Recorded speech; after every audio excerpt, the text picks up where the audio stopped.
right beside me. Tell them what we're doing today. We are repairing a garden hose. It starts at a lawnmower hose. We're repairing a lawnmower. Damn, I didn't say it again. Garden hose that froze and busted this year, right? Yeah, this winter. This winter, 2025 winter. And so we're dealing with that.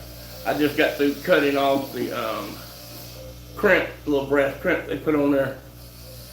So we're just gonna put a hose clamp on it. A lot of people don't like doing that. They say, oh, I can get my hand cut. Well, this is not the end of the hose that you turn. The end of the hose you sit still with. That you turn other things onto it, so you won't be spinning the hose in the palm of your hand like you would, say the female end. It's this end. And so that's what we're gonna do. So if you're run grab me the hose, you get the threads real good, baby? I can't see them.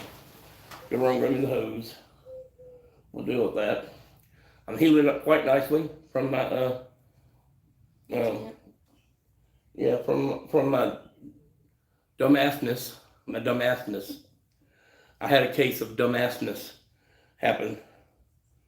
I tell the kids, hey, look, you can't grind on a cutoff wheel at all. What do? Pow, and it blows up in my hand. So it worked. It taught me. I'm sort of one of those see people. I have to see them to see it. So anyway, you know what we should do?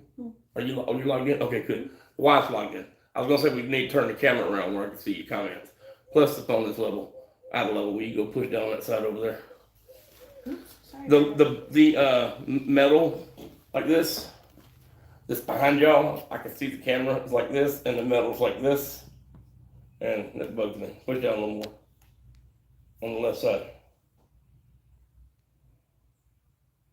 Like, grab the base. It's not moving.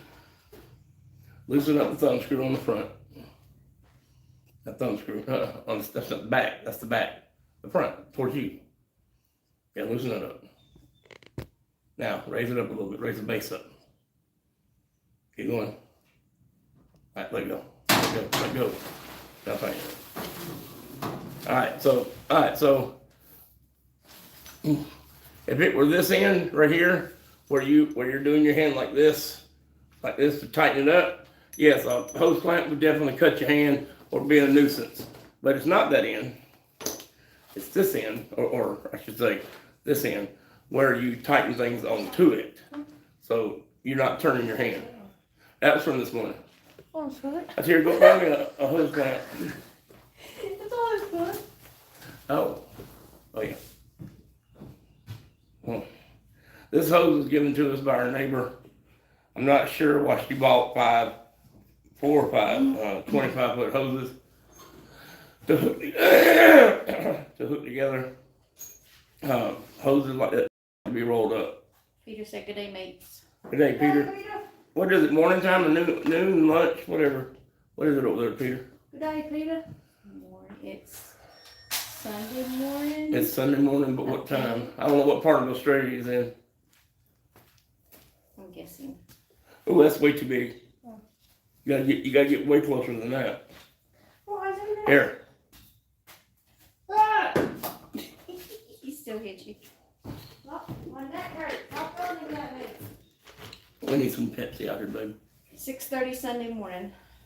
6:30 Sunday morning. Peter, do you ever sleep? Oh, no, wait a minute. He could ask me the same thing. Yeah. Hey, do we have, I know we used up all of the little mix oils, but did we use up our squeeze mix oil? How about for Mix it? No. We did good, because I want to make a half a thing oil for the for the green weed eater.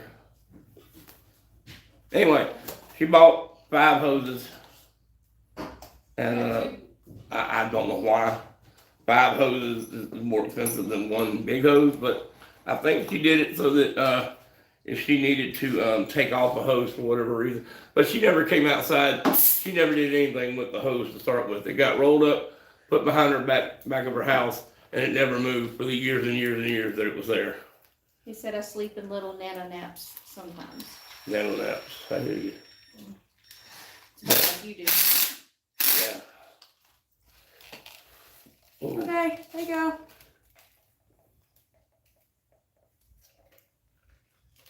well, Question, am I gonna be able to hook this up to the pressure washer? why? I'm saying, am I gonna be able to? First off, you got this in the wrong spot. What have I told you about barb fittings? I don't remember. I know. You hook it at the end of the barb, but look. All right, let me explain this. To those that don't know, zoom in on this. So I can show them. Mm-hmm. If you already know this, and I'm not trying to belittle you or talk down to you, but for those that don't know, you got it zoomed in? You see? All right, the barb fitting. Wait. Okay. All right, so I'm on this. See if I can hold it so they can see it. Mm-hmm. Can they see it? Oh, hell, I can't tell. That's yours. All right, so This is mine. come here and hold this, Tara. There's a drink in the car too. Here. What is this? That's old. Let me hold this. Uh-huh. All right. So this is your barb fitting, and it goes down in the hose about. Hold it. Just hold it there. Hold it there. About that far. Well, hell, I probably shouldn't have moved. All right. So put it back. Put it down. All right. So if you clamp up here, Mm-hmm. when you put the pressure on the hose swells out. Okay. Then what it does is it lifts off of these first two barbs. And all you have left is the last two barbs holding it. And it will blow this end out. Okay? So when you when you clamp on a refrigeration hose, an air line, a water line, you clamp here at the end of the barb where the pressure is. You clamp there, and then if your clamp is wide enough, you slide it down to here. If it's not wide enough, you slide it down to here. If it's wide enough to cover the whole thing, you don't have to worry about it. But hold it down there. And so you get these last two barbs of the end where the pressure is, where the pressure expands the tubing, is where you want to clamp your fitting. So go get me a marker real quick. Run. Run. I know she ain't running. She don't know how to run. I don't think she does. I don't know how to run. I don't either.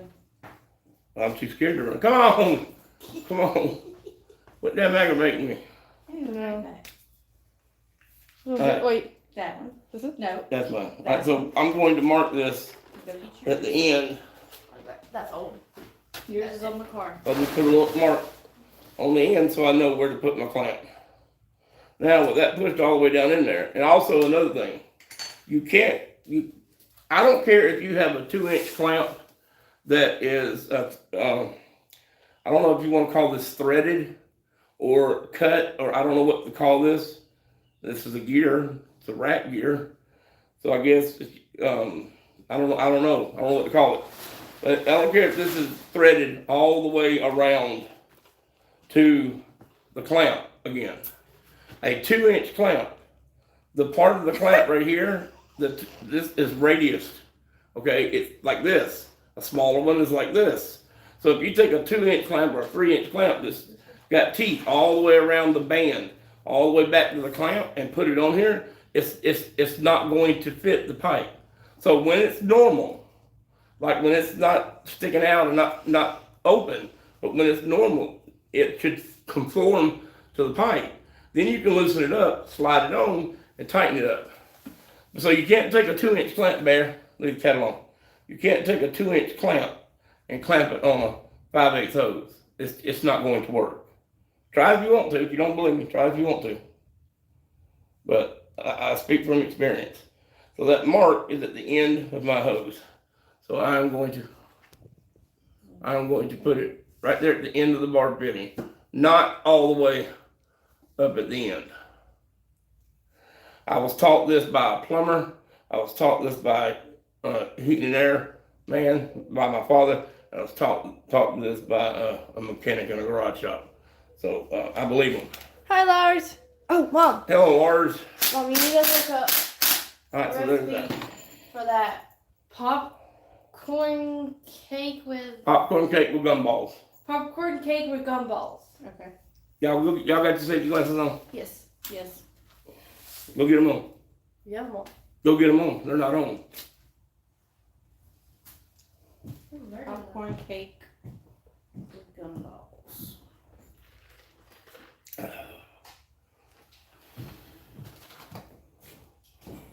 What do you want one? Did you see this clamp all the way around, and the radius that is the base follows the hose? Peter says, I'd love to be able to run. I'd love to be able to get up.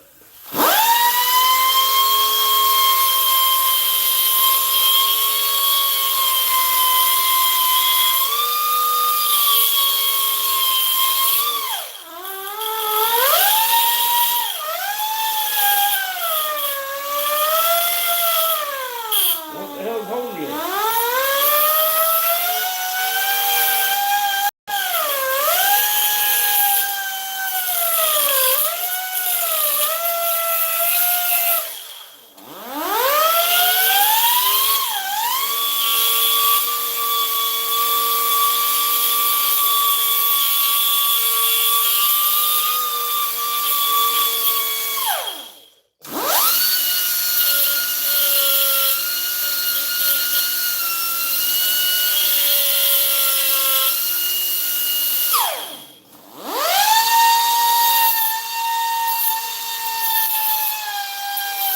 All right, now it's cut off and polished, but won't cut and snag your hand.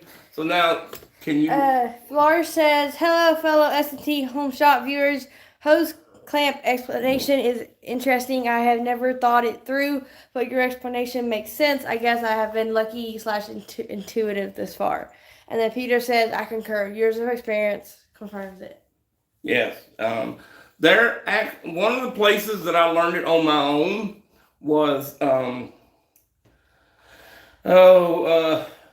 back in the day when I first gotten into mechanics, you could make your own you can make your own refrigeration hoses, and you buy the barb fittings, and you could buy the liquid line hose, which was multi-layered with fabric and line in there, like this garden hose is multi-layered with a rubber liner so it didn't leak. And then there you had the return hose, which was the same, just not high pressure. And the clamps, the hose clamps had a little. Now these were hose clamps for this particular refrigeration system on a car, and the hose clamps had a little tang sticking off the side of the clamp with a little flat bar sticking down, a little L. Okay, and what you did is you put the clamp on first, okay, and then you put your fitting down in there, and then you slid the clamp up until that little tang hit the back of the fitting and fit in between the fitting and the hose, and that automatically set your hose clamp at the beginning of the barb fitting on every single fitting on the car. You didn't have to guess about it. It had a little tang on there that would not let it go all the way up. So that's one of the places I learned it. But if you have a long enough barb fitting, you don't need a hose clamp.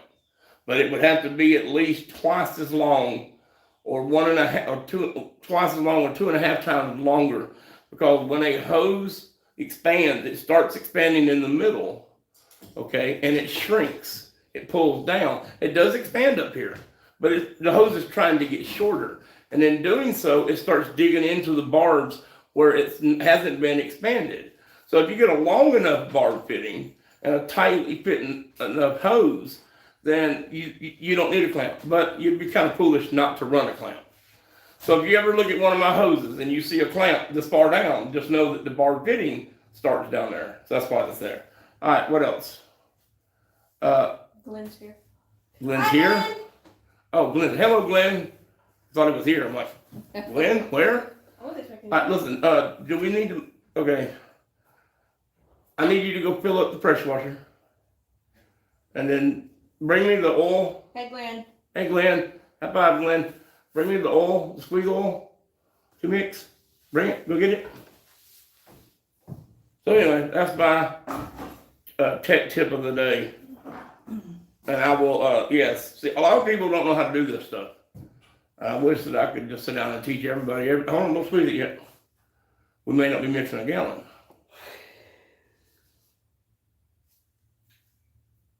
That's 2.5 ounces of oil for a gallon. We may be doing a half a gallon.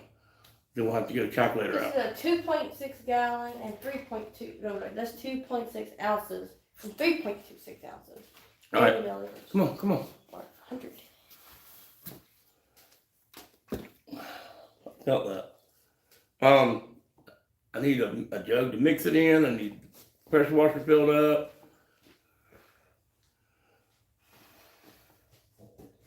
All right, thank you. Now, what are you moving them for? Packing them up. Huh? Packing them up. So. Oh. Y'all can do what you want to with the safety cans, but do we have another neck? No, we give that neck to Scooter, didn't we?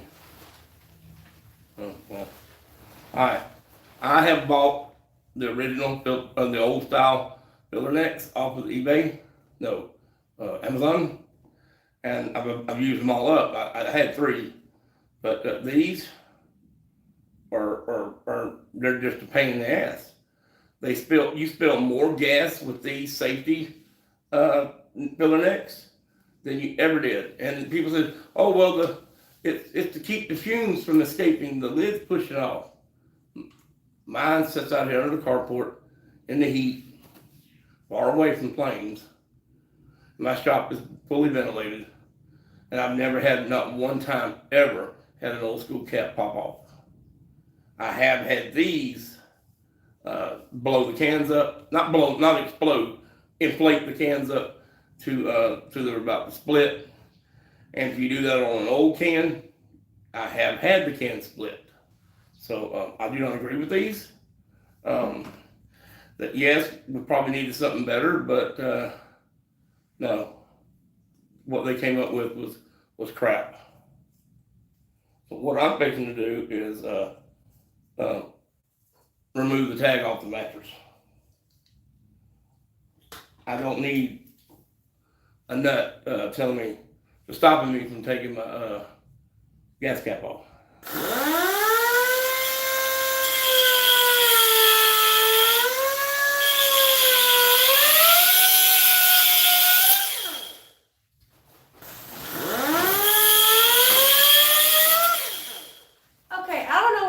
The idea that thing was empty. What thing was empty? The pressure washer. Because it had some gas in it. All right.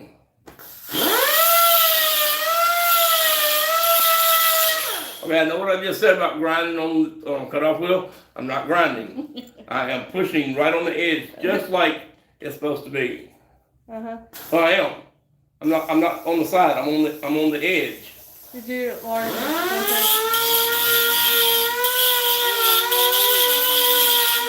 Well, I'm gonna tell you something here. Instructions and rules are written for the people that did something stupid.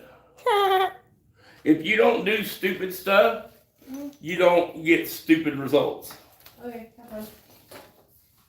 Now, a lot of people think, yeah, no, sorry. All right, so it's full? Yes, sir. So you think there's a gallon left? Oh yeah. All right, so we'll make up a whole gallon of mixed gas because we got the blower. I want to crank up the 2 weed eaters need gas. So so you listen at the top. What is 3.2 ounces? 3.2. Hold on.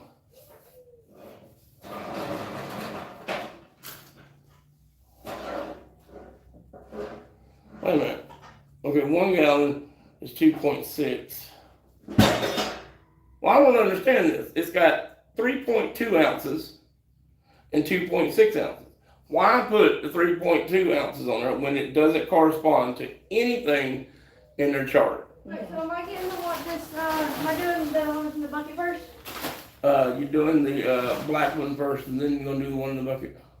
Do both black ones or just that small one? We've already done the black one. We rinsed it with a hose. I rinsed both of them with the hose. Did you?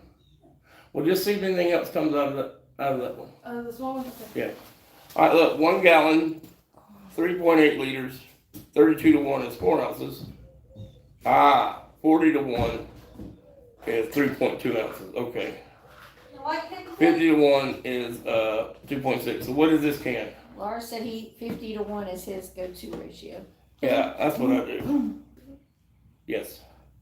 So 50 to 1 is 2.6 ounces. Peter said, I pity the guy that made the do not eat tag for urinal cakes necessary.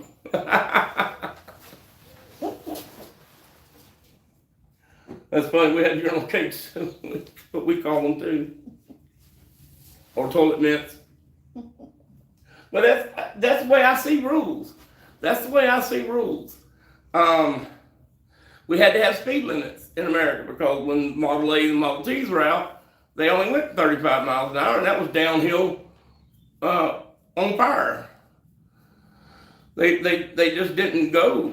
Okay, and then when somebody come up with a, I don't know what engine came out first. Let's just say what I dealt with was when the 6-cylinder came out of the cars came with a better cooling system, better ignition system, better fuel system.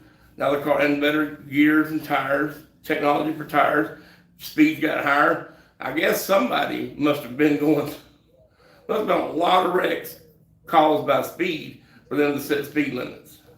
Glenn said, I use 2.6 ounces of 2-stroke oil per gallon, and he said the first speeding ticket was for 8 miles per hour. God. Over or no, total of 8 miles an hour. Oh, Lord. All right, so something else that people don't know, and I actually learned this while doing a video. I've always for no reason just taken the little 2.5 ounce or 2.6 ounce jug, throwed it over in a gallon, and filled it up. Well, for those of you that don't know, if you put the gas in first, you put a gallon of gas, and you fill it up. Now, some of them, the gallon is down here. The fill level is down here on the side. Some of them, the gallon is up in the neck. For the ones where the gallon is up in the neck, you can't put the gas in first and then pour the oil in, because a lot of times you pour gas, you will flood gas out of the container and it will wash your oil out with it. So you always put your oil in first. And that's just the way you do it. Why? It's just the way you do it. All right, if you'll come here and help me with this. So I don't have to, I did put the oil in there, right? I don't know. Yeah, I did.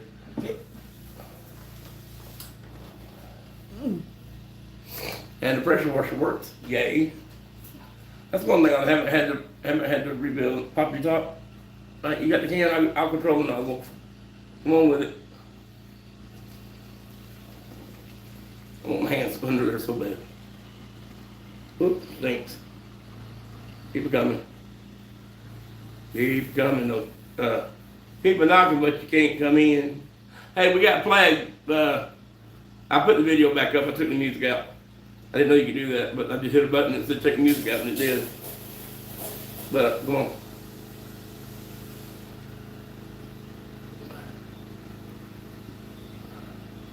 Come on. Keep coming. That's why I'm slowing down. Oh, come on. Come on. Come on. Come on. Right there. That's good. It's not going to kill it to run 0.112 of an ounce richer. If you go leaner, it'll help it. It'll hurt it. But like richer, no. I just didn't fill it all. I don't know where the gallon is on this thing. Normally it says fill line. I've had some of them, the fill line is up here in the neck. Some of them, the fill line is down here. I don't know where the fill line is. Will you go over and hand me that green weed eater? Let's see if we can do anything with it. Terry's washing the rugs. Now, we have a dirt floor in our shop. Well, it's actually a carport. The shop's in there. It's a dirt floor in our shop.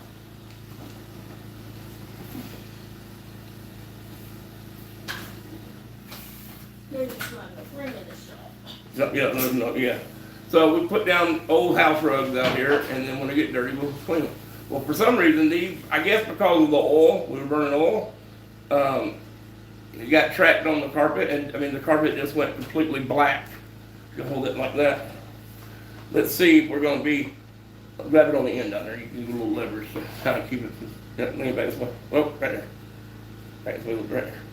Hey, but they turn black, like a car tire, like a freaking car tire. Now, the only thing about these stiff neck nozzles is oh my God, it's gonna take forever. It's going. You're halfway.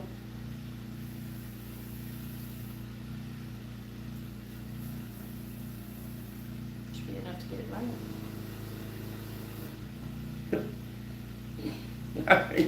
I can't set it down. God, I wish I had a rope. Somebody. Now let's see if the primer bulb works. I have a whole bunch of clear primer bulbs, but they are the largest. Will you set this down, baby? Set it over yonder and put the cap on it. Where's the cap? It's over there. Oh, this is working. I saw a fuel move. But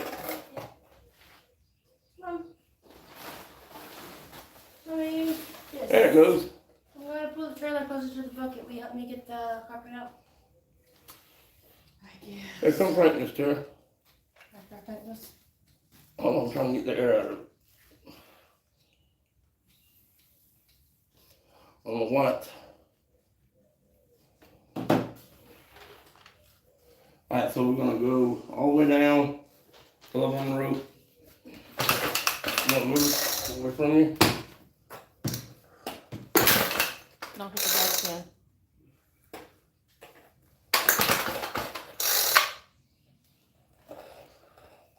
All the way down. Pull the rope. Again. Move, Bear. Again. Now take it off. We don't have to choke. Right there. You can feel it. Don't worry about what this is. That's choke. Right there. That's half choke.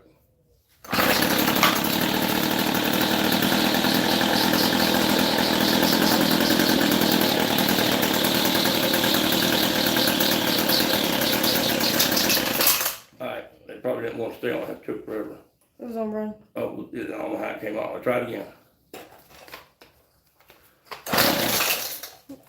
Yeah, you're getting the dirt. I can't hold it and pull it.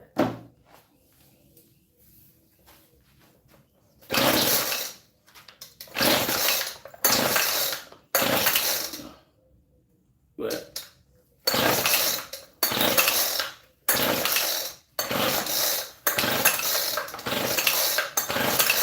hold the trigger wide open.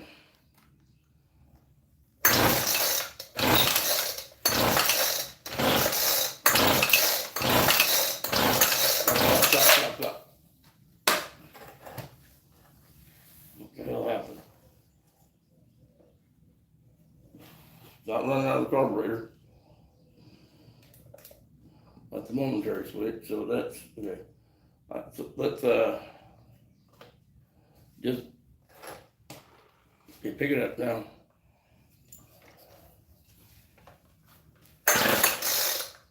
Wet.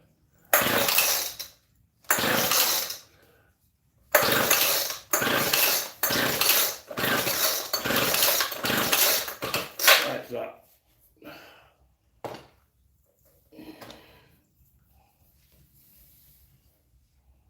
Yes. Oh, no more air in it. Well, I know what to do, but you're just not willing to do it. What's that? You got to pull it. You have to be the starter. You're the starter. You have to pull. I'm pulling as hard as I can. You don't pull hard, pull a lot.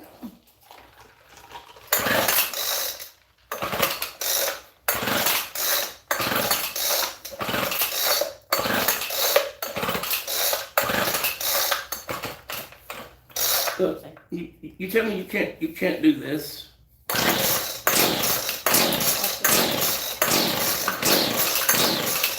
I'm trying.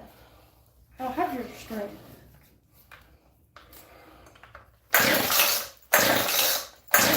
Stop. Put it back on choke or something. Yeah, try that.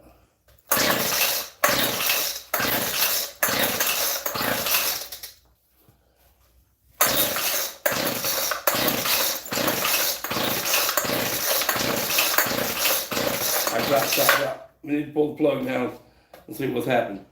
But put the crank up and running, and all of a sudden it won't. Something's happened. We power the plug.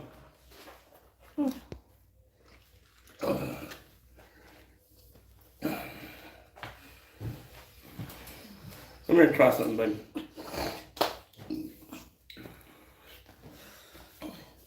Hold the rope while I manually choke it.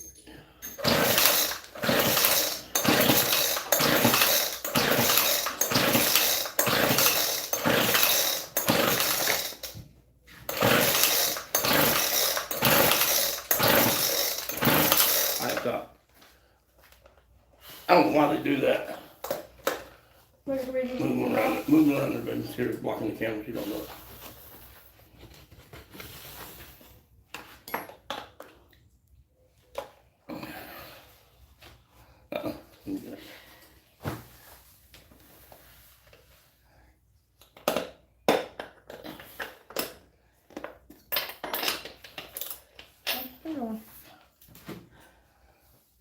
The primer bulb's working.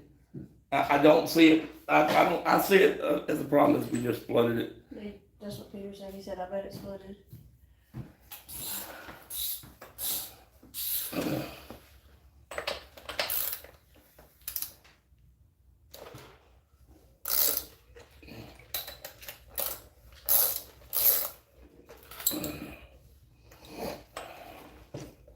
Maybe we can pick up these parts that fell.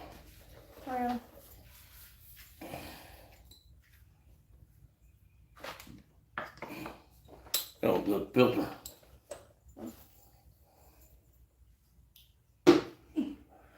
I want to find this in bulk. If anybody can find this type of material, this type of foam in bulk, where I can cut my own, I'd rather do that instead of every time I get a tool in here, somebody gives me something that doesn't have a filter. Yeah, we lose the filter. Yeah, that too. Oh yeah. Oh Lord, yes. So get me the bed commissioner, please. Take that black thing down in the guard and see if you can turn it. See if you can flip the other way. Yeah, keep going. That's good, that's good. Yeah, there you go. Thank you. Mm-hmm. You need a pair of pliers to hold it with, or you want me to burn my hand? I don't think I want to do it. It's on the workbench. On the metal table. Ah. Yeah, this thing is bad. It's gas file for sure. Now that I have a toaster down here, I can put stuff like that in there and bake it. I can drive all the gas out of it, no problem. Or I can just take my little pliers. Yeah, I'm gonna, if he doesn't do this, yeah. You need me to show you things so I get the carpet out? No, go ahead and then come back.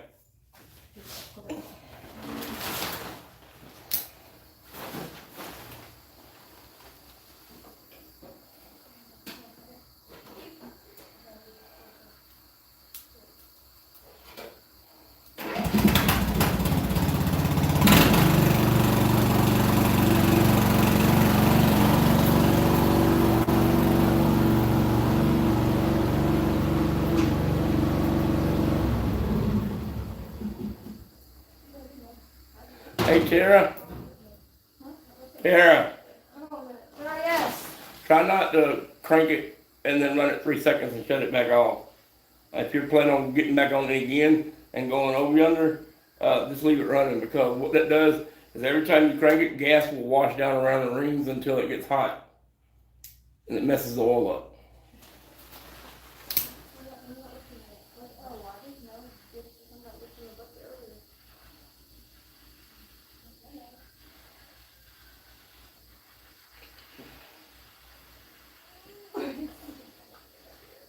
Alright, now we just heat the plug up a little bit and make sure that we get it all out of the bottom.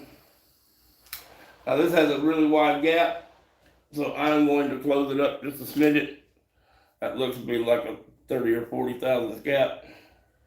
We're going to close it down to what I think is a 25 thousandths gap, which is about right there. Now we're going to put this in with the pliers because that plug is hot, hotter than fire.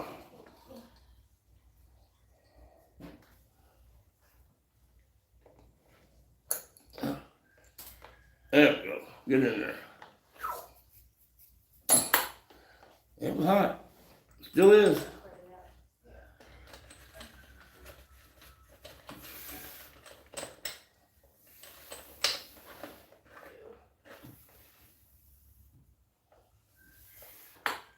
Alright, so now, anytime you have a flooded engine, what I've learned to do is learn how to operate your ratchet. Anytime you have a flooded engine or a flooded situation, especially on a 2-cycle, don't choke it. Just put it on regular, on no choke, and crank it. So it's more likely there's a boatload of gas sitting in the crankcase getting ready to get pushed up on top, and which will flood it again.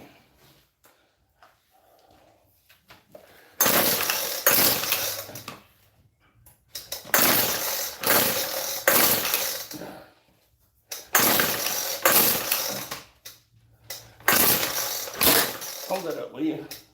This thing must not have a clutch on it.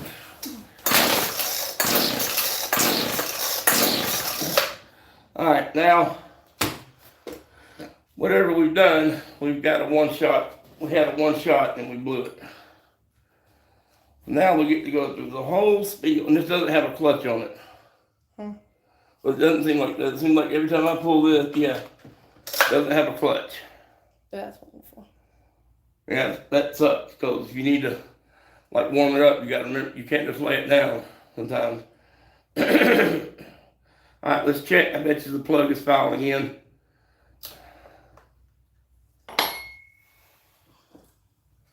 Just one of those things. I knew it was too good to be true when it fired up the first time.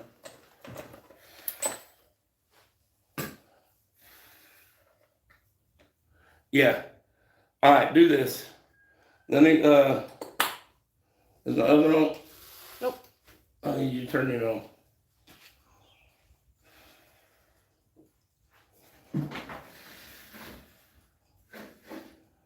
We're gonna get a shelf of space out here for the sonic cleaner so that it can drain outside, and the toaster oven for the oven to sit out here. And when it comes out here, it loses its name. It's no longer a toaster oven, it's just an oven. Okay. If you can lay that in there. That's exactly what I thought it did. At first I didn't choke it, and it did exactly what I thought it would do. So do me a favor, see if you can take the end off, so all we have is the spinning shaft. I was gonna give this one to Onion Head. But if it's spinning, well, it would spin if you wrapped it up, but oh, this even has adjustment screws on it too. Can you get it? I'm not sure how you. Let me see it. You get it? Yeah. I said, okay, hold on, let me turn it off. Okay. It sounds like a. It pushes in. I like that. Also, it has like nut back here. Plastic nut looking thing. Okay, go get me big channel locks and a big crescent wrench. Big channel locks and big crescent. It was cold this morning and it was hot. Mm-hmm. Okay. Oh, Tara. Broke it. Oh no. No, you just pull it out. No, you broke it. Come on, before I break you. You're so silly. So Well, rude. you can't get the spring on. I just gotta put a key in it. I don't know how you done that. Hang on, let's see if we can let's see, which way does it turn? Oh, I see it. I see I take the spring off. Don't worry about taking the spring off. Turn this way. I'll take that off.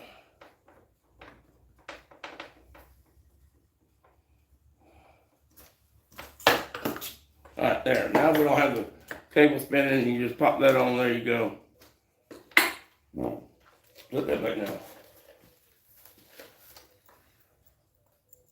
Alright, so now pull your rope over a boatload of times. That's it.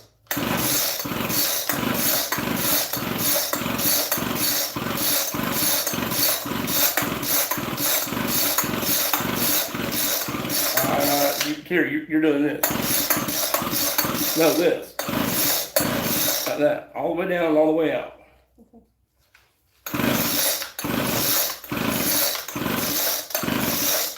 I'm watching it mist. I'm watching it mist up out of there.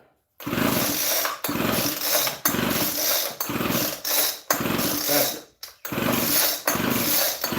Alright, that's good. Alright, hand me the plug for the last time. That won't stand up at all. Okay. Hold on, I got it. Oh man, why does everything we touch turn into a project? Because we're project people. Evidently so. It's not hot if you can hold it. You can turn the oven off. Okay, want me to hold this for a sec, please? I will dry it out one more time with the torch. You found any recipes, Mom? For that? I found one. I hadn't looked through it all yet. What's that? That Any Lars? cake thing. Oh. Oh, that's real? I thought he'd been messing with you this whole time. No, he said he used. His mom used to make it for his birthday when he was a kid. Oh. Okay, We'll give me a spark plug cleaner. Do you have any powder? Glenn said, have you tested it for spark yet? Bring me the spark plug. No, but we can right now. Alright. If the car wants to pour, wouldn't that mean it has spark? Well, yeah, but the spark can stop for various reasons. I'm not quite sure, Can't use this, can we? look at the piece of 5/16 fuel hose.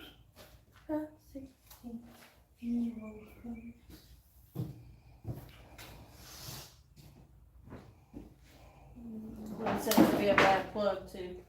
Huh? Glenn said it could be a bad plug. I normally keep an assortment of plugs around. But this is this is a no brand plug. I wouldn't put a whole lot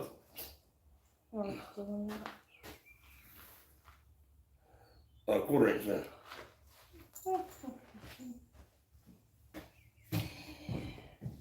But most of the time, I've always found it hard to flood a 2-cycle engine if they're working properly.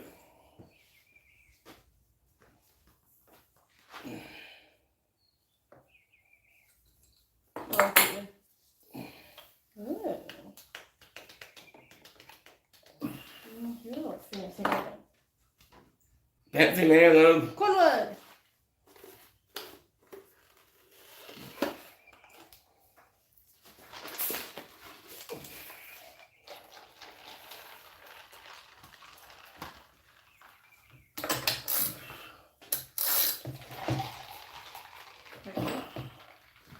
Let's see if I got enough slack in all of this to reach back here and plug this in.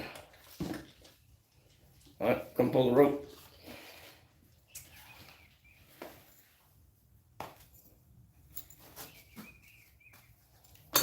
Yep, got spark. All right, try it now. Good.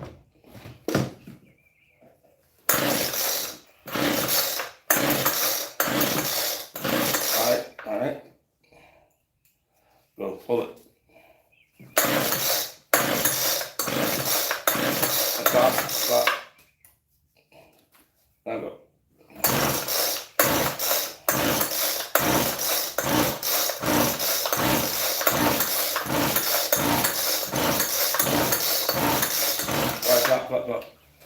Right. I think I'm gonna err on, not err, but I'm gonna take Glenn's advice. I think we may have a bad plug because I fired it up. I tried to pull it 4 or 5 times, 3 or 4 times, whatever. I wasn't counting. With no choke. We had already done blowed the crankcase out by pumping it over, and it's no choke. And then we choked it, and it didn't even hit.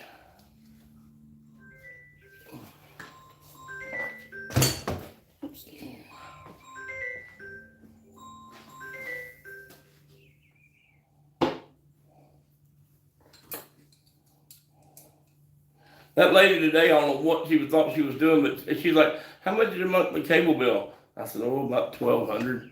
She said, "200?" I said, "Yes." Man.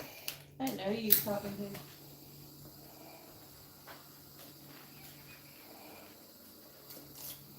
We're gonna check this plug and see if this, we're gonna have to find some way of checking it. I heard you tell her she wasn't very good at her, or very good at her job. Yeah, I said, "Whatever you're trying to do, man, you're not very good at it." But She failed at Scam 101. I can't get down. Here, see if you can take this off. See what what it takes to take this cover off.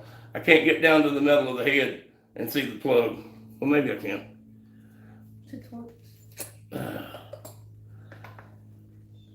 Can you see down in there? I don't know. You try to.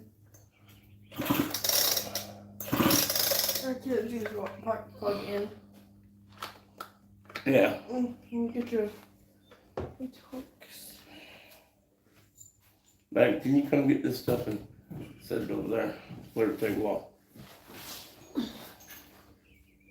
do it. You want it ready? So you get on the social. Yeah, that's fine. This, we're done with this. This can go back on the shelf. Here you go, Tia. Can you turn on that black fan?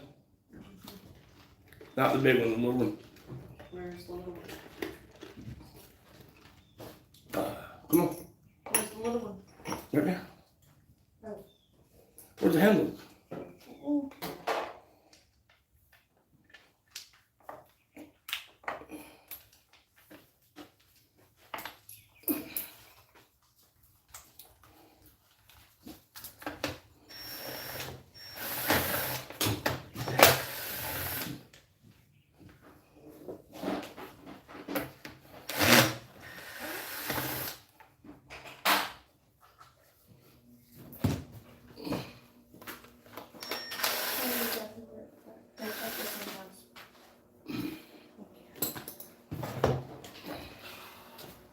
All right, oh Lord. I remember this when I was a kid. Weed Whacker brand. No, yeah, Weed Eater brand, not Weed Whacker, Weed Eater. All right, let's see. You'll come pull the rope. Well, I'll pull it. Yeah, I'm not sure why it's not firing. Let's see, it's got the mark. Yeah, it got compression.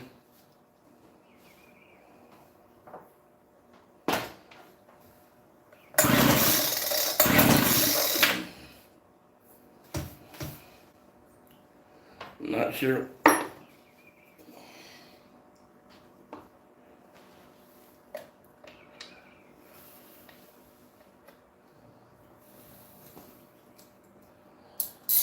Not sure what's going on. It could be the carburetor. Got some gas in it and it's messed up. We'll take it apart here in a minute and put it in the sonic cleaner.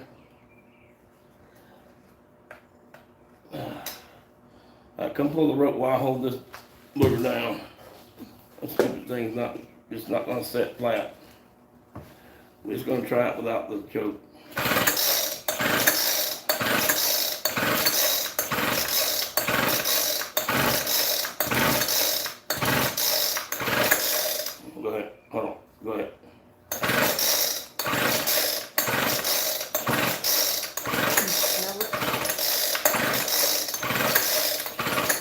I thought, I don't know. This is, I think the carburetor is messed up. And it goes straight from filtering to metering to flooding. Yeah, it's flooded. Alright, let's see if this is the same Torx. Yes, it is. But we shall pull the carburetor off. We tell Terry that we need a bucket of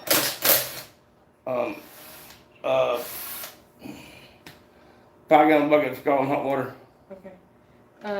Lynn said, fired off a while ago, must have some trash in the carb or a bad diaphragm. Yeah, that's what I'm thinking. But I'm not ordering a cheap carburetor for it. We'll just wait till we can afford the proper stuff. Alexa. Announce. Also gonna make new gaskets.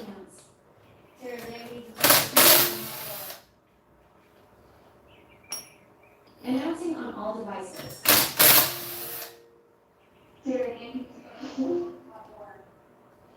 But that's what happened to my blower, my backpack blower.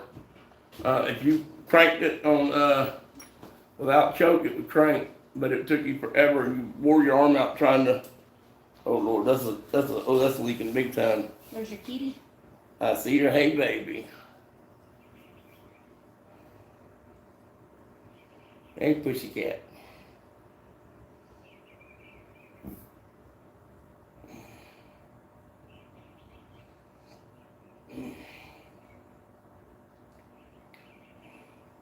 Are you okay?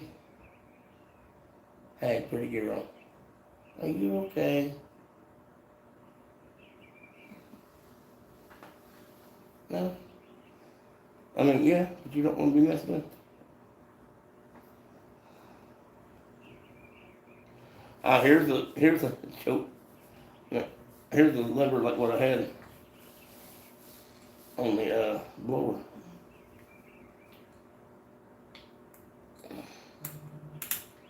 Alright, so there. So there is a carburetor that goes on like this. There is no gasket. There is no gasket. Yeah, there is no gasket.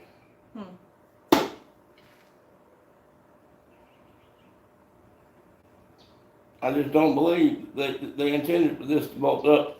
Why would you put a gasket on this side and not a gasket on this side?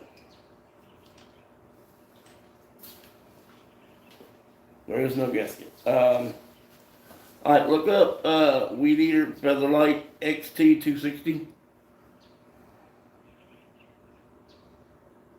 Yeah, I don't see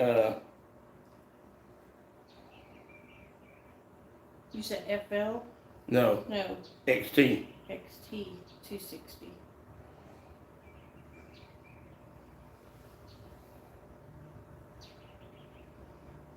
I need the What you looking for?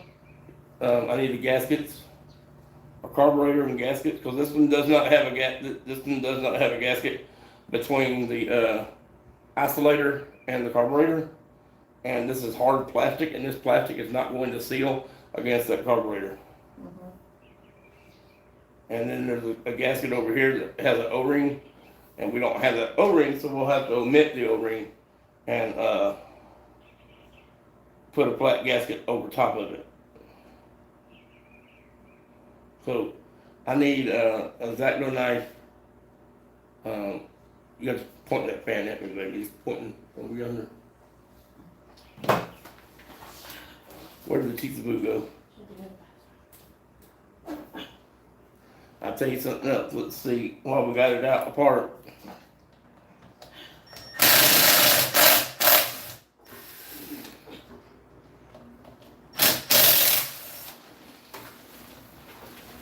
Oh, where's my bucket at? You were filling up the garbage can in here, buddy. Oh, I found it. There, she got it, baby. Look for the exact one. Yeah, I need a new blade. now I'm just gonna pull the back cover off. Grab that screw, please. Alright, this is an O-ring, which is actually in there very good. There we go. Alright, that O-ring's in there good, it's not cut, it's not leaking there. Make sure this is all moving properly, yes. Oh, this thing is just flooded with gas. Yeah. I can see gas puddling. I mean, gas is puddling in the crankcase. Mm-hmm. Yeah, that's that carburetor just giving up the gas. Glenn said, I'm working on a 1993 home light chainsaw. I ordered a carb rebuild kit for it. Look at the look at the I gas. see it. Go ahead. A carb rebuild kit for it and a tune-up kit with new plug, filter, and gas tank filter. I ordered them off eBay. Cool deal. Yeah, I think that's where we're gonna be getting this, what you're looking for too, eBay. Well, you get me the hose. Look, it doesn't even have a gas fill on there. The hose just fell. The hose. I need a carburetor running. The carburetor fell down the tank. And left the hose there.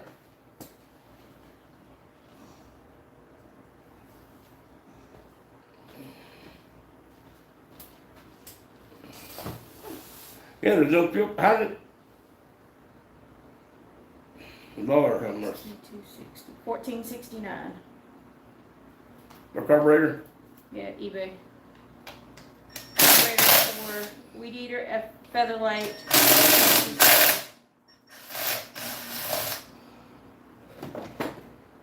I need a little help. You got to scoot your chair closer.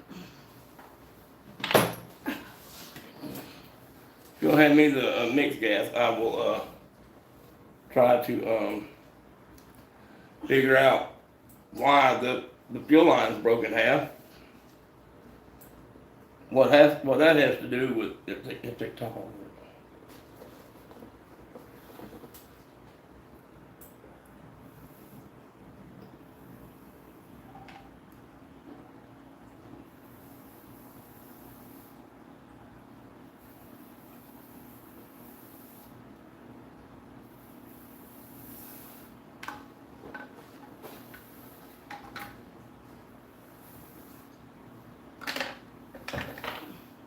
Alright, that's in good shape, but the fuel line, that's not. So I need the fuel line.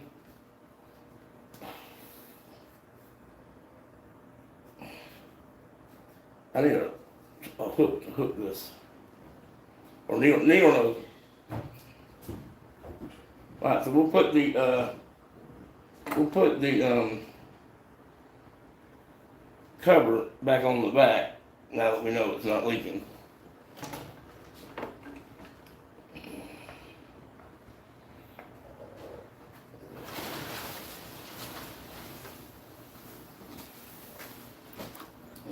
What hell goes to on this fuel tank? Wait a minute, we may have had a carburetor gasket. There it is. It just fell off before I saw it.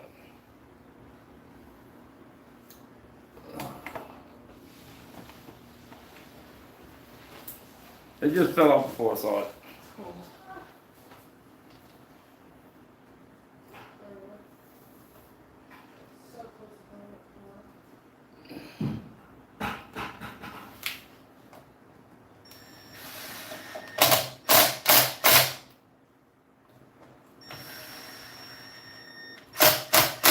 Alright, so there's that. And we'll give it a little gentle tap in the middle so that the middle goes in. Alright, so that's back together. So yes, there is. Hang on, how does this even go?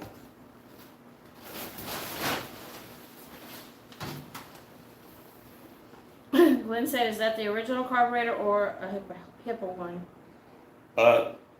That's the original. That's not HIPAA. And he said you need a bigger table. Yes, I do. I don't even know where this gas is supposed to go. I don't see any place on this carburetor for this gasket to go. I don't even think this is the right carburetor. Because this goes on, this goes on like this. Mhm. Yeah, this goes on, hold on.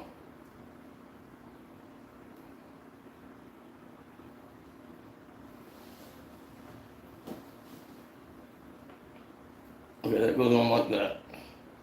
And then this goes on like this. Okay, so this goes on like this. Alright, Here's the one on eBay. yeah, looks just like it. Even comes with a, screwdriver. And your little filter you was talking about. I got that. Did you get the fuel line Where is it? in the box? Out of 50,000 boxes over in here. Yes. Alright, so that goes over that hole, but does this gasket line up? Yes, the gasket lines up. Okay. Alright, so now we know how all that goes.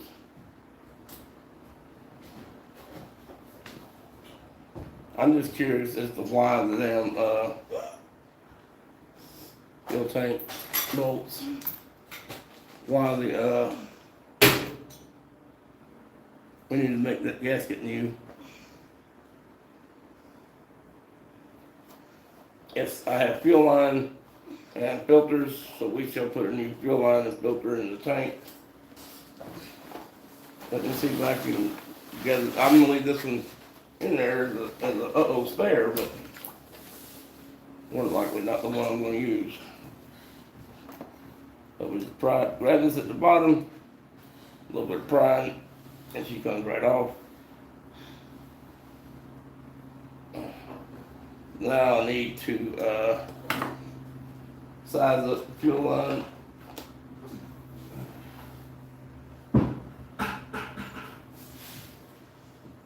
So they're a little bit bigger.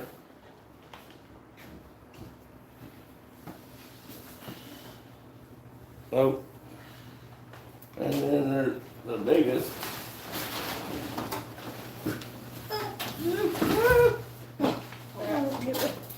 Told you that wasn't this. It's too big. So we're forced, we have no choice. We're forced to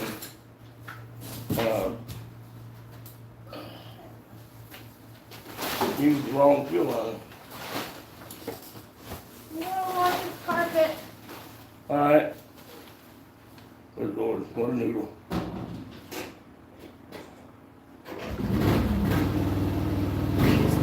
Peter said, or at least more stable when talking about your stable. Yeah. You just throw your tools down on the floor, don't even care. Alright, so I don't know. Well, so how I'm gonna do this is, I have another bout of fuel line in there somewhere. This is too small. That's, I don't think that's gonna fit and tighten up in the holes. Let's see.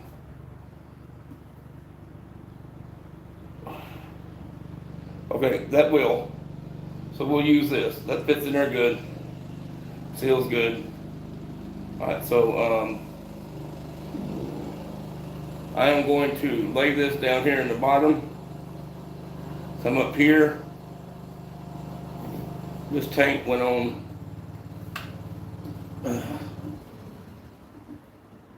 like that. So we're going to come up from the bottom up to the top. How does fuel lines go again? Oh, they go straight out the back. Okay, they go out the back. Okay, so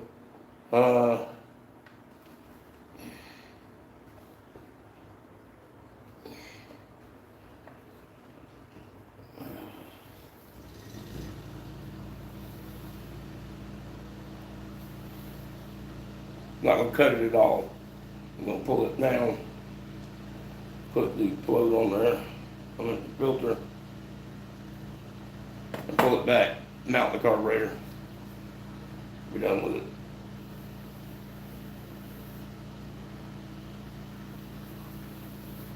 Alright, so there's that. Hook you back down in there. Alright, you go down flat. Yes, it's laying flatter in the bottom. The thing is supposed to move, but if you tilt it up here, it can't fall up here backwards.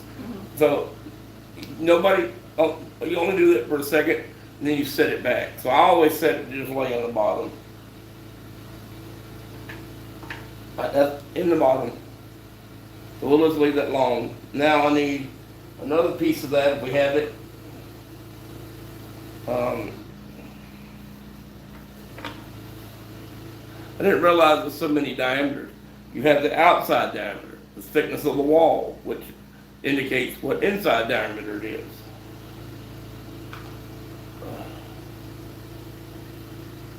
That's perfect. All right, so now this one will be for the,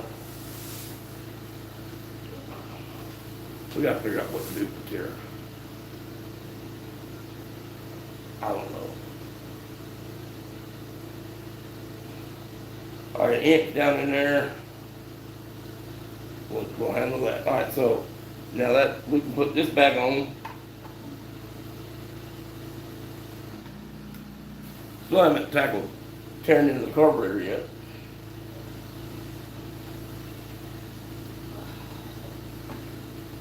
But right now, I'm dealing with fuel lines.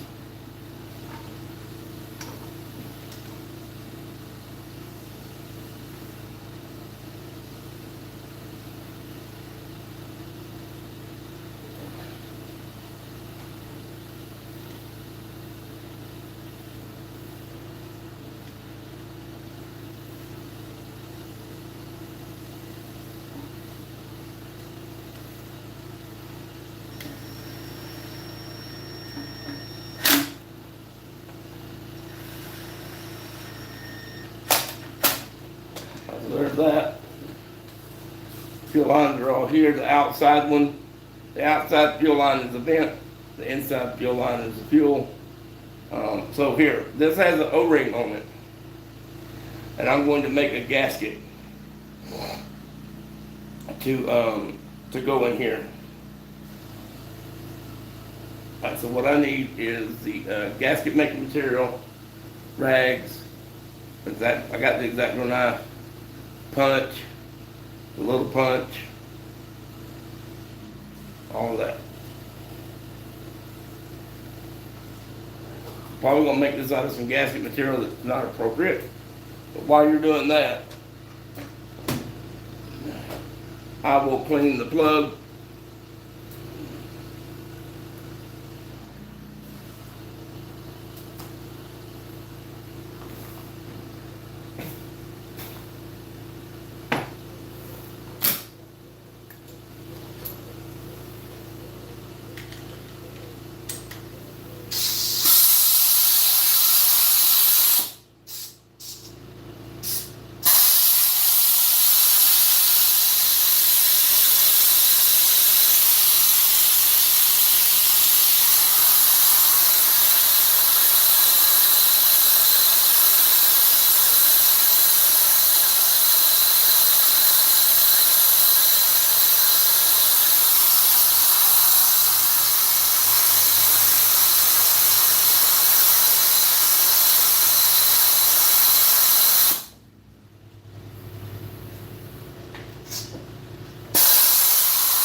grease. It's not wide enough. I do it catty cornered it is.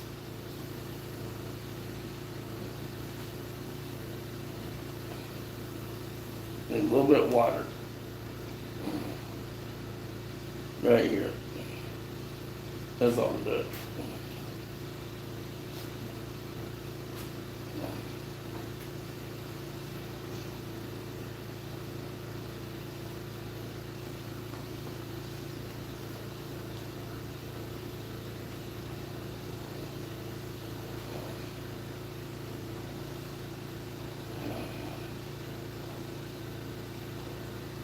Let's see if it's inside. I don't see it up here.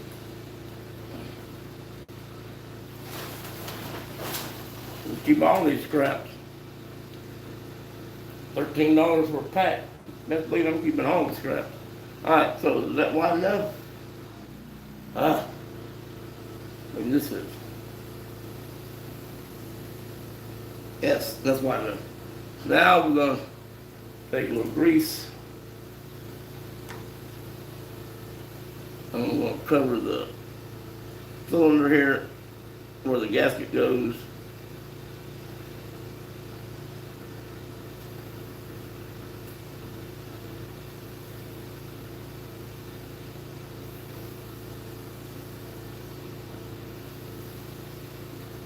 Alright.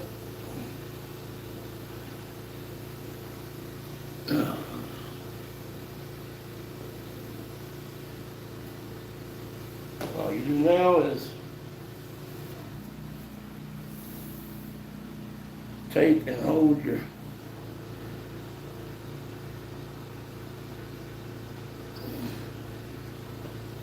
gasket up there. Make sure you rub it in real good. Now, that gives you an exact shape of the gasket.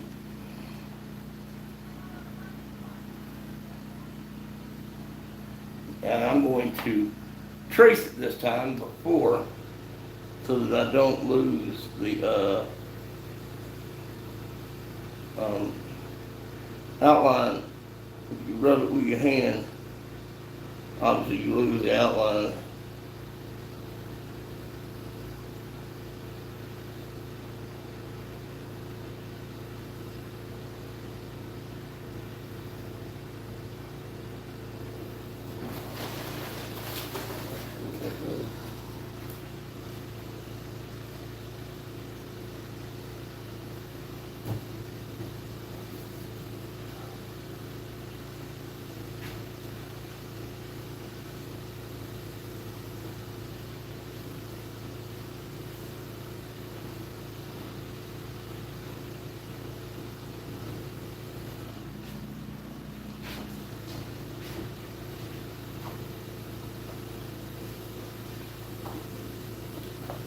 Or was it?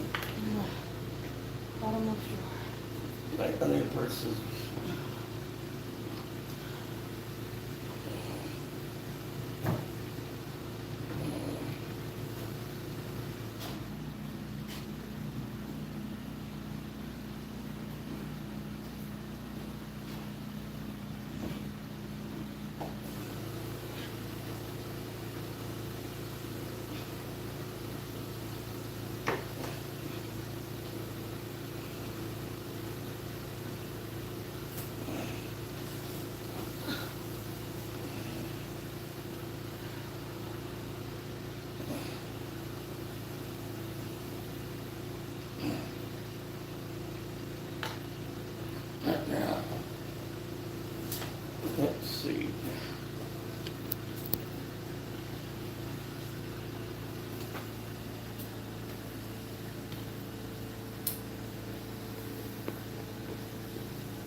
I need a little,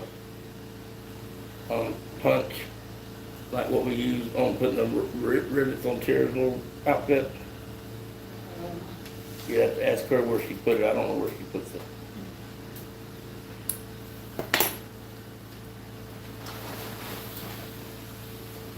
I'll see if I can trace out this center without cutting the gasket.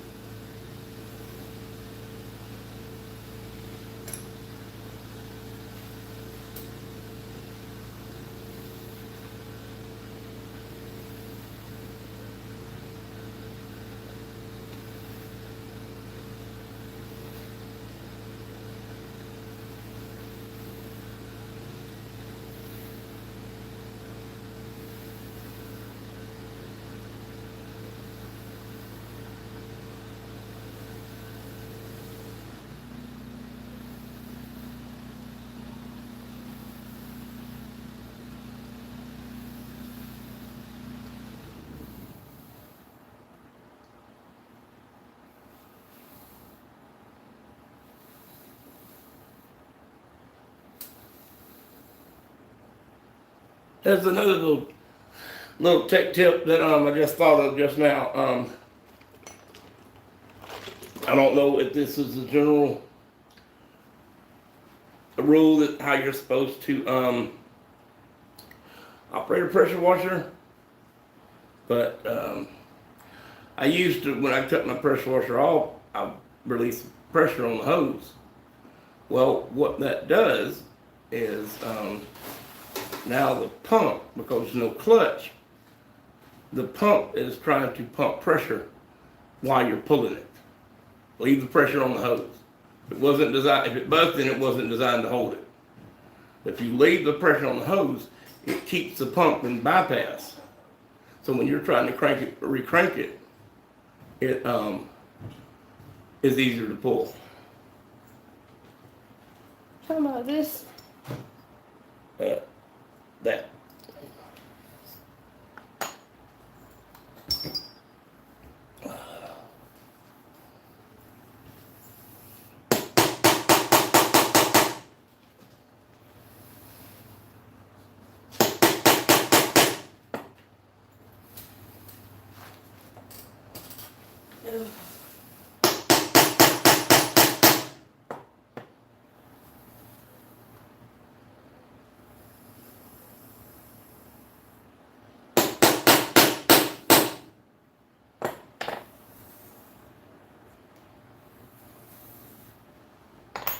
Fuel line all had to be replaced.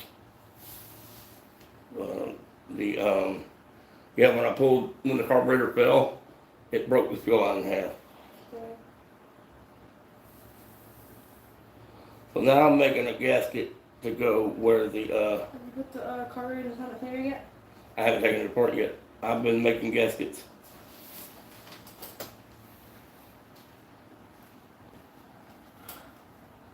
Which end are you taking off? Both of them? Yeah.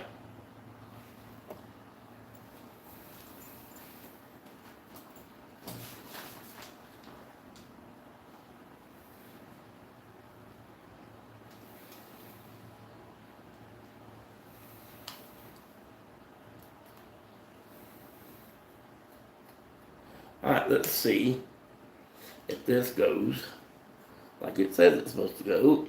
And voila, it does.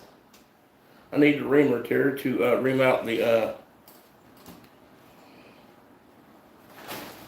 okay, now we got to trim this to fit in here. Hello dear. Oh, dear. Are y'all getting it done? She is, yeah. She stopped coming having friends. Anybody say anything? No.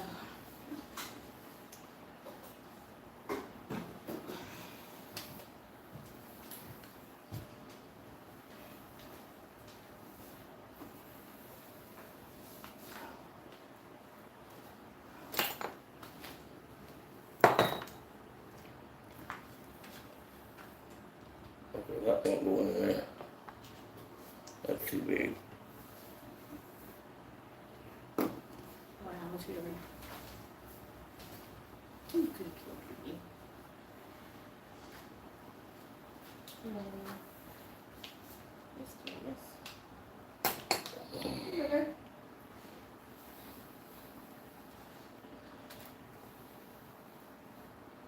Okay, so that lands in there.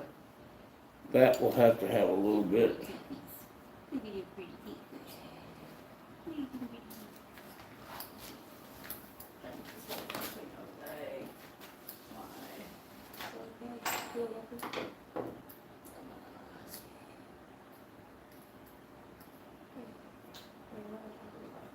So where's the screws for the carburetor? Will it be this one?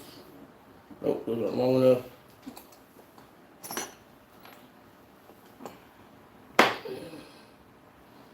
Must be in here. Nope. Oh, these screws go down in the hole. That's why they're not long enough. They go down.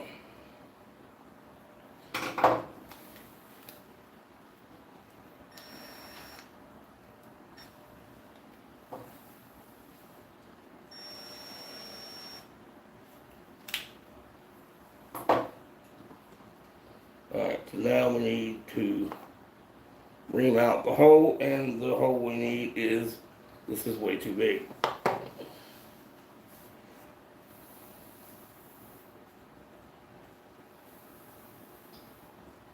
Here, you gonna take the carburetor part on here? Where you got the other part? Finish it over here. Or I could just put it over here.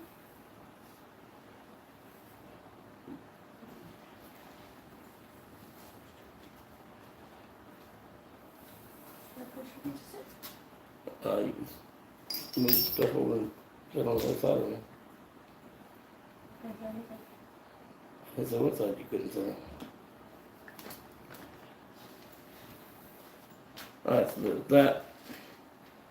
Now we poke this in here.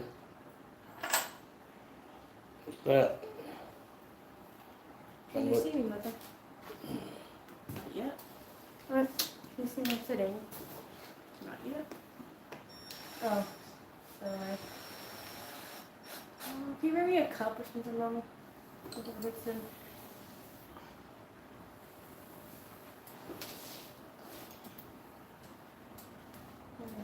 At least- Do you want to put Oh, the it's metal probably- on there too? No.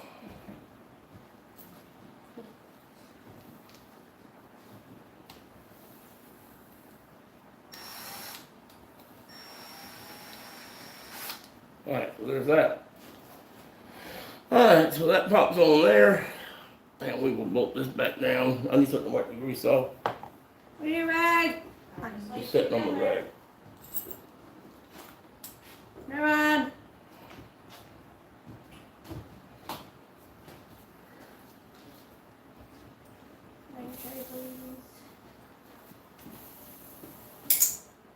Get the grease off.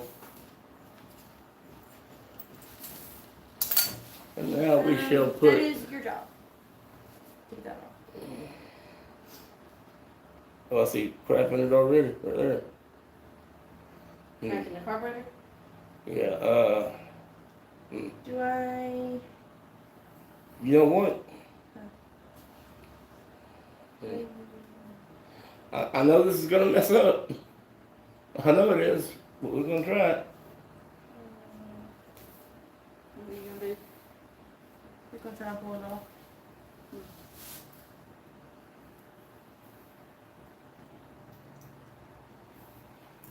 Ew, look at that. There, shush. It's There, a plain shush. driving. There, I said shush. Throw it out. There. You did it. Yeah, now let's see if this is correct. Yeah, look. Yeah, show that to him. Mama, can you? Or can you, like, show that to them right there? That's the Anything stuff. screw- Yeah, hang on. I don't know if y'all can see this or not.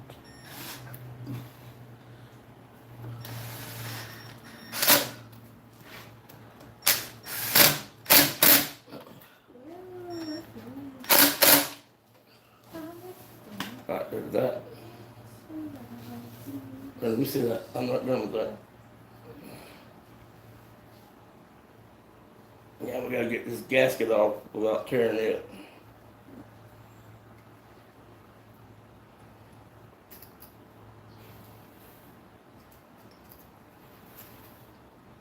Alright, you bring any dish soap out, put Rod Pounds on. I'm trying to get this to lift without cutting it, because what happens when you try to get under and slice it, you wind up tearing it. This is why I haven't taken the side off either. Well, we may wind up putting it in the ultrasonic, and seeing if the ultrasonic can,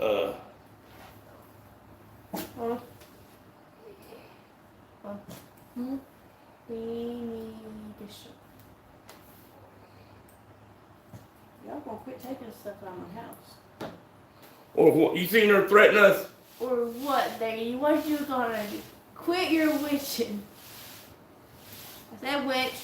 It's on a shirt. Calm down, people.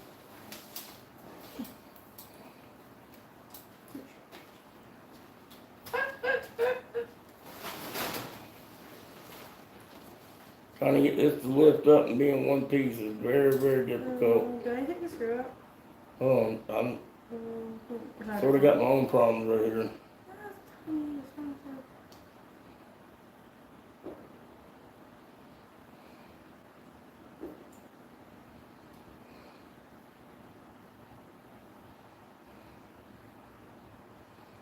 Mr. Gingerly do it. I'll tell you one thing that will not help. Getting in a hurry will not help. And this may leak, but it won't leak because I got in a rush.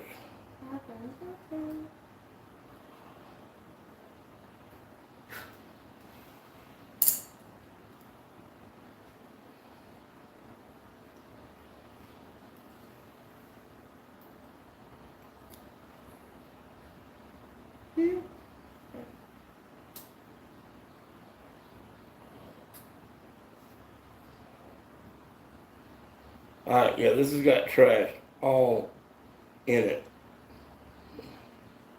There's a piece falling out of it. That's from the filter. Yeah. That's crap falling out of that gasket. I hate to tell you this, but on my best day, I cannot cut that out. Oh, what about this screw? That's a butterfly screw, leave it alone. Can you go for some? You found a head? We need, probably,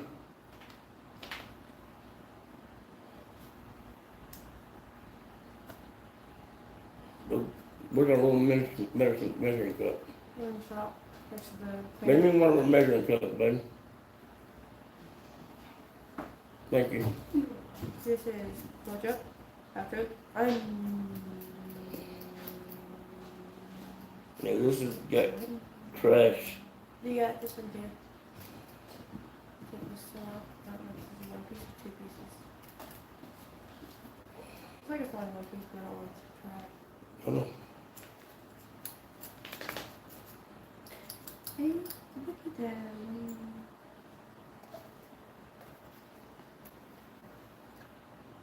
Four. Four. Jump. Oh, whoa. Dip it down, obviously rinse every bit of it out. That should be enough. Is the heater turned on? It should be. Careful, it's hot. It should be hot. So down in the top up here, Yeah, in a big hole. You look at me like that for? I just asked them for the top, they're looking for the top. Where do you think it would go? You've never seen it, you never used it. What you say here? You said you've never seen it and you've never used it? Alright. Like, where would you think it would go? Your butt, Tara. Alright, well that gasket looks to be about as good as it's gonna get for a test. Alright, so now we're trying to take the gasket. Now this we have brand new. And that carburetor right there is brand spanking new. So Is it two or one? it's two. So we shall ease it out. Oh, I don't know what to do. Yeah, I was figuring it out. It's low, but we're going to take that carburetor apart and rod the parts out of it. I'm going to leave this gasket here. And let's see. Alright, so we need a Phillips head.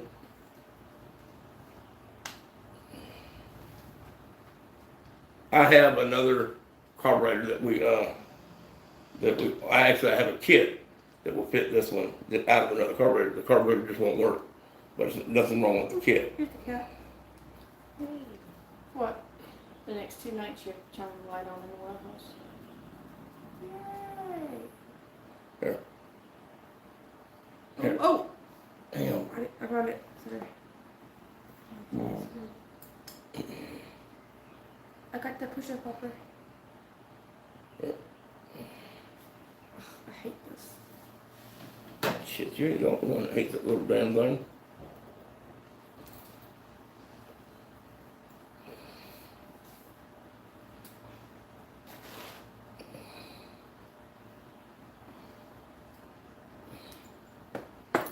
Alright, let me see if I can get this off.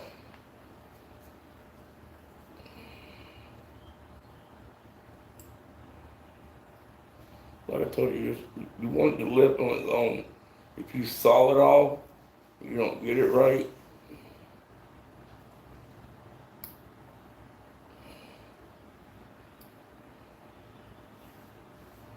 Little pride of time, little twist. And just walk it around like this. If you're not careful, if your only fingers catching the tape. Why I think I did it.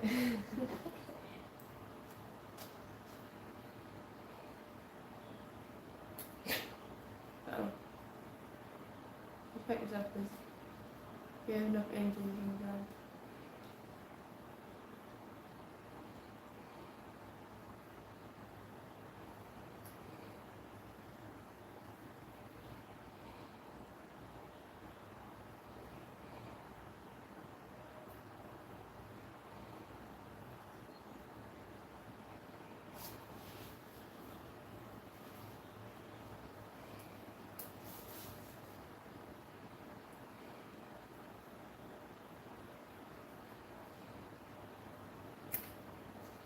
And as you can see, cutting it off doesn't work.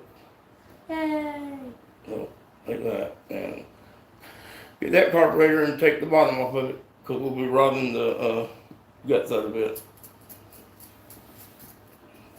Actually, go get me the wire brush on everything.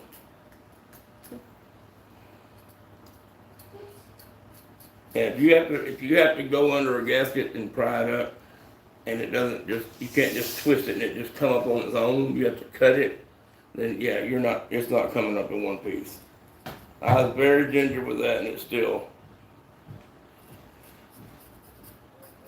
bit me in the butt.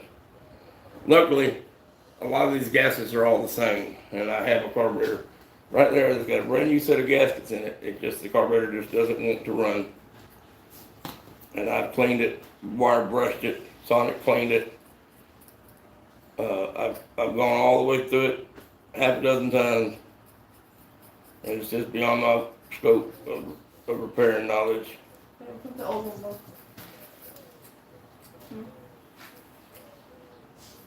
That one. Hey, what did Hannah have that was old? I don't know. What did Hannah have that was blue? I don't know if she had any of those. What's the wire brush? Where did you hook it up? No, but you don't make it carburetor part.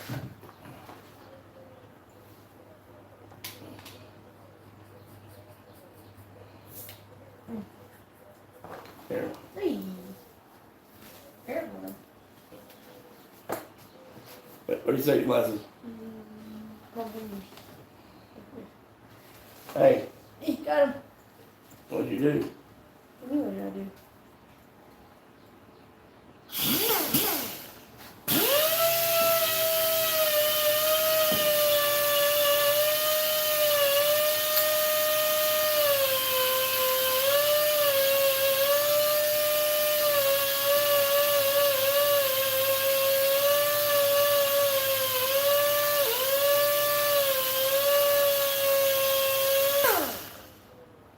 Now, let me ask you something. I don't know who's watching, but this has idle mixture screws in it.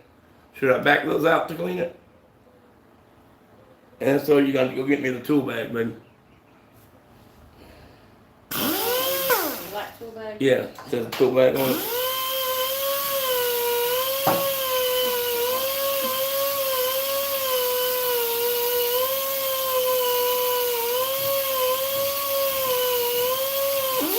Oh, careful.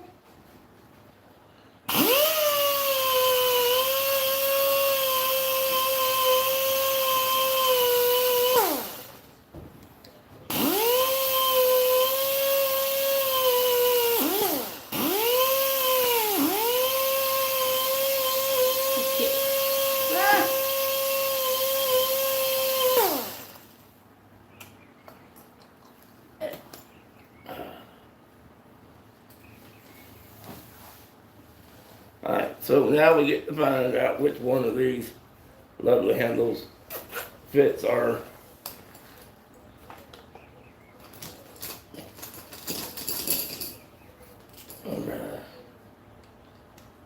what that's cool, that is spline. Alright, so let's see, so from the outside, right here, these are factory marks. Okay, so put a mark there and there. Alright. So y'all count with me. Low, okay, low is 1, 2, 3, 4, 5,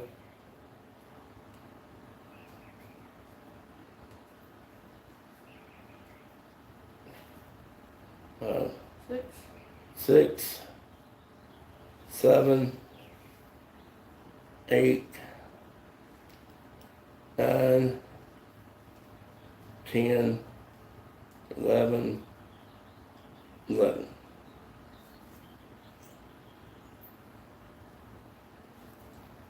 We're going, okay, 11 turned out. So the high, now we gotta get the line back over here. The high is, Okay. alright, so hang on, stop. The high, we're gonna do this one different. We're going to close this one down and count how many turns it takes to go down. So, 1, 2, 3, 4,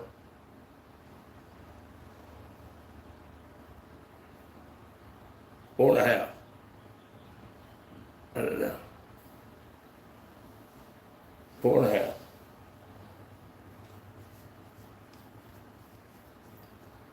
Should have done the other one the same way.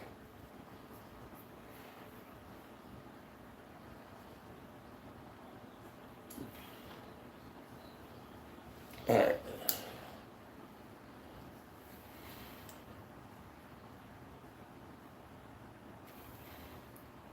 Alright, so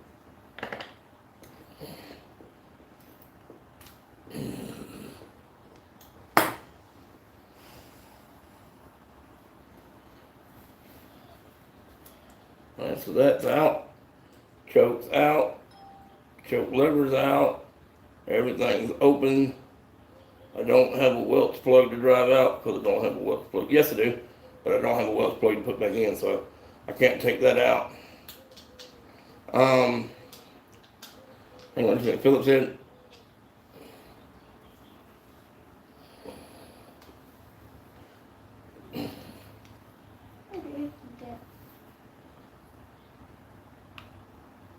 I can't get it. That's flathead. I'm ready.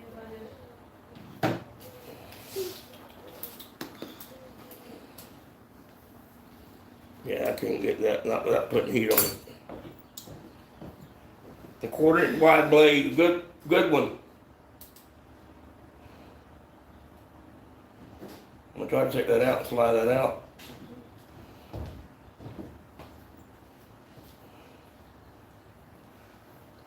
Let's see if I can get it out with this. I can't, I don't wanna mess it up.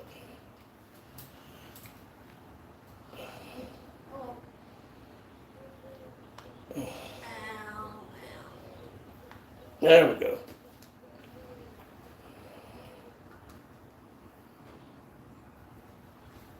And this is,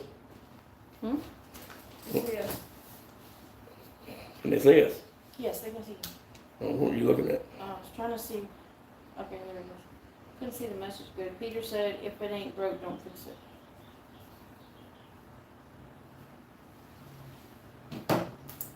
I don't know what that means. You were asking about I think asking about taking something out with screws or taps or something, I don't know. So you had me bring out the tool bag. Oh.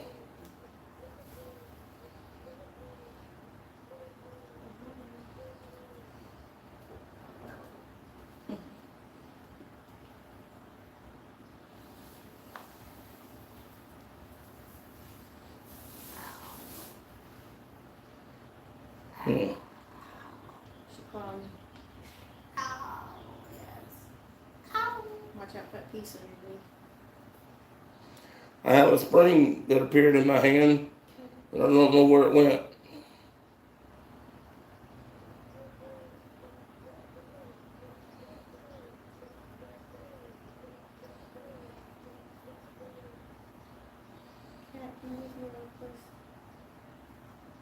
I could, but.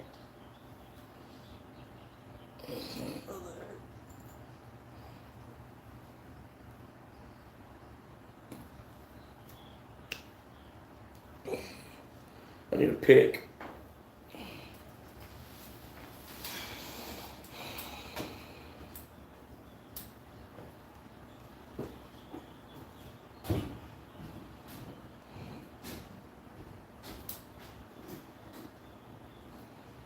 Hold it.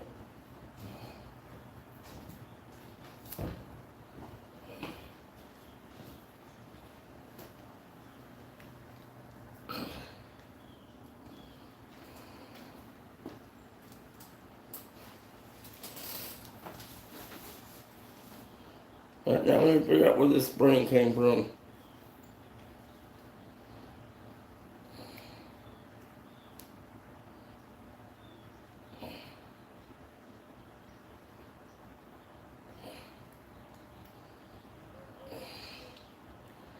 Right, when that happens.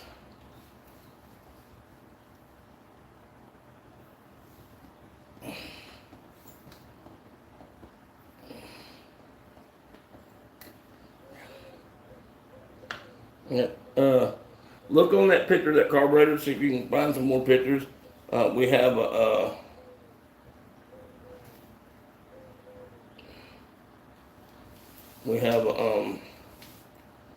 spring here.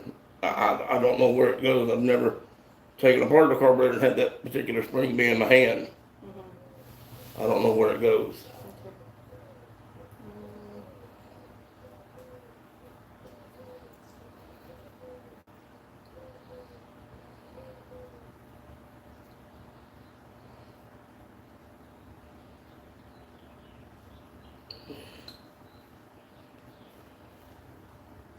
There's a spring.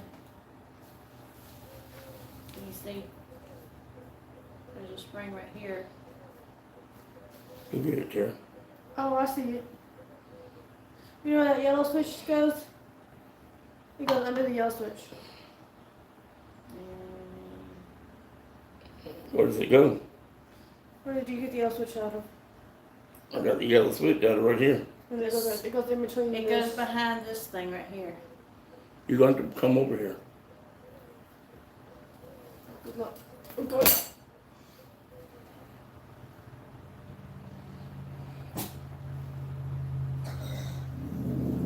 Oh, down in here.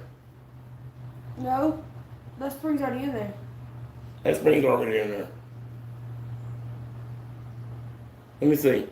Bet you it goes in that hole. Right there. And that's what puts pressure against it. Yeah.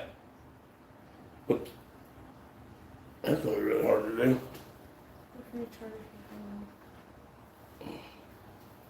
You gotta put this spring.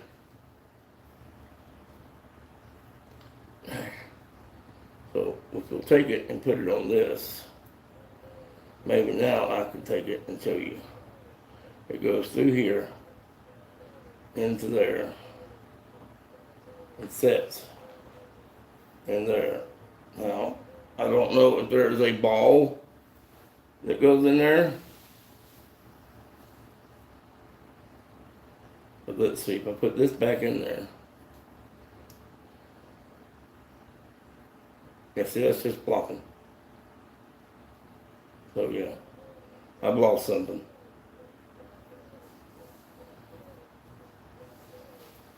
I bet I've lost a ball.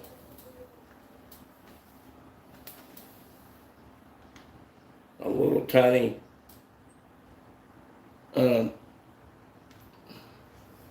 ball bearing, single ball. Here, take that. I'm not sure this is working. So go ahead and put that in there. These are the new gaskets or the old gaskets? Okay, so where's the new? From here. Yeah. I don't think this will work. Yeah, this won't work. This isn't the same. But the square one will. The diaphragm will work. This will work. Let me see the buttons.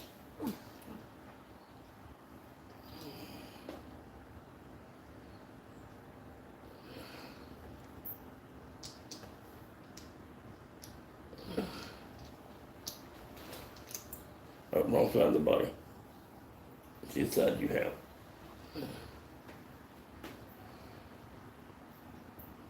Yes. So that'll work. So this brand new one will go back in there on that side, and the old one will go back on the other side. So Wait a minute, why'd you put that back in there? Wait a minute, not this one. The one we're working on, baby. I don't have that. I don't have that one. What'd you do with it? Yeah, you got the whole body. This is the only pictures you gave me. That's what I need.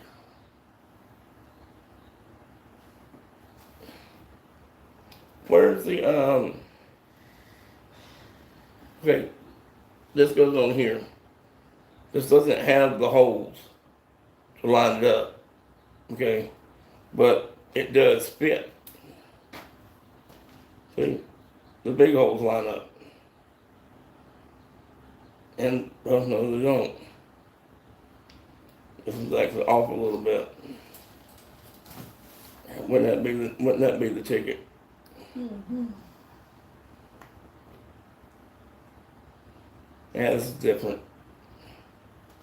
Now, we put it back together, that's all we can do. But yeah, there's a ball missing. There's a little ball that came out of the carburetor when I pulled the D10 out.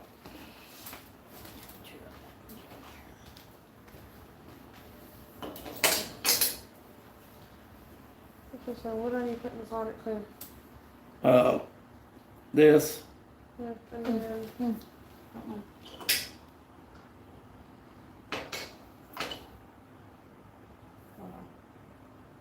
yay, Lisa, oh, get us a tray. Yeah, here we go. I'm not losing that. All right, so hang on. Just hang on. Hold that. Hold that.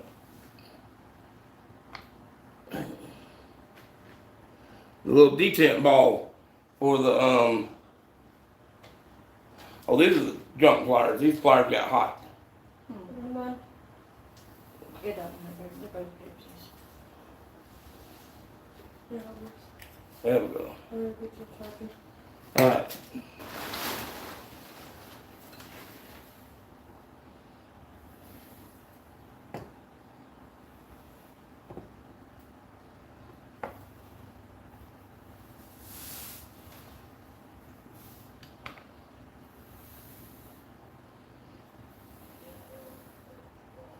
Where's that plug? Okay, I see.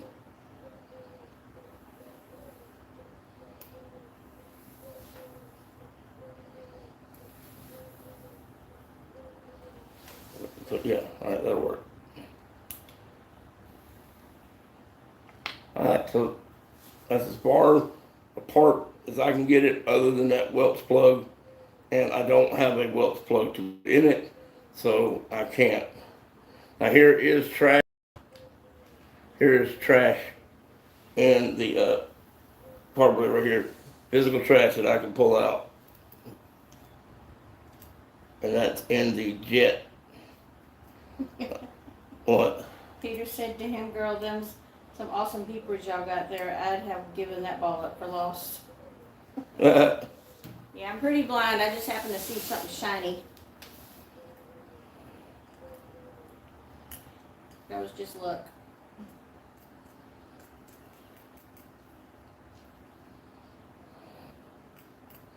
Alright, so that's cleared. So let's go stick her in there, and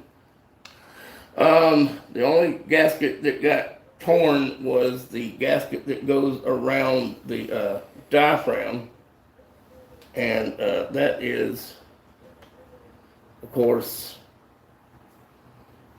where did it go? Oh. Oh, I got one piece in my hand. Tara's got me holding. She went to get the charger. There's another diaphragm. There's another one of these right here that we determined won't work.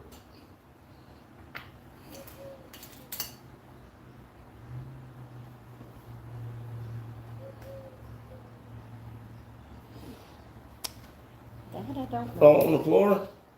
Don't see it. Is it right there? Yeah, that's it.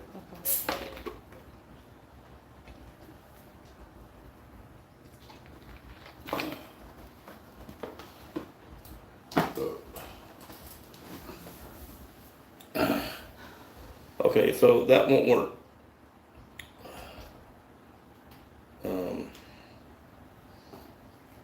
I don't know that I can cut. I don't know that I can cut a gasket that small. I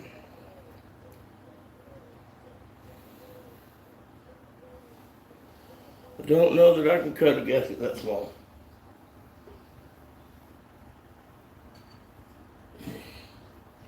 We shall see.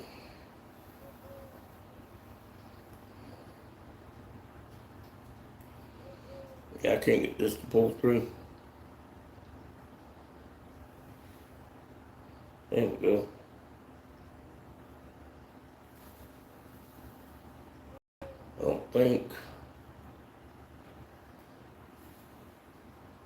Come on. There we go. This is the this is the other carburetor. I don't know why it's stuck together. It's brand new. I just put it in there. Unless that's a different carburetor. I did that too. Okay, this right here does not have any extra in it. It is just a square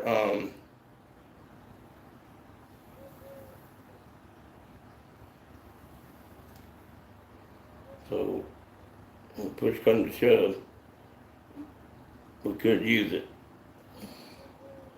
But that's not what I'm looking for.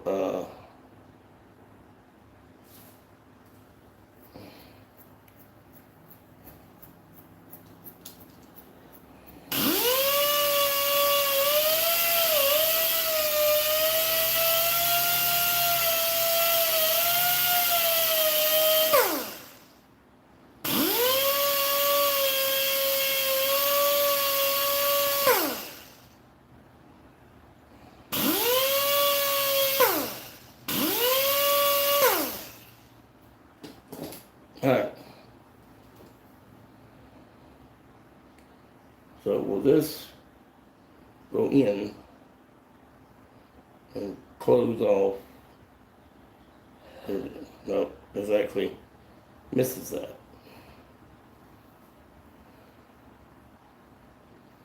So I guess we're going back with the original gasket. This one. It goes out and catches that little piece right there. Doesn't look damaged. Alright, so there. Here, take this. This is something else. That's fair. We'll get another. Here, put this over there, chair. This. And this. Go in that carburetor that came off of it. This one, we're going to have to try to This one came. yeah. We're gonna have to try to make this. Whoa, bloody bastard. Alright, here, take that, put that in the sonic cleaner, put that in the sonic cleaner. Where's the filter material? Out of a whole sheet, this is all I got left. Let's see, I need a micrometer, please. Or a caliper. Just to measure this gasket so I know how thick to make it. Well, I mean, no, not how thick to make it, how thick I can. Just bring me the damn caliper. Sure? I'm sure. He's not. He's not so sure.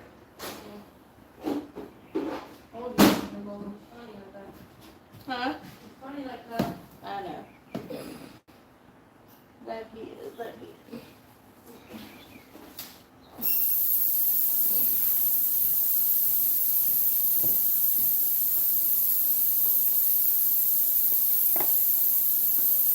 Hang on just a second. This comes off like this, right? Spacer than the diaphragm? At least I guess. But it doesn't cover that stupid hole anyway. We can use that other one. Hand me that other diaphragm, buddy.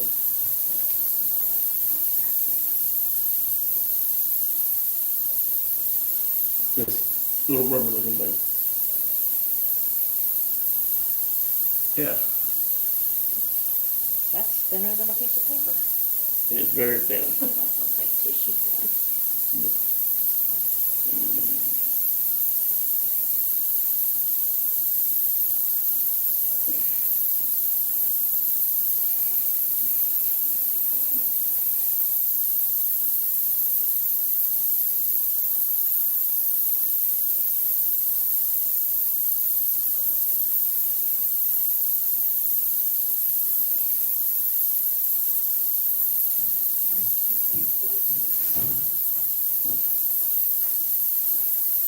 If this goes down, if this goes gasket, then diaphragm, then that little hole that gets covered up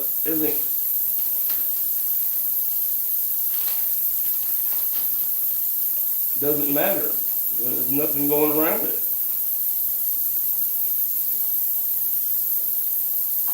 Alright. Let me see if I can attempt to cut out the world's smallest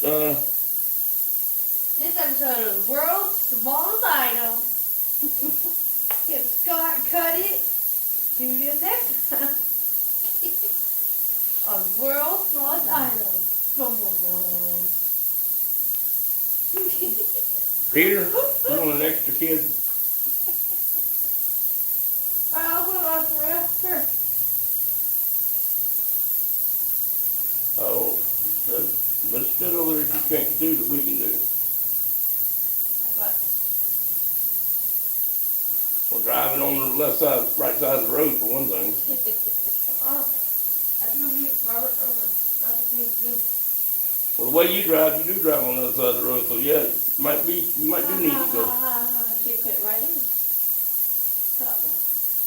And also, their gun laws are more strict. You can't open carry in Australia that I know of. And yeah, that's the pain in the butt. They don't have a Second Amendment right like we do.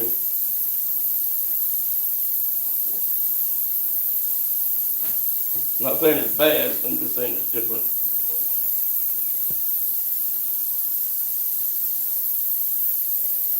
He said petroleum jelly works the best. Or I have no idea. what? I really gotta pay attention to what we what you say. Yeah, because he probably responded to something you said. You forget, And I don't even know what to and then say. he forgets, and then nobody ever knows. I want to see if everyone's do. What's that? This way. I don't think this is gonna work for 2 seconds, but we're gonna try it. At the very least, I have entertained, what, 2, 3 people? Yep. I've entertained 2 or 3 people for a few seconds.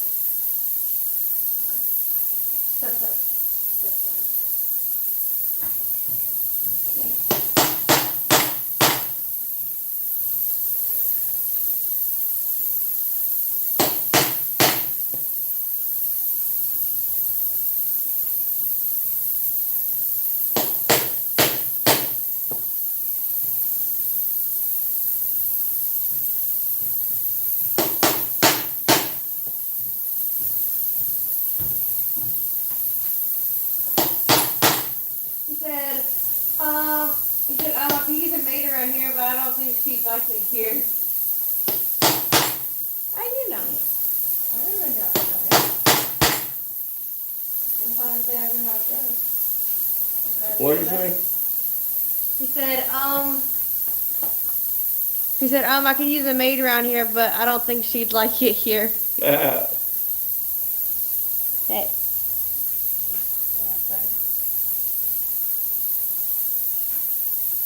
The next episode of Don't American goes to a different continent. But Beth, here, I have something.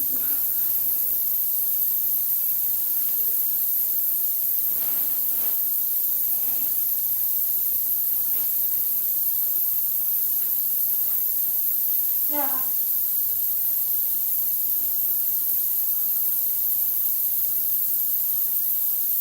What's that? That one? I'm gonna back it up. In the truck.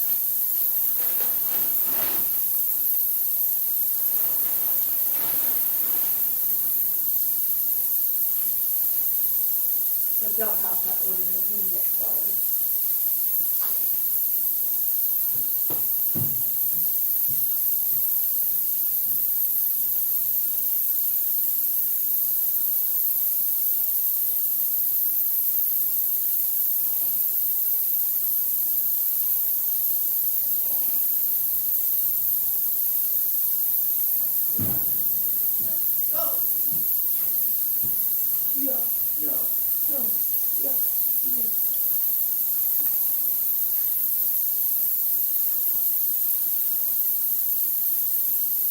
If you look at the light, I need lots of light.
He said, I'd rather see Tara excel in her own chosen field.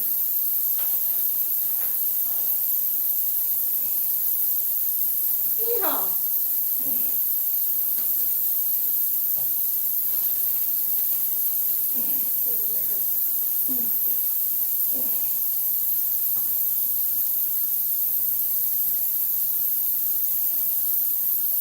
Me too.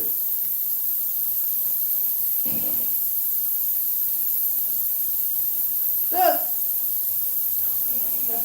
The crack was broken out.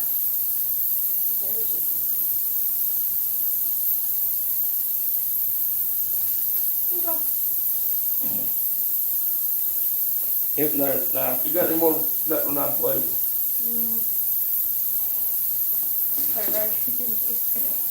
Here's your cracker. They keep you. I don't think I do.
Every time I cut out a gasket, I have to have a sharp knife. If you don't, it rags the gasket, and you might as well just not even have the gasket to start with. Yes.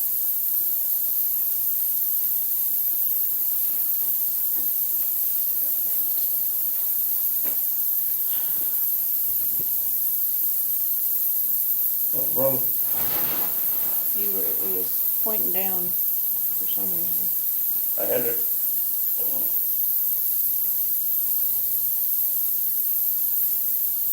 Now the lights, Jerry, you fix that. The light's blinding them, but the other way, it's looking down at the table.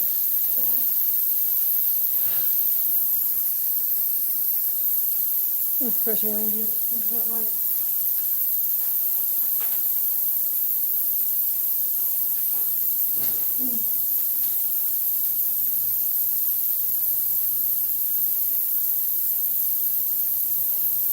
He said, I like knowing all my kids. He said, I like knowing my kids can all support themselves.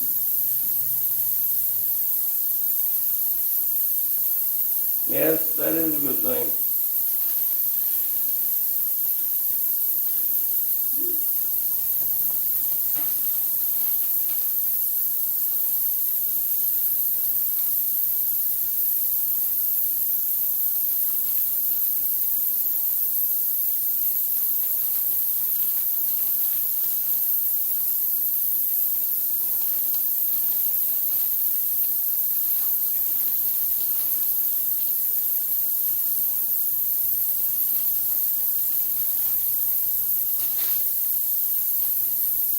Wow.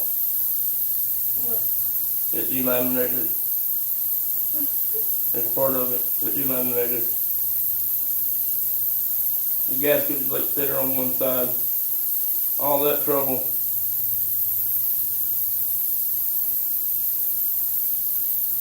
All that trouble.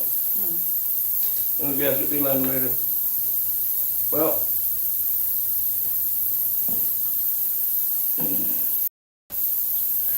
I have one more section that I can try.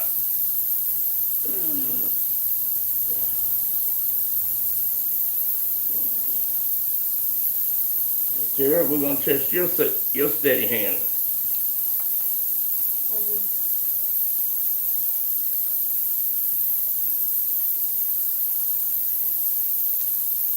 Peter said it would be nice to have had a birthday greeting yesterday, though.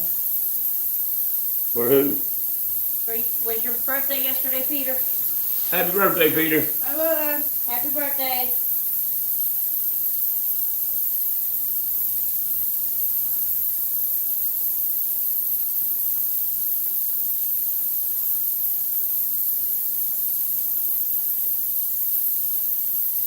I'm sorry, Peter. Facebook didn't notify me.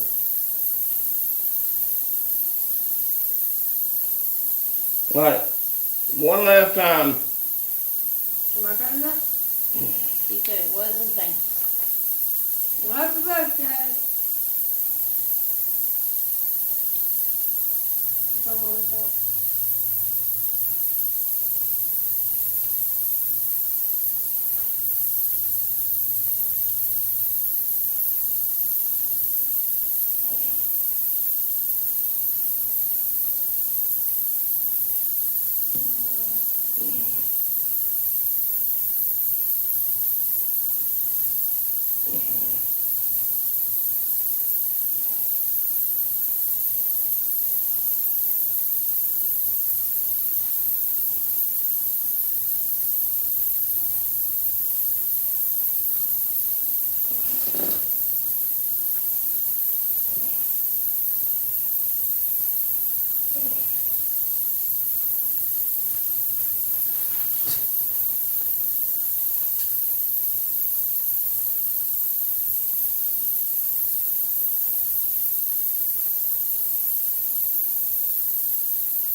This leather is supposed to be used under here. That's what allows me to cut without dulling my blades down bad.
There.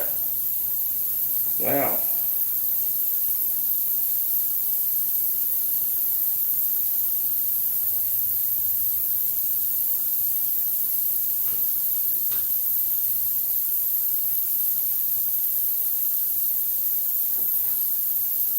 Alright, now there we go. Oh, one little tiny corner right here.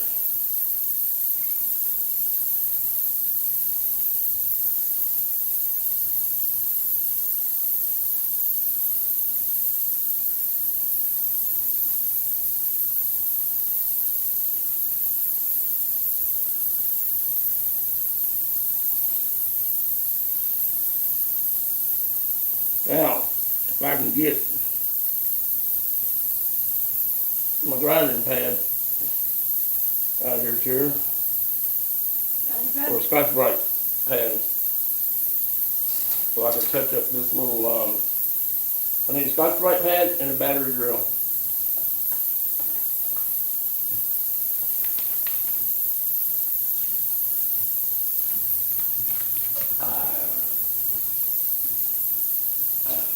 There. I just turned it off.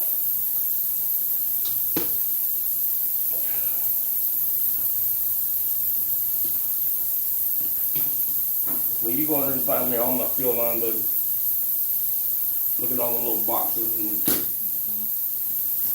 I'm gonna need some more filter material, gasket material. Look. Come. Roll up, baby. Roll up.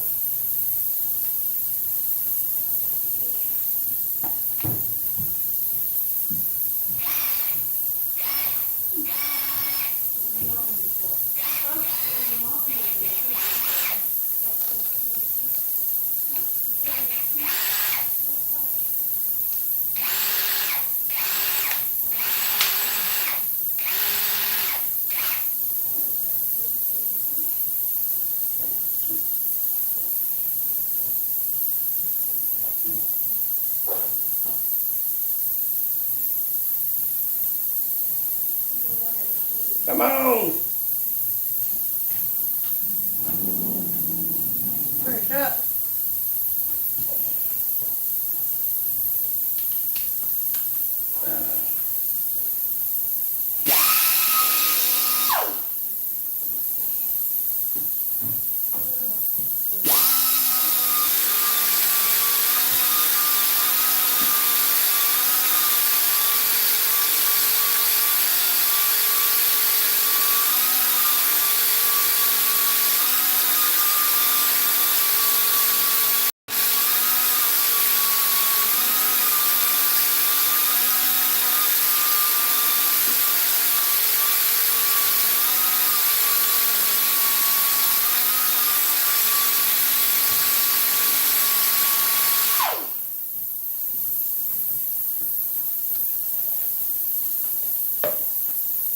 we got plenty.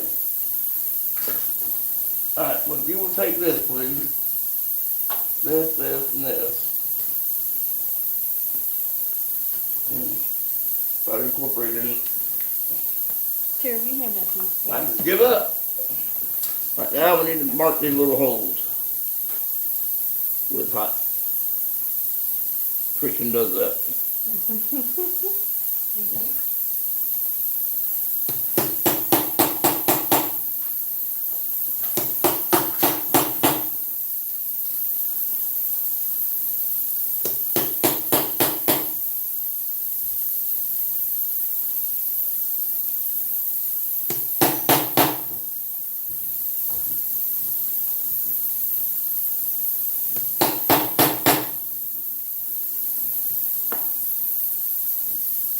That blended up quick.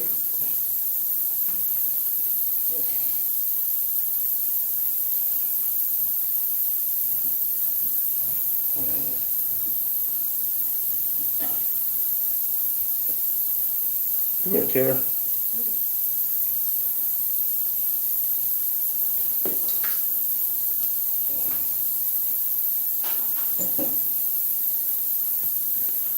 want to finish this tea.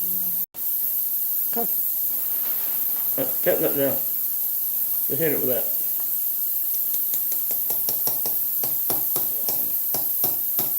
Near the head. Swing it like a hammer. Never mind. You're blocking the light. Here. Try hitting it down with a basket. You know, whatever.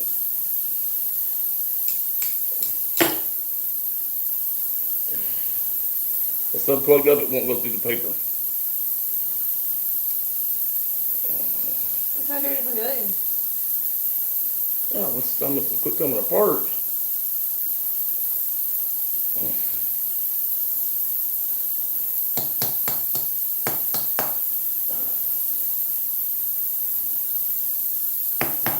Yep, right here, baby.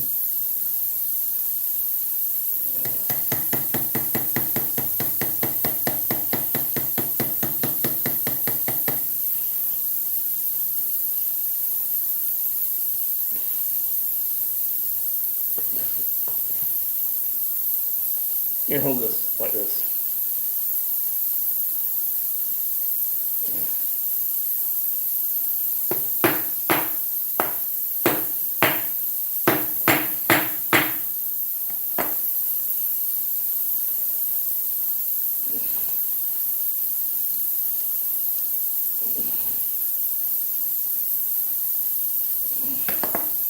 See how quickly, I'll look into the light again. See how it gets dark when you light it when you move back? See how quickly a 5-minute little test can turn into a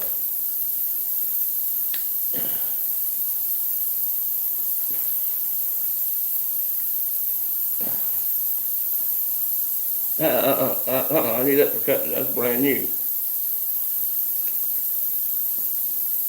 But pardon.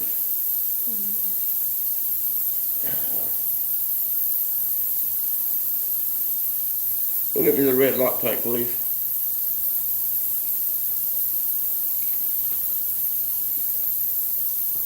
Lord mercy. My hands are cramping up.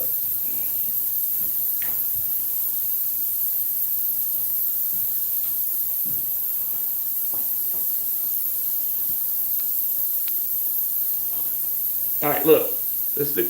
Come back now. This stupid thing comes apart.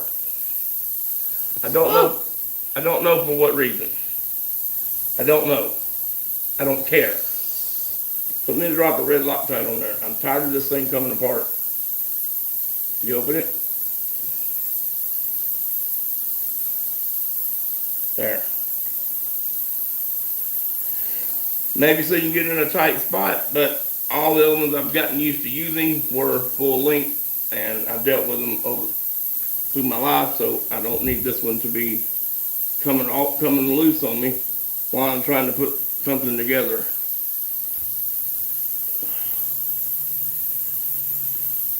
I want it to stay where I put it.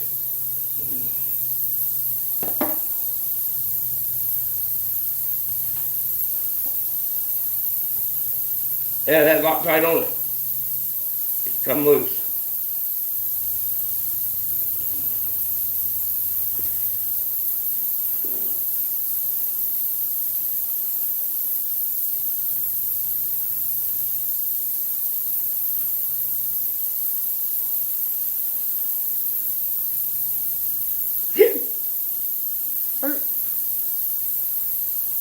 There.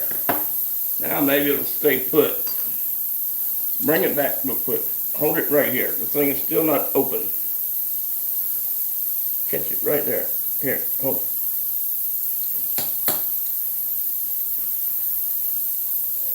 Hold it right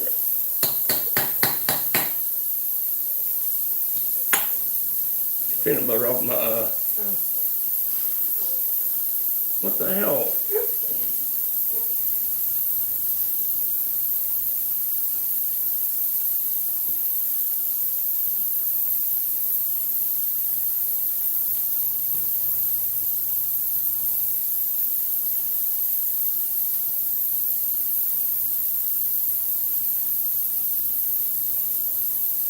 Now let's see if I can get this to cut this gasket without tearing it.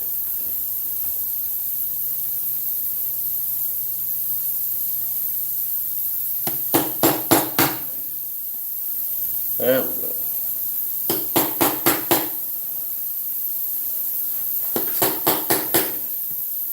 There. Now, provided that seals and does okay, I'll risk it. Alright, so that goes with that.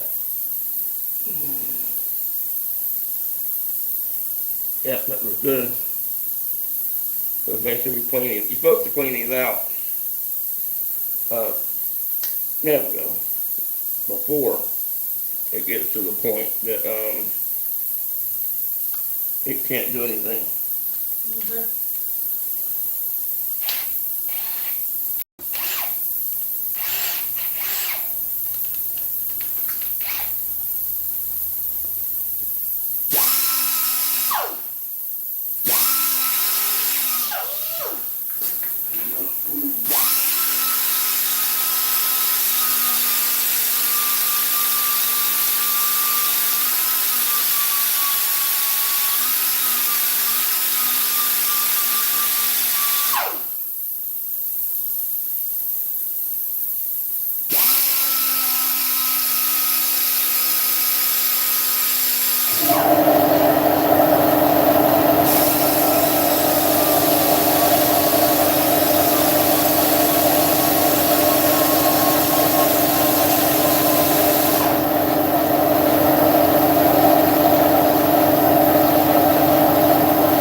Take a moment to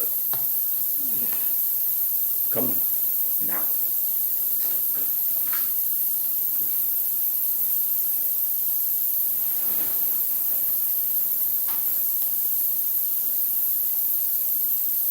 This is rubber cellulose.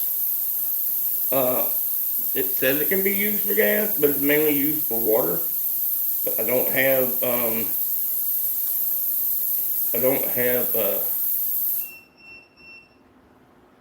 any more of the gray left.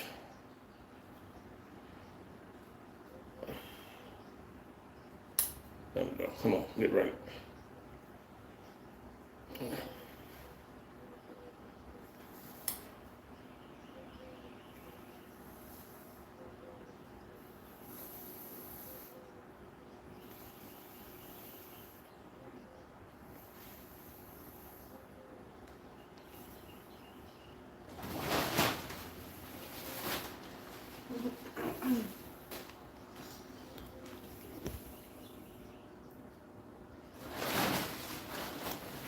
Alright, so there's that. Hold on. This.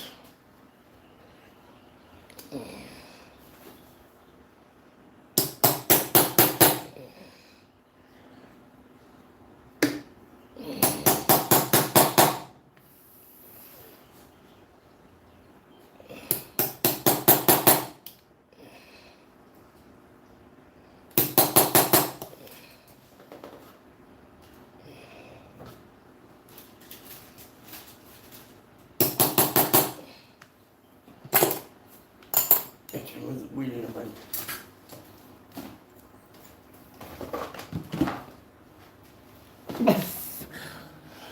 Oh. Give me away. Come on.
Alrighty.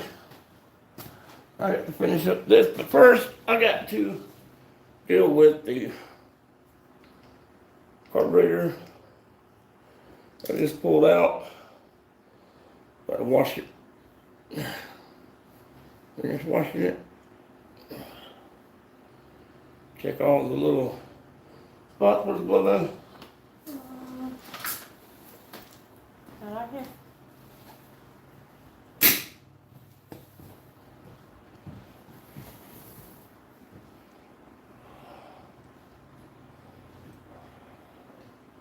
What cleaned it up? If it did for the inside, what it did for the outside. In good shape. Well, that goes nowhere. So I don't have to worry about that.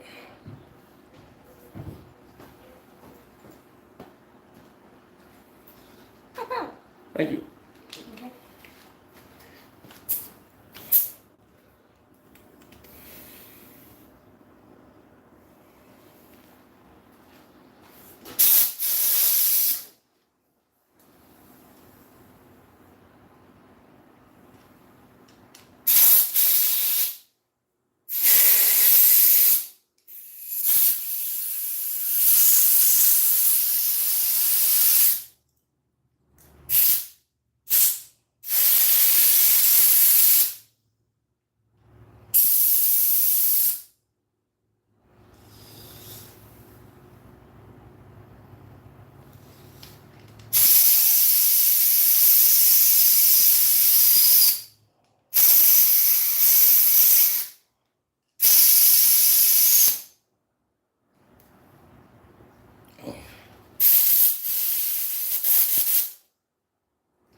So let's start putting her back together.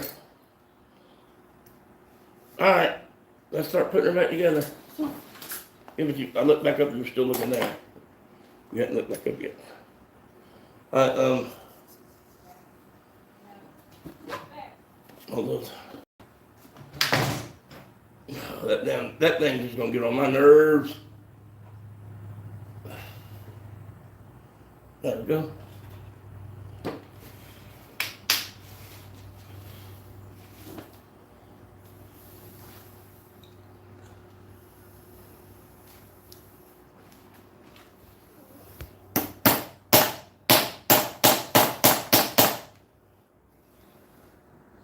Oh, it wants to be on the table.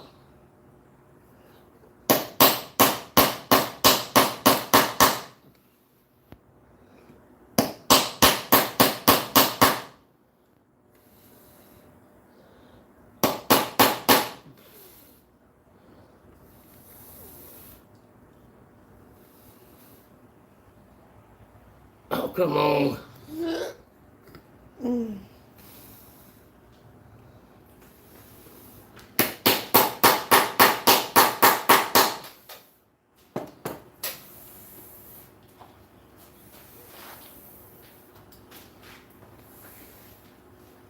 How about that? There, finally. Alright, so there's that gasket new. There's that gasket new. So now, put it back together. Yeah, put it together. Go. Alright, come on. How many turns where's the other screw?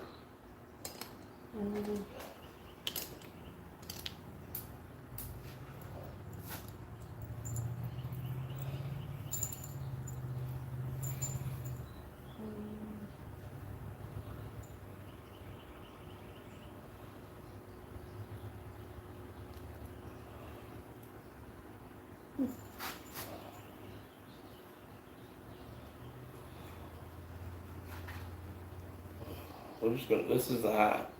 Okay, so we're gonna run this in.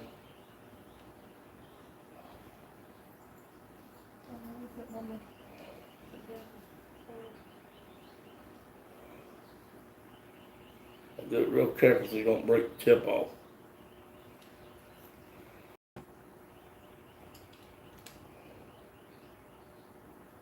Alright, so that's in. So let me find my mark. Okay, let's put our marks back on the wrench and the carburetor body.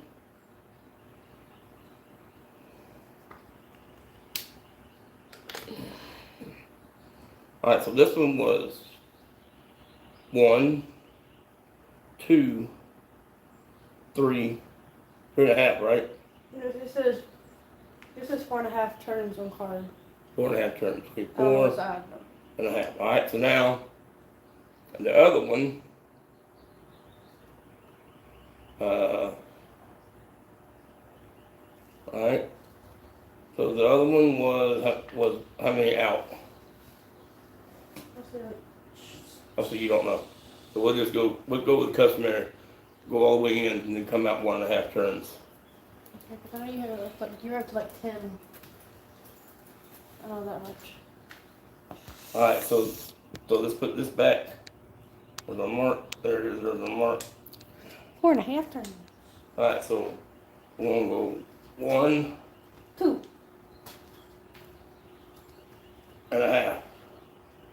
One and a half turns is normally what people put on that.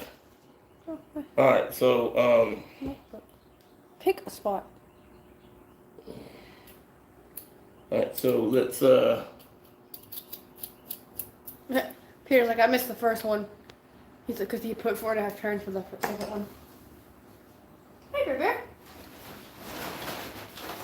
My neck broke. alright.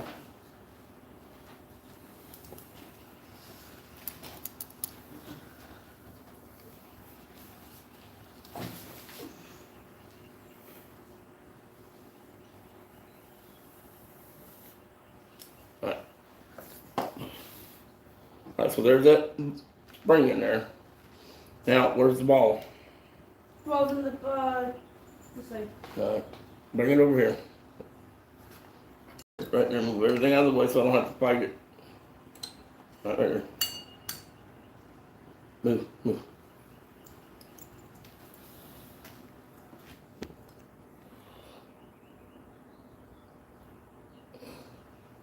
Alright, so now let's see. This thing has a tapered end on it. So I'm hoping that it will push the ball down.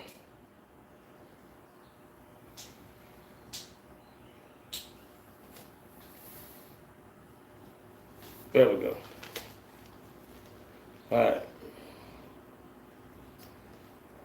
Yes. Alright, so the carburetor goes like this. Okay, so it goes like this. So that's full choke. No, okay, I got it upside down. Alright. There, that's full open. Partial choke, full choke. Alright, so now we stab the choke blade back in there.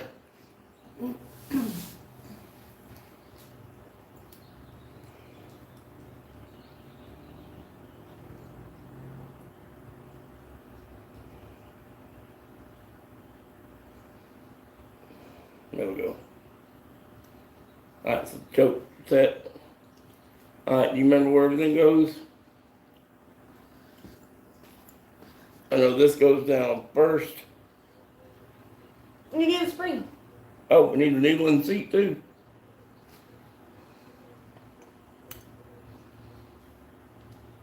Damn it! Oh, bring it, bastard.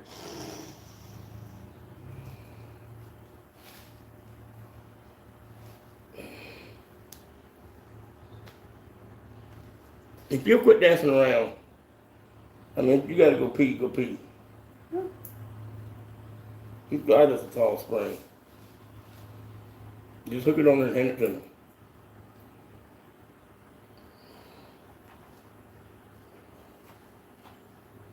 Hold it just for a minute, just like that, so I can get my hands turned around.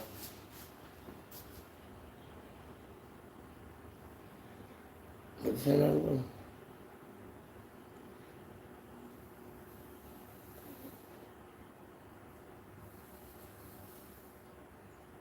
Oh, push the pin over.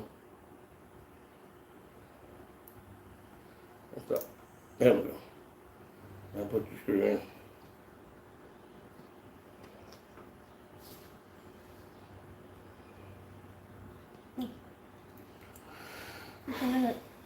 Huh? This one. That's flathead.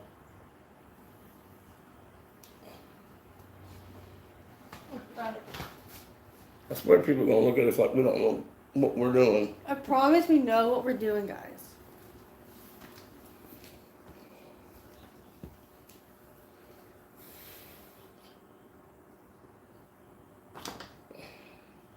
Sorry, I think I moved this thing more times than I count. Now, that, and this. No, not this. No. That. This one. I think so. Yeah, this one can go there.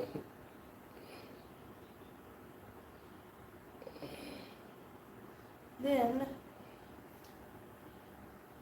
this. No. This. That.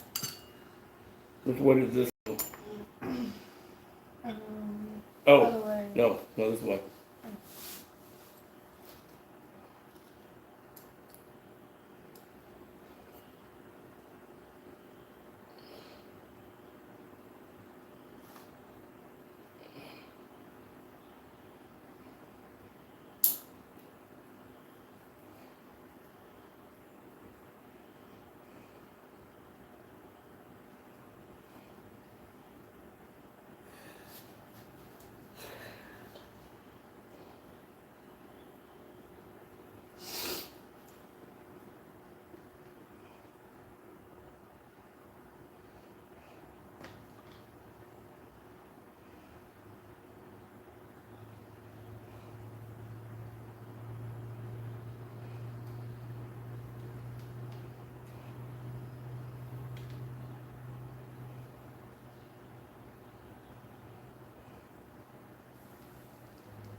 Alright, here's that side.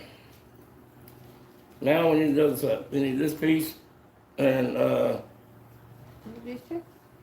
no, this gasket right here. So the gasket goes on first. Like that.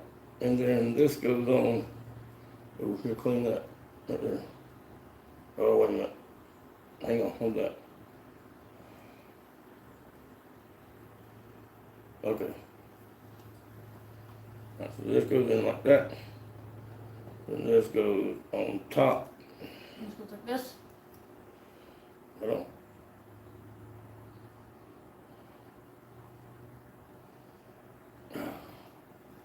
Can't move it. Without those lineup pins, it really sucks. Trying to put all this together. Wait a minute, wait a minute. Oh, just wait. No. Hang on. Oh, the bolt. No. Hang on. Just hang on. We're missing something. Where's this go? Where's the... That's the filter that goes inside. That's what I'm saying. I don't know where that goes. Hang on. Oh, I know where it goes. Right there. You sure? Mhm. Alright, put it in there. Is it clear? I don't know how I'm gonna clean it. You can't put that back in there. You should have put that in the chronic cleaner.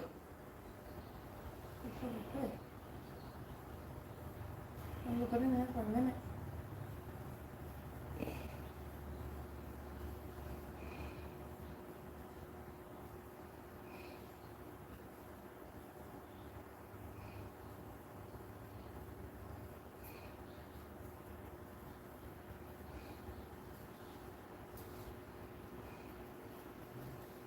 Alright, it goes in this hole.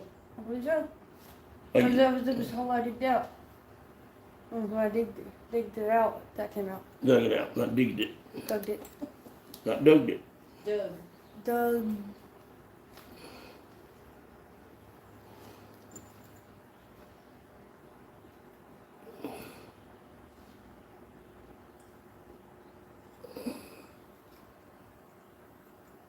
Like so. Alright, now, let's go back on like this. Put your rubber cap down. So. Like that.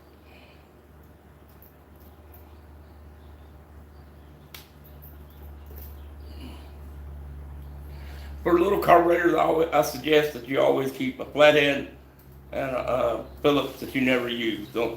If you don't take one out of the back pack, put it up on the top drawer. Don't use it only for carburetors because these little screws are very unforgiving.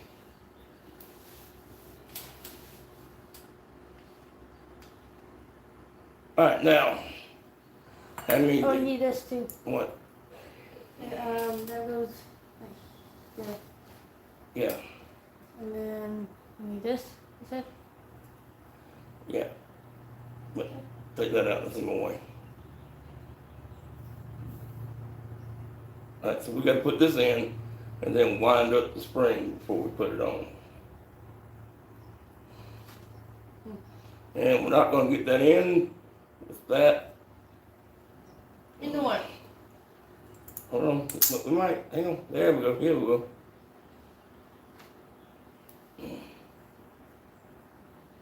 Well, that's done. All right, now I need an E-clip on the bottom of the set. That's enough. What? Yeah, that's enough.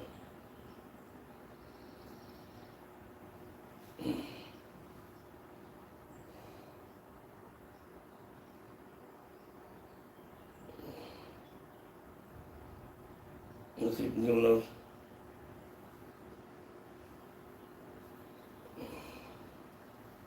Put your thumb over it. That's it.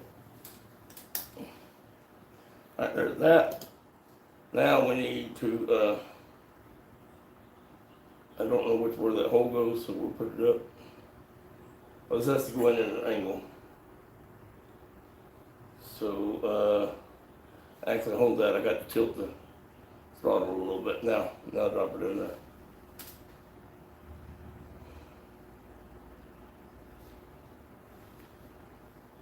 You know, it really should take pit. Guess what goes in that way. Come on. Look. Doesn't want to go in like that. Oh, we'll get that in there then. There we go. Good. Let's get the screwdriver. There.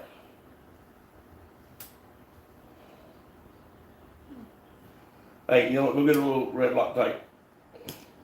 But we'll never take this thing apart again. So he said. You won't take that out again. Just a tiny bit. If I had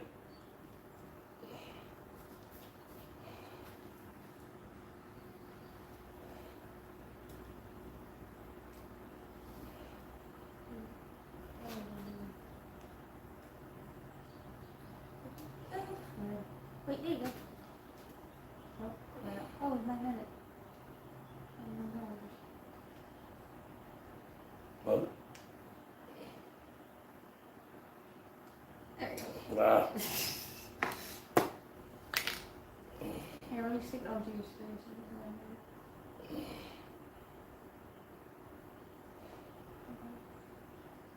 Mhm.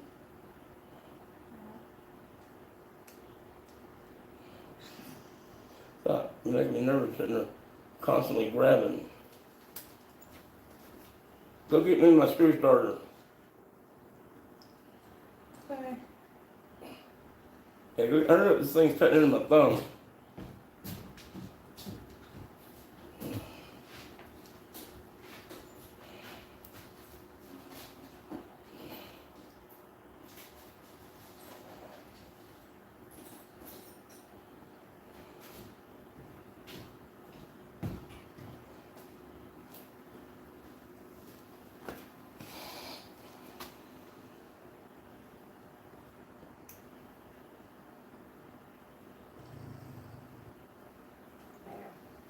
Come here. What you bought me up? You gotta put it on the straight, baby. Oh, mine's missing second thing.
Screw or did it pop off? Hmm? Did the screw pop off? Yeah. Okay, let's make sure I saw it.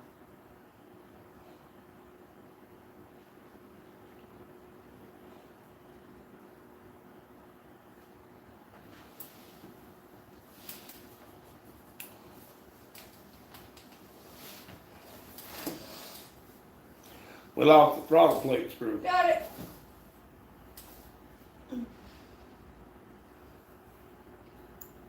Cat, oh, come here.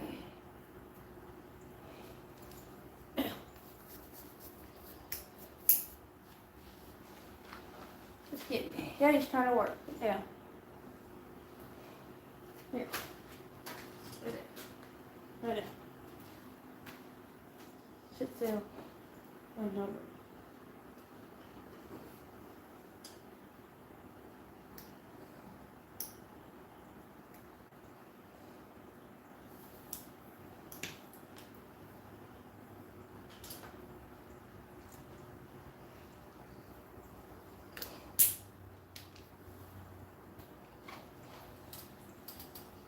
There.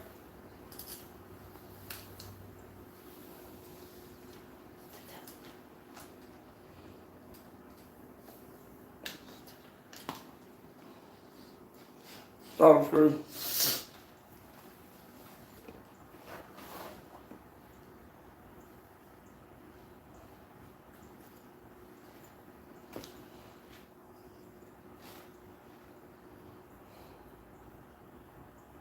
What are y'all betting? Fires up first time, doesn't run at all. I say it fires up and then quickly dies. What do you say, Mom? Same. Oh, Fire yours is different. up. Well, I agree. I don't have anything different. You could say it doesn't start at all. Well, we found it. Won't start at all. Every day you're stuck with it, it'll start right up. They can choose the same. Little options. For teams. We'd be smart, I think. Huh? We'd be smart. That hurt. Good have. Alright. Bring me the blower. Weed eater? No. The blower. Oh. Guess I want the weed eater. That's what I say. I was supposed to be so confused. I thought, yeah, I thought it was the weed eater. There. I told Leighton it was the weed eater. Don't confuse poor onion head. Alright, where's my gasket? There it is. Oh my god, he kept trying to take this thing apart. He's like, I saw Papa do it. I gotta do it now. Look what he's in. No, that's just how he was acting. He's like, he was just over there because he took the case off, he took the sponge off. Guess. Oh yeah, they get it. They're out there in the yard. He's over there, just leaning over it, looking at it, trying to pull on it. I'm like, you trying to work like a Papa. Peter said, "Oh ye of little faith, I reckon it start." Oh yeah, little face.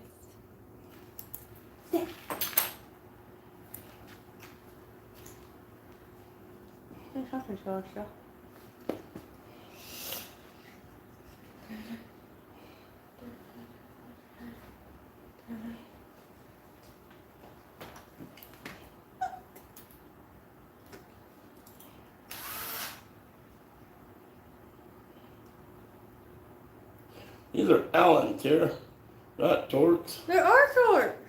No, they're not. Look, Oh, I never said those were torts. look I at said this. the black case was torts. I never said that was torts. That was all you. Alright. Now. Peter said, but I support you if it doesn't. Aw, Peter. Shush light. Oh my god, that light just blinds everything out. Alright, hang on. This, okay, which one is, okay, this is the vent. Okay. Okay, I think this is, I think the fuel goes down here. Okay, and the vent goes up on top.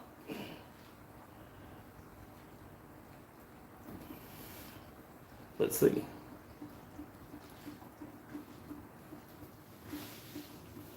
Are you guessing it?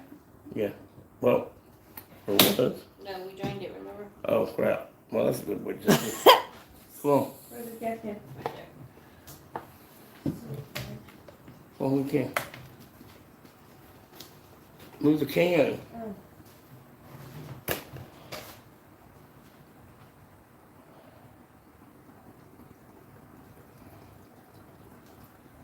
Go down. That's good, that's good, that's good, that's good. More I have to take out if it don't work. I'll find a place where it wants to lay.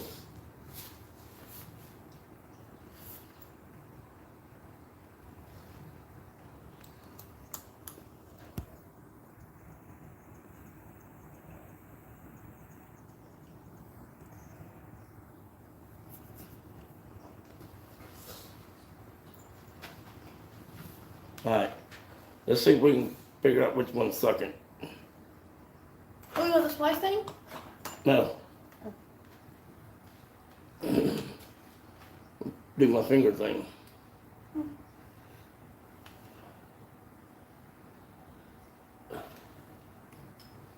Hold on.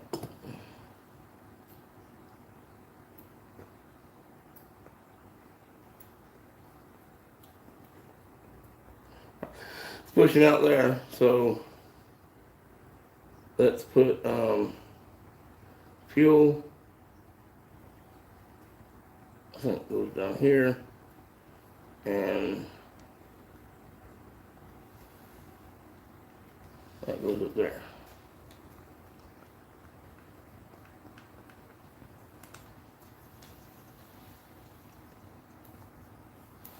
Is the funnel covered? The vent covered? Oh.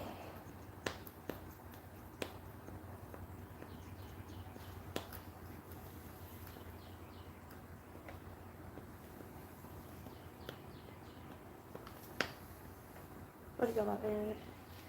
Something.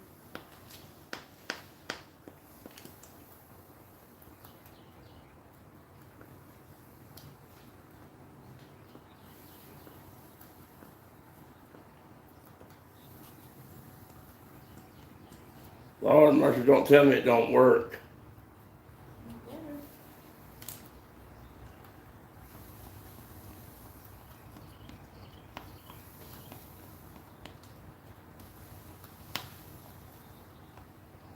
And I don't have another bulb to put on it.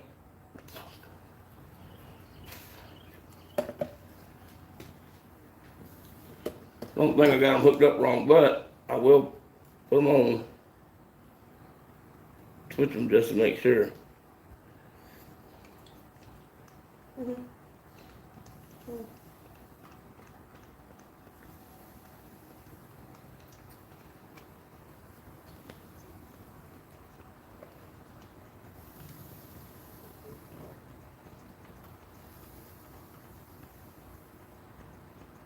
No, see it moving up this line? Yeah, that's the wrong one.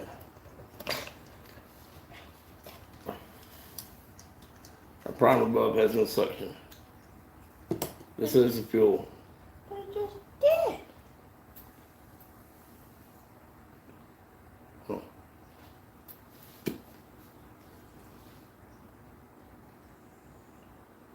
Nothing.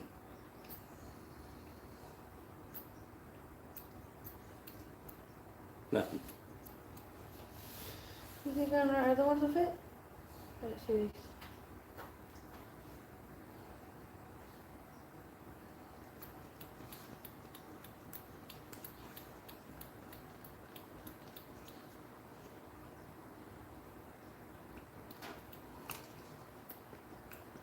It's got to be leaking internally. It's got to be leaking internally. Of course.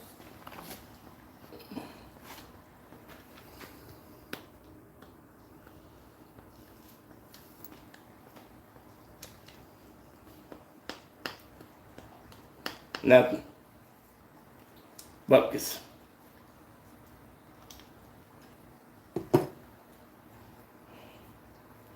Bupkis.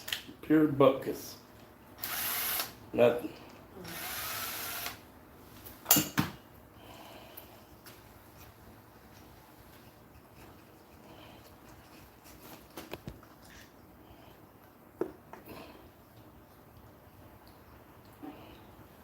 Alright, let me see, Phillips. Let me see, that other diaphragm right there, the one that came on it originally. Because when we put on it, it's not working.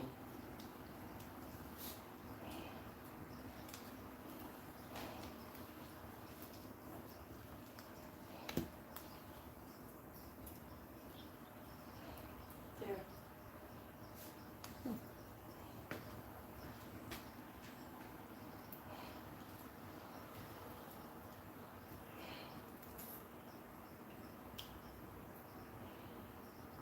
Well, we now know where that goes. That's going to be really hard to do.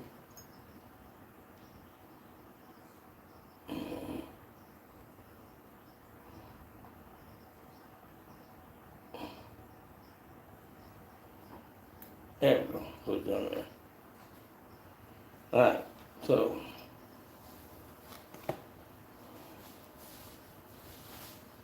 No, that's not the side. Oh, it's on the other side. Hang on a minute.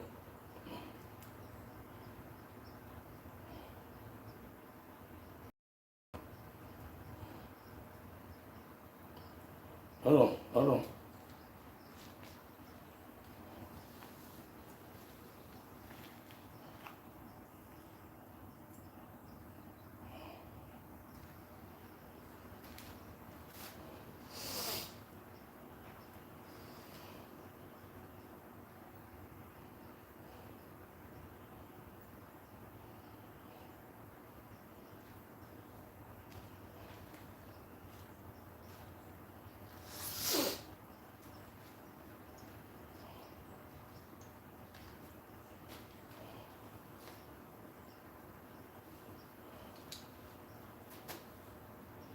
Screws.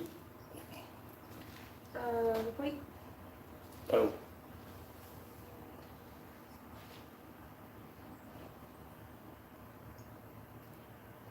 That screws.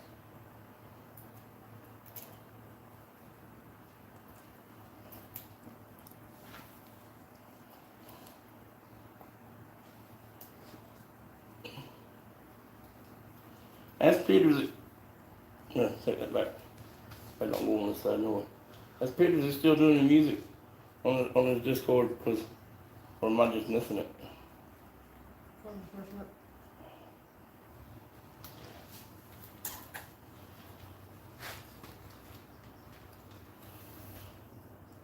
Alright, now, let's try this again. This is fuel. We didn't even change anything. Let's see if it works out.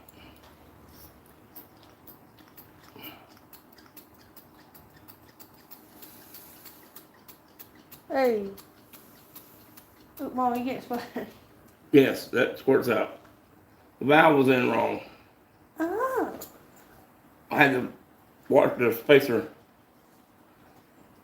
Yippee! Yeah.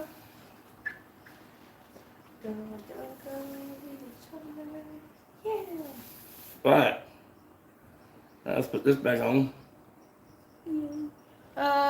He said yes, we did one yesterday for my birthday. Oh, it's on Fridays. Like, we miss it every time because it always goes live.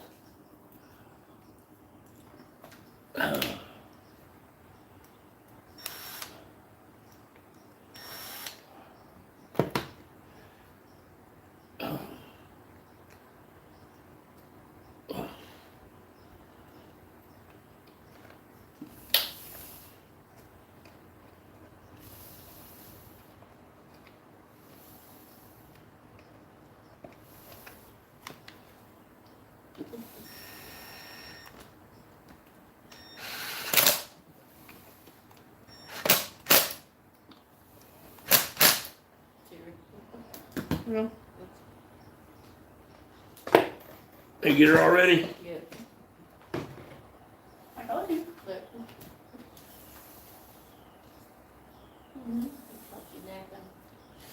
I'm tired. What can I say? Girl's tired.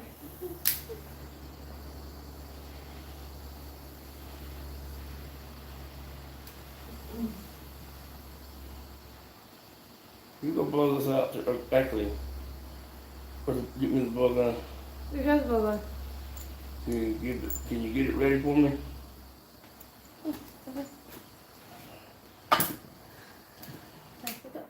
Well, I don't have to hunt.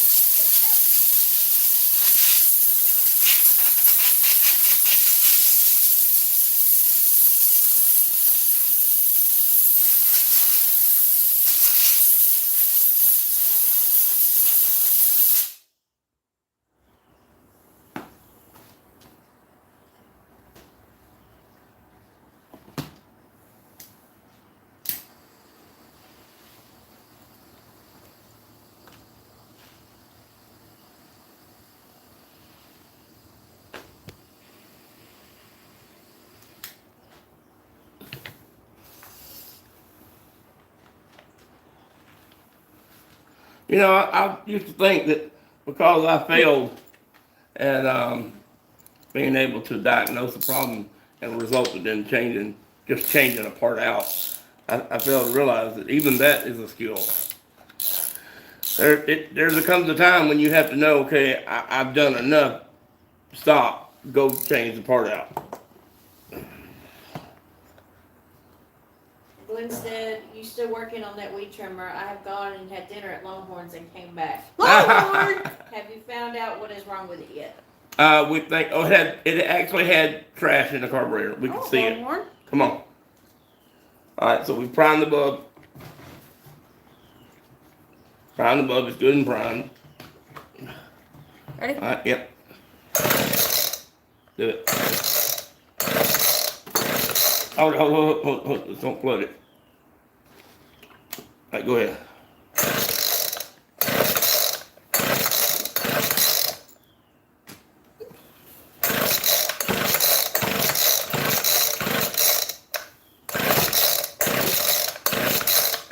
Really?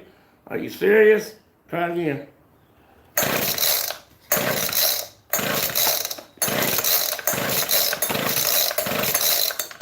That's right. Hold on. The choke. Throttle won't move. Oh, wait a minute. That plate's on. Hold on a minute. Oh, that's supposed to go. Oh, wait a minute. No, don't go there. That's not where that goes. There you go. Where does it go? You sure it doesn't go there? So I think you'll have to lay. Oh. That's right.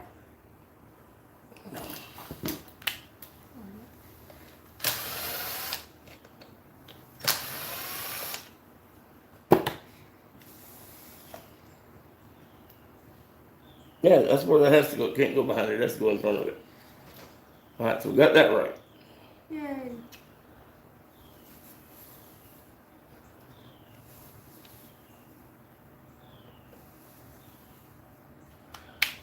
But it's blood. It's still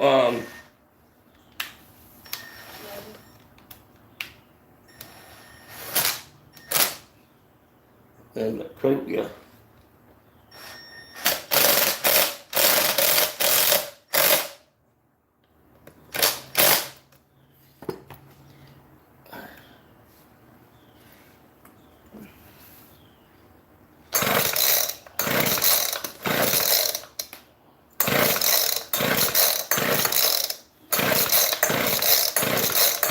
Stop.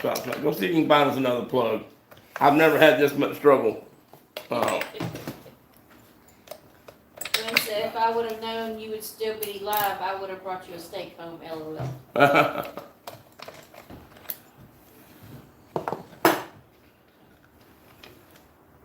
Yeah, it's flooded again.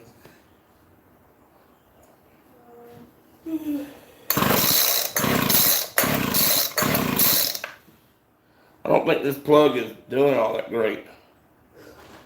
Do we not have any more plugs? I don't know. We probably don't. Knowing us, we got 10 million plugs, but 10 million plugs, not 10 million group. Just one plug 10 million times.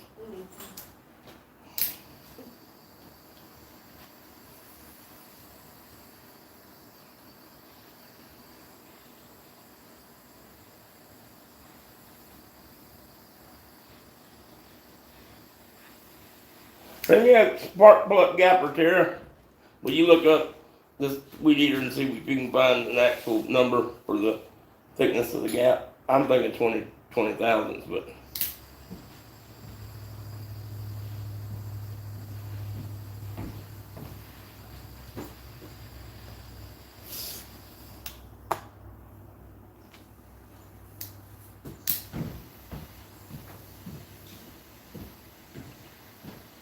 Says typically 0.025.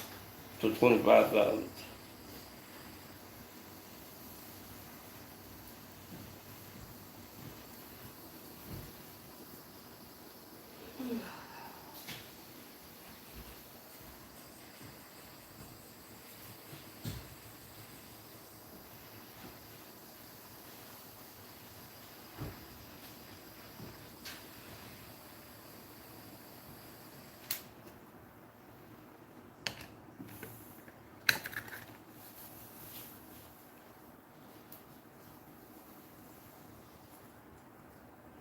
30.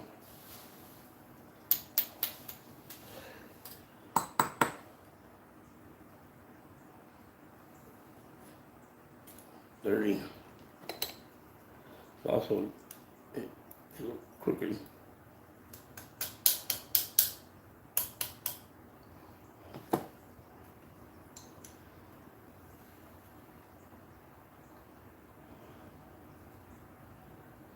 $30. Here, you found me another plug. No, I haven't found anyone yet. He said, will you? Oh, yeah, I'm looking. Looking, Hey, there's a box with some hose or something in it. It's got a plug in it. I was gonna say, look over there where those, hippo boxes are. I thought I saw one in there.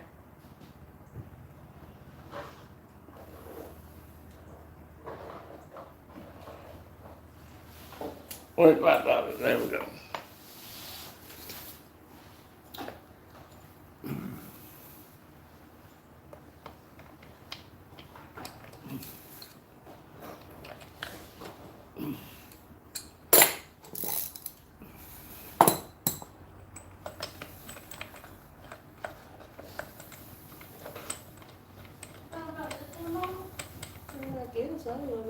Let me see it. It's too small.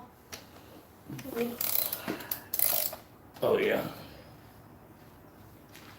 Alright, so I don't know what the deal is, but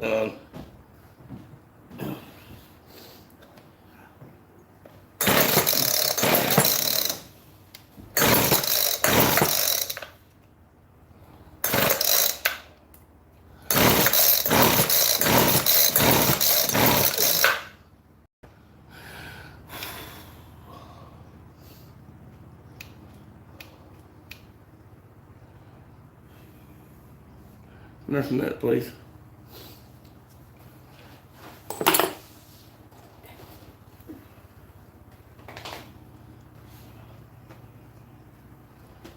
Alright, pull the rope. Alright, stop. Now pull the rope.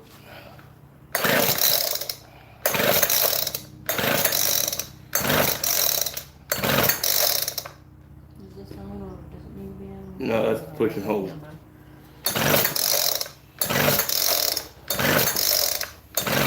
Alright, stop.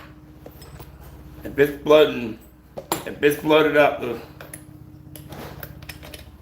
plug again, it's the diaphragm or something. The carburetor is one. Hey, Terry, this isn't the right plug, baby. Huh? This isn't the right socket. Oh.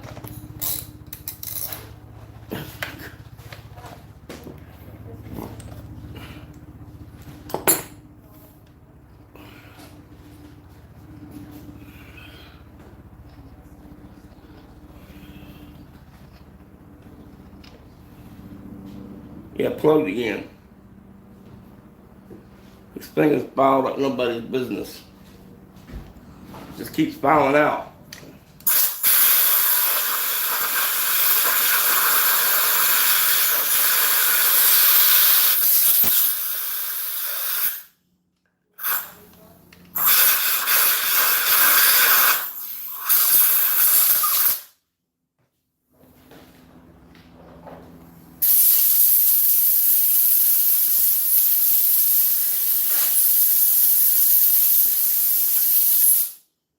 It goes from no fuel to flood. So it's got to be still trashing that carburetor that didn't come out with the sonic cleaning. With the ultrasonic cleaning, whatever.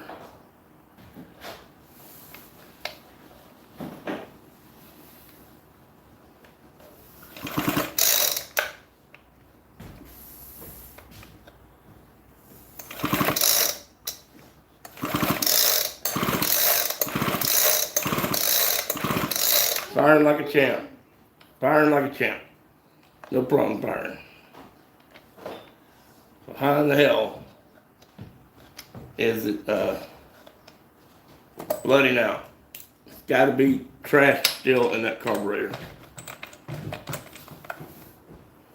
Somebody come out here and hold this thing.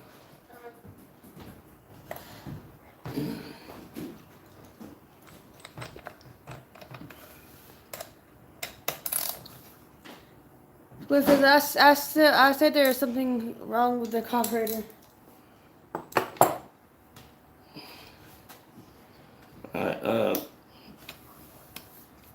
Alright, so, we're gonna try something.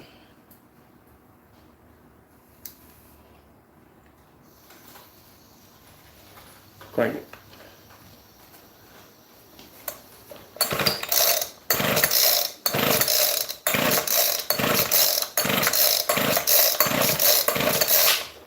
Nope, that won't work.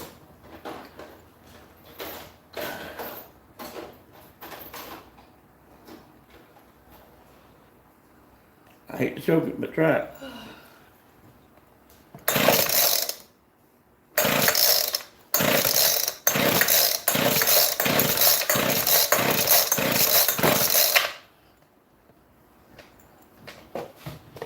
And turn that. This thing seems to be turning. Hold on to that.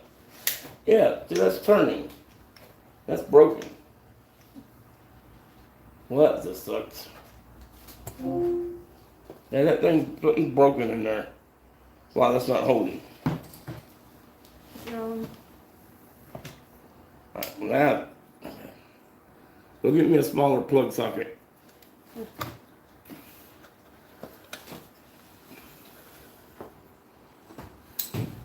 So you get we'll fix something to do.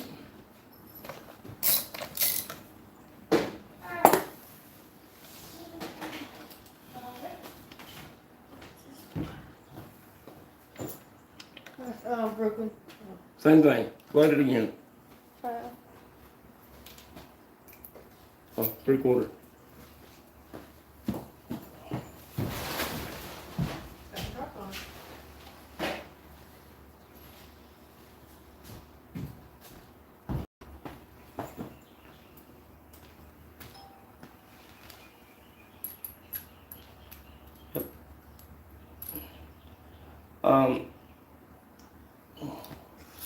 Go look at every hip of box. There should be a plug in one of them. Mom was already done that. Do it again.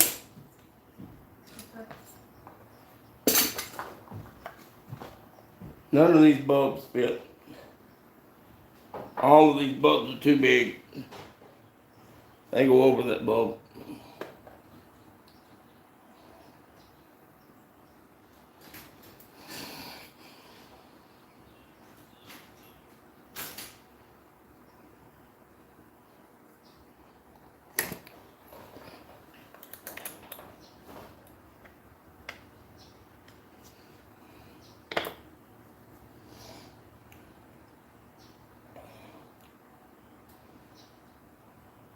I'm going to turn this low speed screw in all the way. Let's see. 1, 2, 1.5. Alright, so we're going to turn it in 1.5, and now we're going to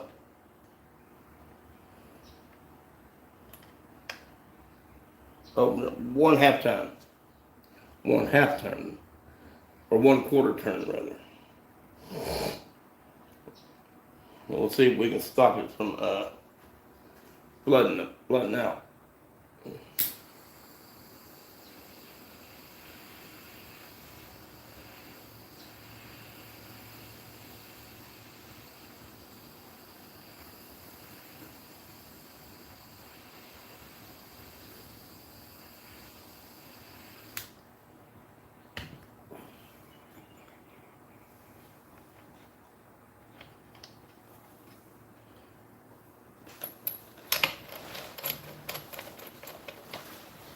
Well, we've already taken the carburetor apart, Glenn, dug out all the trash, run it through the sonic cleaner once, blowed all the passages out, and it's doing the same thing. So either we didn't clean it,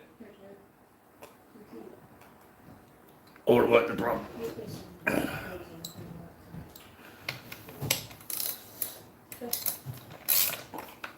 Can you Is there something else that has the same spark plug you could take it out of? Maybe the blower, Just to try it and see. the blower's in yonder. Here, come, Tara, come here. Blower's in yonder. Alright, we're gonna try this without choke. We like crank it. Good thing.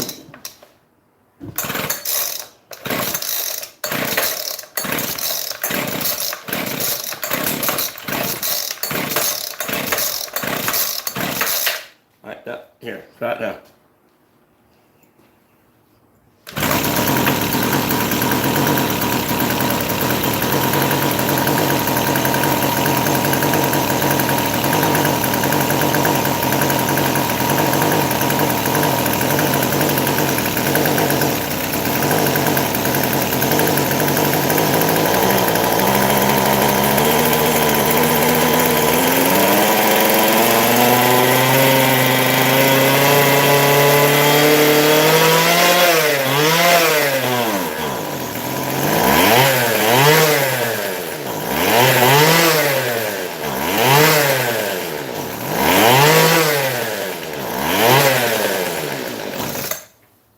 Then, so I turned it 1.5, so let's go, one whole turn this time, one whole turn. Alright, come on, Tara, and let's get all this crap moved over here to the safety of the couch so that I don't have, everything falling on the floor again.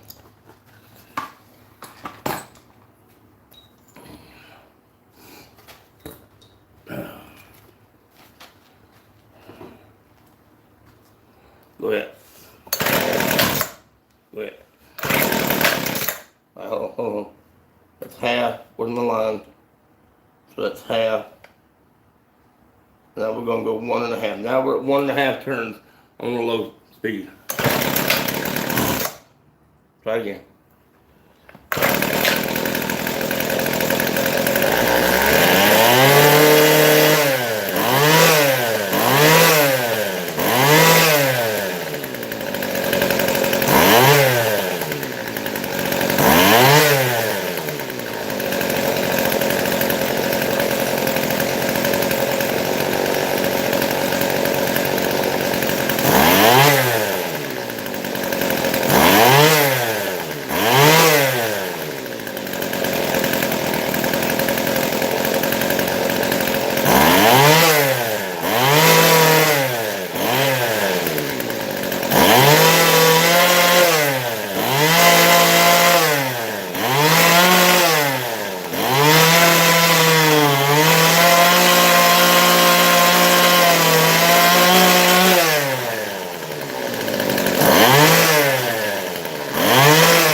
I need to find your cover.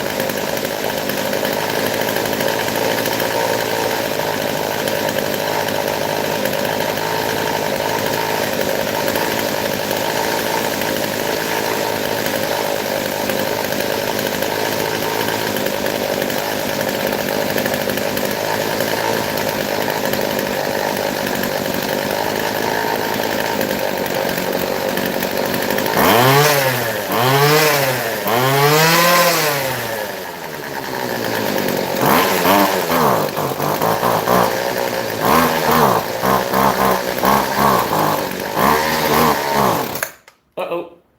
It didn't like that. What'd you do? Put that filter on there.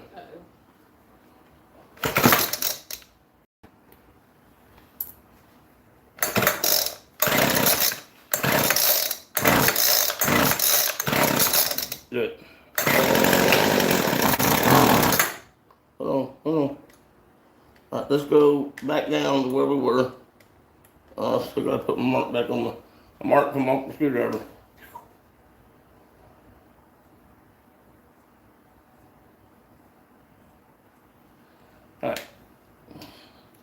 So we were 1.5 and I went another half, so that's 2. So it doesn't like that. We're going to go, okay, we're going to go back a quarter. Right there. And, go ahead.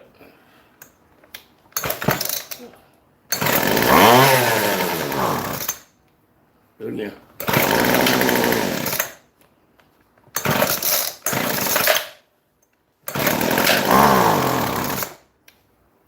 That doesn't make sense. Right, go ahead.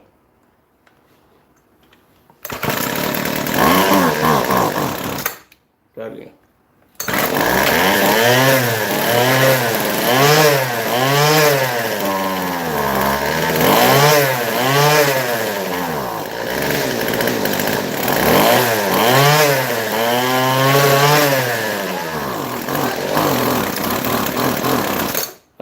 Is your auto specific being too much? No. Alright, so we're going to go half a turn on the low.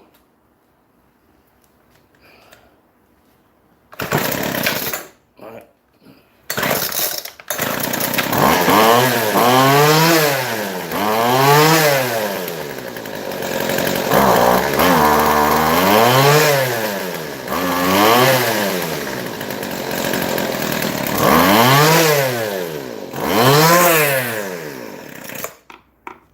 I don't like that, so so what I found to have to do is to idle it up, and then you have to work it back down.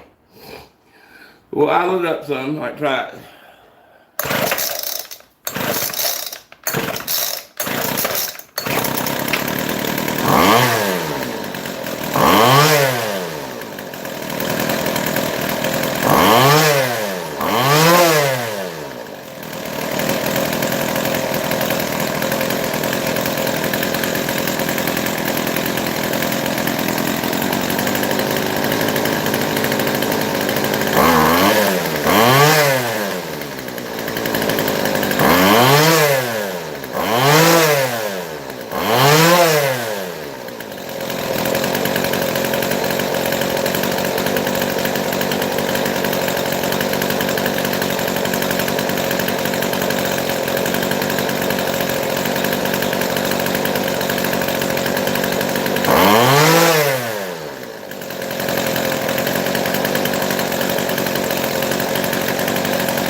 We had it.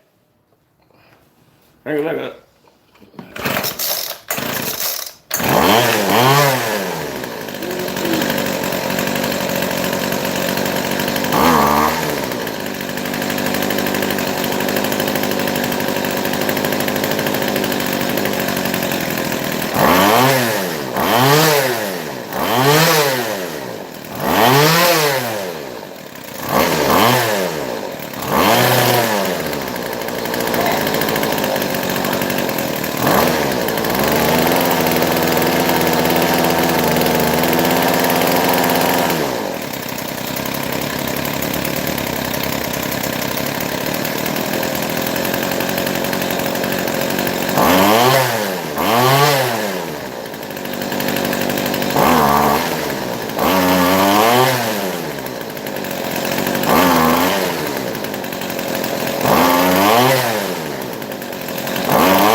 dip it in the.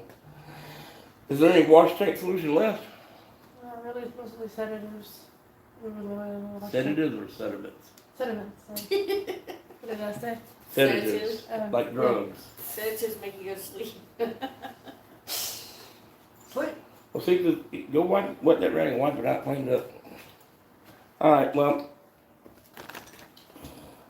there's probably a book that tells you how to do that. I didn't think about the screws, the initial setting. I didn't think about to set them at 0 and then back them out a little at a time. Is that why it wouldn't crank? That's why it was flooding. Oh. I had the main screw, the low idle screw was set to like 2 or 3 out, and the high speed jet was 4 or 5 turns out. Yeah, and it was just flooding like crazy. So I said, well, wait a minute, hang on a minute, let me turn the fuel down. I said, oh, there's something I can do. I can turn the fuel down. So I did, and it fired up. Yeah. Sarah, what did you do with the screws? Huh? What screw? Oh, I don't know. Maybe the screws that hold the cover on you have in your hand? I didn't take them off, but you did. I don't know if you did the screw. I put them in the holder that you turned over on the side over here. Oh, well, I did not. it's all your fault too.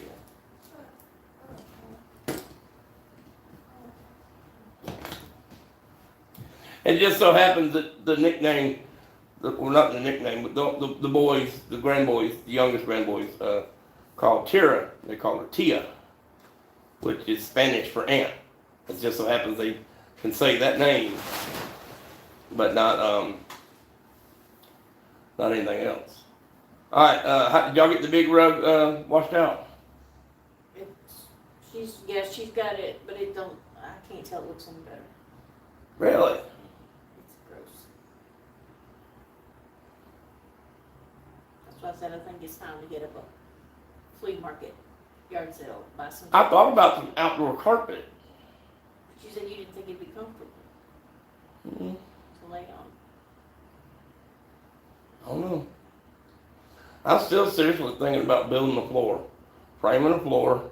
We just do a corner a little bit at a time, and we have like right down each, like 2 foot off of the door on each side. We have a beam, like a heavy duty beam. That's where the wheels of the vehicle will sit. You talking about a wooden floor? A wooden floor. We frame up a wooden floor. There's lots of barns that people work on equipment, pull equipment in on. I drove a truck in a building that had a wooden floor. I didn't have any problem. Here you go. Ow! Sorry. She hurt you. She did. Now you get to deal with it now. Violence. What's that table, please? Just blow it from down there. Twist.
Yeah, I was fixing to tell him, Oh. but go ahead. Glenn said, why not pour a concrete floor? You can pour 10 bags at a time. I can come help you. 10 bags would cost about $60 and do a 4x4 area. What about where the cars sit? All those broken up pieces gonna hold together? Wouldn't we have to put rebar in there or something? Well, I thought about buying a mixer from Home Depot. Now those are mortar mixers, not concrete mixers. But you buy a mixer and you could probably do about 60 bags.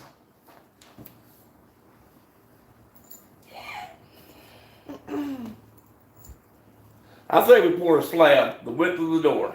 He said, I have a mixer. Ah. I don't know that my help is going to be much help to y'all. I really don't. But if we pour the slab the width of the door, Just at least just the width of the door, right up through the center, And then we can do wood we're on gonna the side. go. We're gonna go 5 or 6 feet out that way, because eventually we are. I know we got that wall up too soon, but we will move it out so that we can get a full length vehicle in here and close the doors. Okay, so if we pour a slab right down the center. What? Yes. So we poured slab in the center, like I said, and then can we just do wood on each side? We just put gravel. Just put. I don't want to be down on wood, gravel. You want me kneeling down on gravel? What do you mean kneeling down under the saw for? What's that? The saw's going over there. The bandsaw's going over in the middle of that wall. We're gonna store all this stuff. In your room. Yeah, okay. All right, here. Let's put this up back on and see if you can go outside and do any weed etting with it. Hey, go get me some string. Let's just go ahead and fill it up.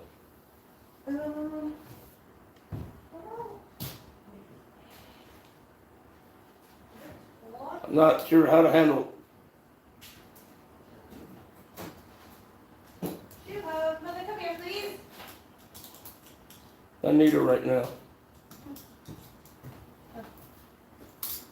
Hello. Ah! Attack me, jeez. Oh wait a minute. This might not take. This takes You want to take this? 80. What's that? That's 95, isn't it?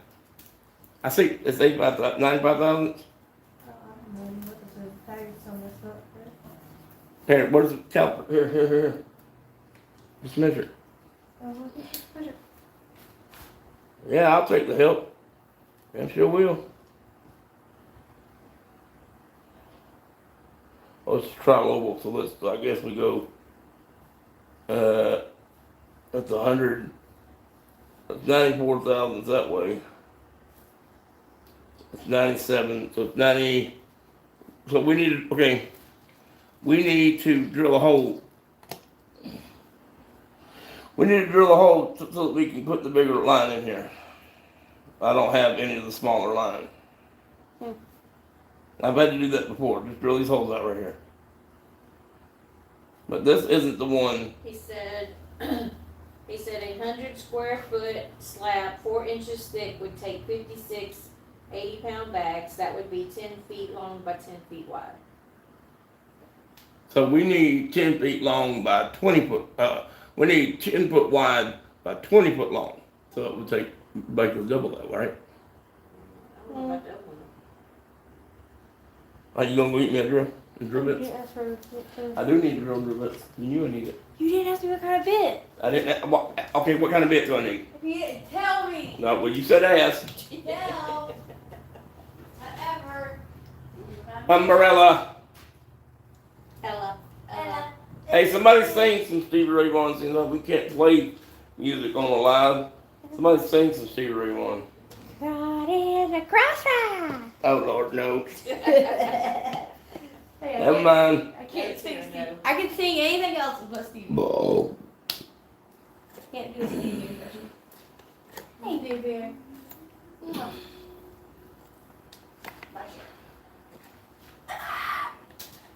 Okay. Big Bear. Oh, crap. I'm about to choke Mom. Really? Yes. No, really, the hole I picked. Is, Oh. Dang, he don't care about you, Big Choke. You don't. oh.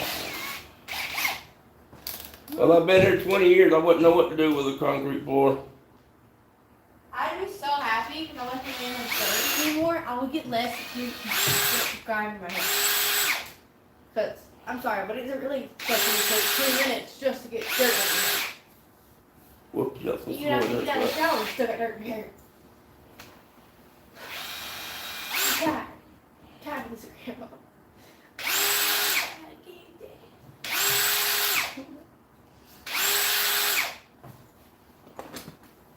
Alright, Weirdo. I have no idea, so we're just gonna wrap it, let's see, which way do you wrap it? We're just gonna stick this in, And you go wrap it, wrap it. up and, hold on. A little bit bigger, a little bit bigger hole, it won't go in. Peter said something. What did Peter say? Peter's always saying something. He said concrete is the best floor if laid right. Oh yeah. I agree. So, Ah. Well, right now we got a ass load of bills to catch up on. So although it's a nice thought, sit here and think it. It's not a reality. it's not like you can't do it, it's just not right now. We've been here 20 years and we ain't done it in 20 years. Well, it's one of the, well, I haven't had someone to help Offer to help and have a mixer and, turn off my mixer or rent mixer. yeah. Just, you know. Hey, hey, hey, Have faith, we'll figure it out. goodbye. Well, I serve an awesome God, so Na, na, na, I'm gonna leave it at that. hey, goodbye. Oh, that's right.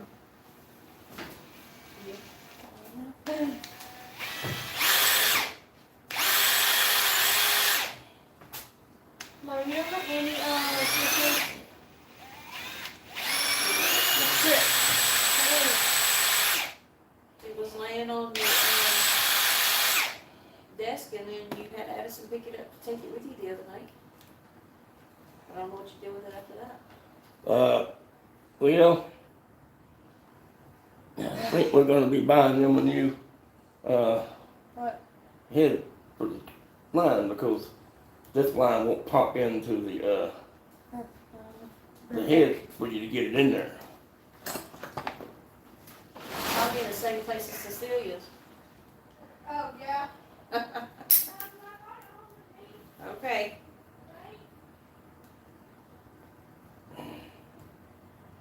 Yeah, that's not going through. Hold on, why is that not going through?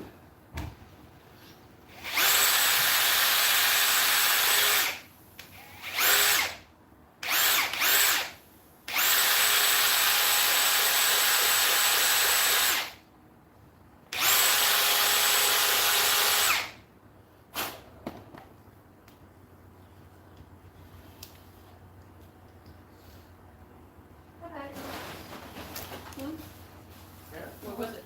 It was in my other bag from the diamond. Oh, okay. Alright, well this isn't gonna work, like I want to, so I need your help here. Yeah. We'll have to get some smaller line. We'll have to get another one of these heads, or get a head that takes the bigger line. I can put it in there, but I can't, That's what the wrap. That's what the wrap is different. Fine. Fine. Good thing.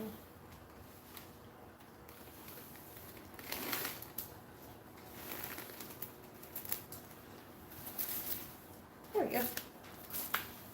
I need a rod to just we had a rod, run through. we took it down, Oh, no, and hold it for safety and health reasons. one for not pizza. Alright, give me the, and now see, you can still hold it. I mean, you just have to hold it. It's Yeah. just not gonna stay on there. Why, get weed, please. Get it, Mama, get it. Clint said, Clint? Glenn. No, we don't call him Clint. I said Glenn. Sound like you said Clint. I say Glenn. What are you talking about? Glenn said a 12 by 24 concrete slab takes 4 yards of concrete. That concrete would cost around $800 plus cost of lumber. I need a pair of channel. Yeah, that's just out of the question right now. Come tighten this up, chair. Screw the black thing on. All right.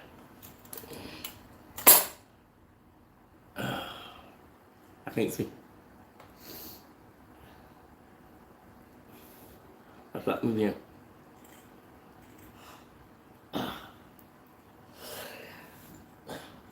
Hold on.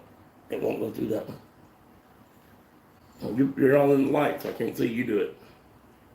You don't have to hold it. I can't.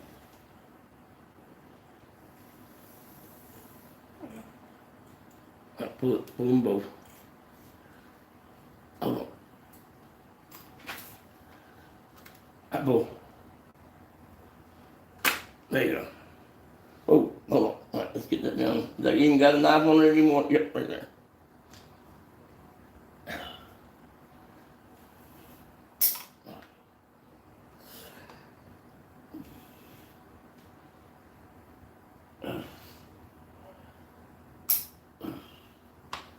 All right, now crank it up and see if it'll drive. Hey, move that back away. There you go. Full runner. Yeah, just crank it. Oh, wait.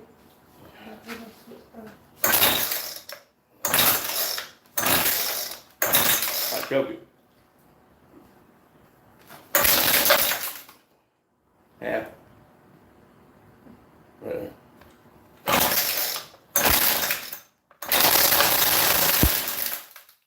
Leave it on half. Gotta warm up every time.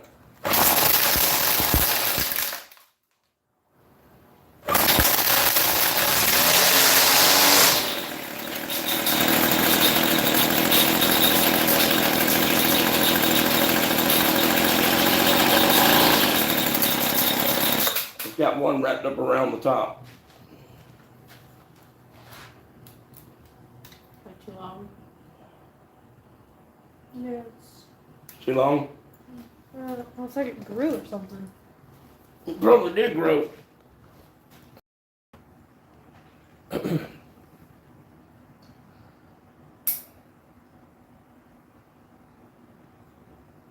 Yeah, crank it up. See, that one doesn't have a clutch. Oh yeah, we gotta take the handle apart real quick and see why the head swings.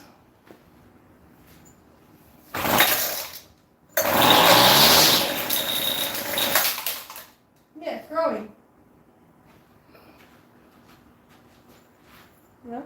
All right, try it again. This time take it off the choke.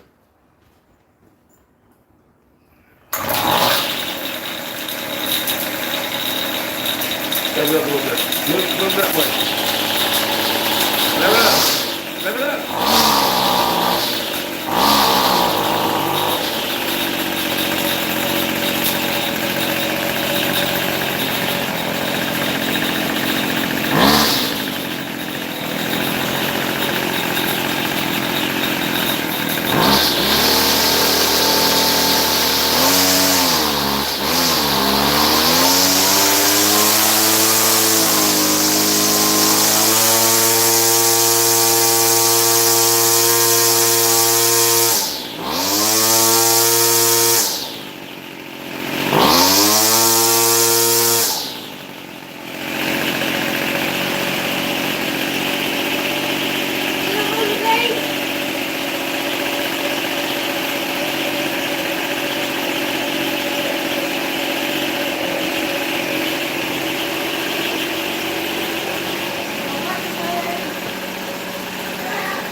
We will get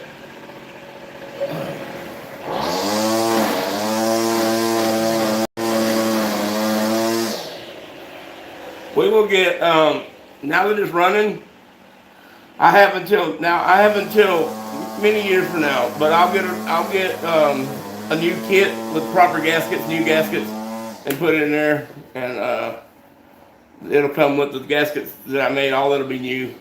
I don't mind cutting out gaskets. It's just that I didn't cut these out with a sharp X-Acto knife, and so they're not clean cut like a laser cutter would cut them, or die stamp would stamp them or something. So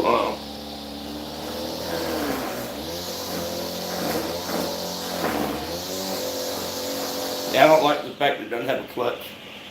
You ever fix something to drink? Oh yeah, you did. I'll go finish laundry. Make dinner. We're out in the shop, man. It's shop night. Do it Sunday. Okay, Right. you're sleeping without a sheet Okay. and a blanket. So you Nope, I didn't wash. you my had blanket. you had all day to watch that. I didn't wash my blanket. You could have told Terry to watch it. You could. Yep. Terry gives the thumb up.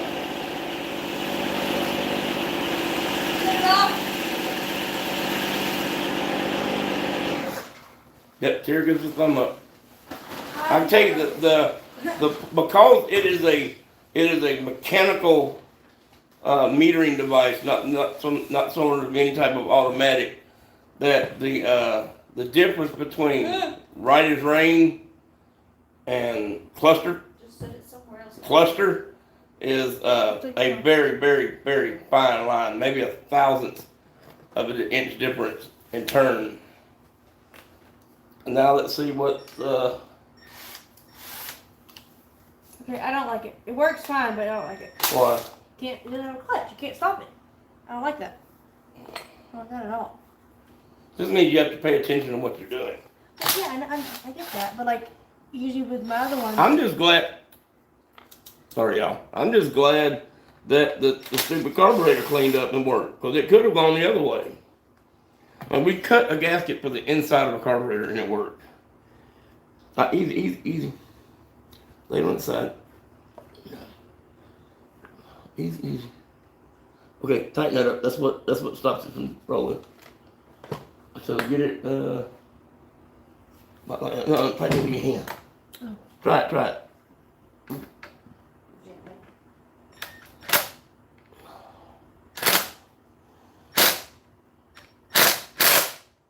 Like that.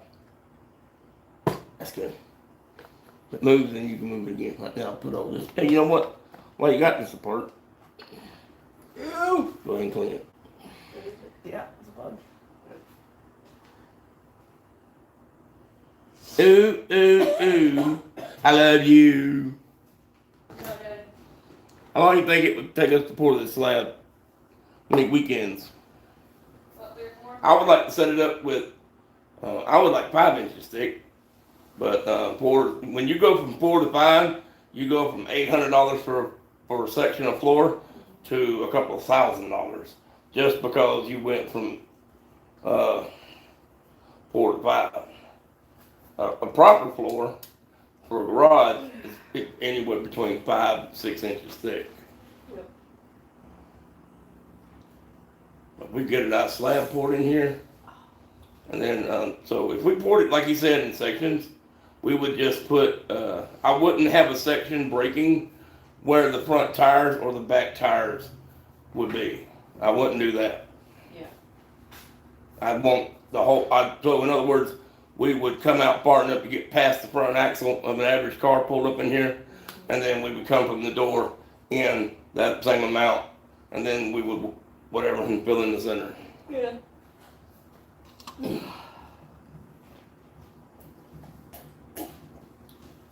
Oh, what's for supper? The 10 by 10 could be done in a few hours and will cost $350 plus lumber printing.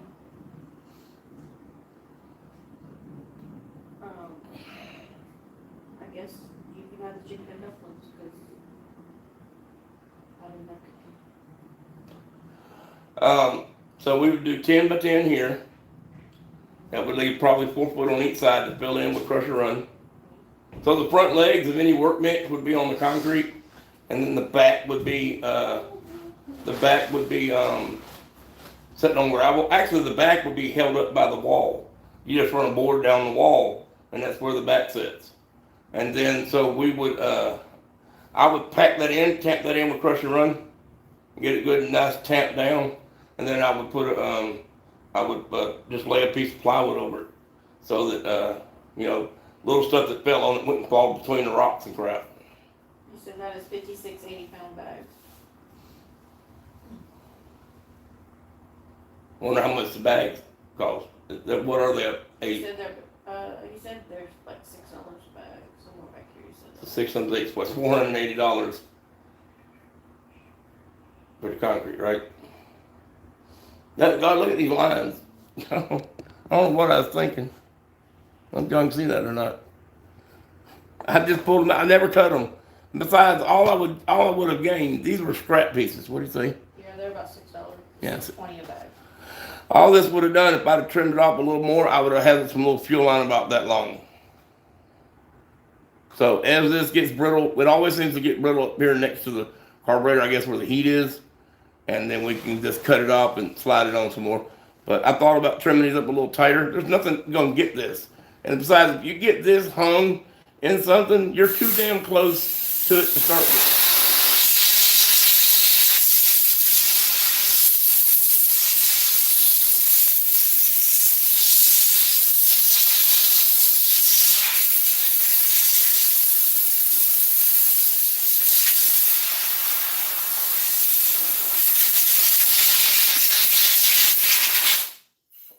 Kevin better be lucky we ain't got no damn orange paint.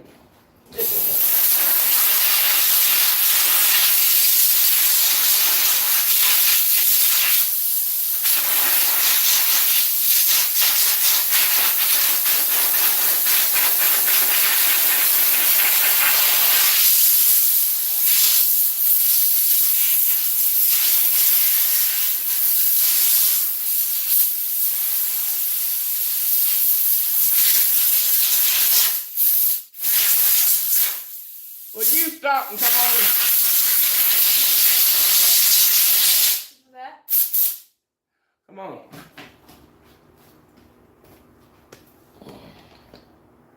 This isn't right. You got, hold on a minute, Speedy Gonzalez. I try to make sure I'm having it the right way. Now put this down first. So you can play this in. Yeah, like that. Now, boom, boom, boom. Mom, you're being Oh, mean. man, Behave, children. What? that's broken. That's why. That's why the trigger sits in there crooked. Oh yeah. Another day. Can't believe fix it with. Hold on a minute. Oh, but my hand on it. Should I go on this side? Wait. No, wait a minute, hold on. He said though it actually takes 45 bags of 80-pound mix to hit a cubic yard dead on. This is a great method to get a good initial estimate. You might use fancy words. Let me see that. So that one's got a hole in it. Down my paper. There you go. Do what? What? What? Peter got you. Nah. Good job, Peter. Does that go all the way through? Maybe. Hang on, hang on. Come here. There. Get out of there. Does it go all the way through? No, it doesn't. Okay, so it doesn't go all the way through. Okay. So, Uh-oh. there you go. You hear All that? Oh, there, hold that. Terrain. Terry, run up there on the porch is your stuff mat where you can pick it in and lay it up somewhere. Hang it on a chair or something. Bring that back. Right here. Mom got it. Okay. Let's see. Then he said, visualizing how far a cubic yard isn't always intuitive, but there's an easy reference point. 9 by 9 slab at 4 inches deep, or about 5 sidewalk squares. Oh. My Another- towel. Go ahead. In other words, 1 cubic yard of concrete placed at 4 inches deep will cover 81 square feet. Peter said anything but the metric system, and Glenn said, yes, Peter, we are in standard measure. My tower has, why is that not wanting to move now? Oh, it is. Wow. My tower has, one cubic yard of concrete on it, on the base. Hang on a minute, we can't put that over there. Here, do this, Tara. Well, how are we gonna do that? That goes there.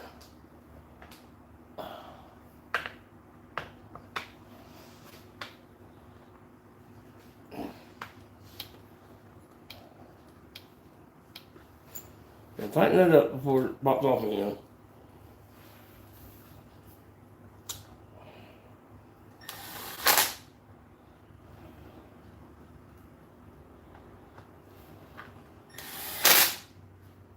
I got nothing wrong with the metric system, I just wasn't raised on it.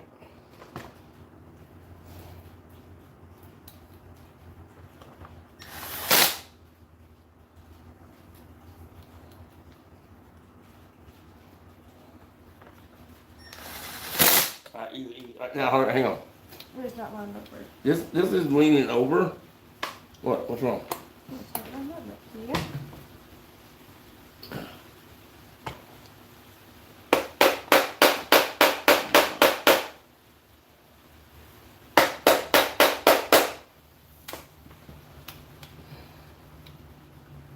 Yeah, that trigger's bent, and it's only in there by one. What we need to do is get a rope in, and we need to make a section over here.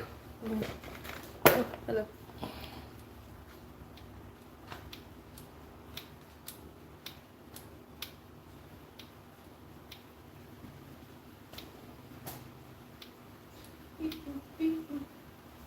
Go. Don't worry about it, it's an adult site you don't need to know about. I'll be back. Okay, go away. Hey, close that door, Tara. Well, hang on. Well, I saw the remote laying somewhere. Oops, sorry, y'all.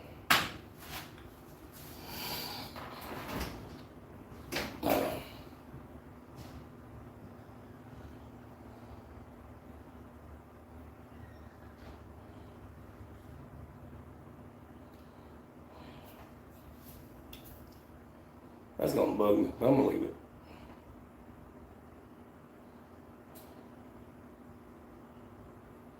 My first weed eater was a weed eater brand, weed eater, and the big ass engine, big engine but low power, sitting on the back, and straight arc shaft or bent shaft. And where you seen the remote?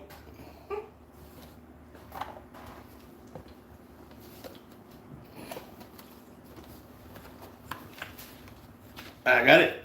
You didn't close the door. I have the remote.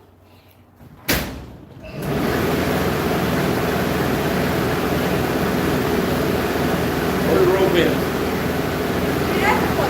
That's it. I think what we need to do is drill a hole and put a rope in here. Oh, yeah, you did. Now. Yeah, right now.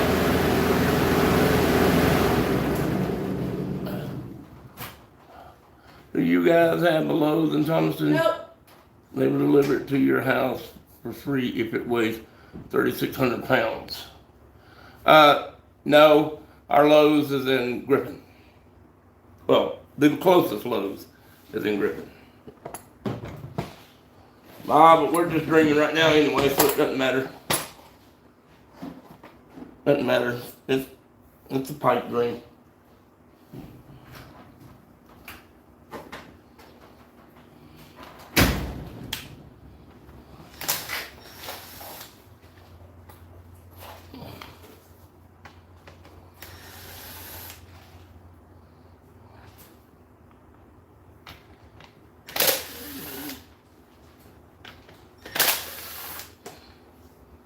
Alright, so what we need to do is we need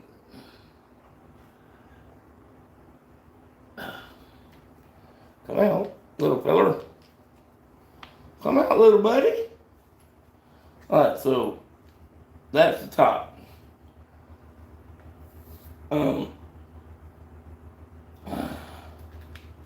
Let's see. Too small.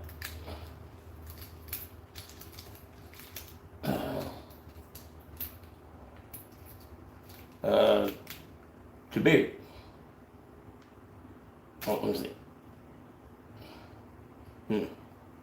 Hard to tell. What size is that? I have no idea.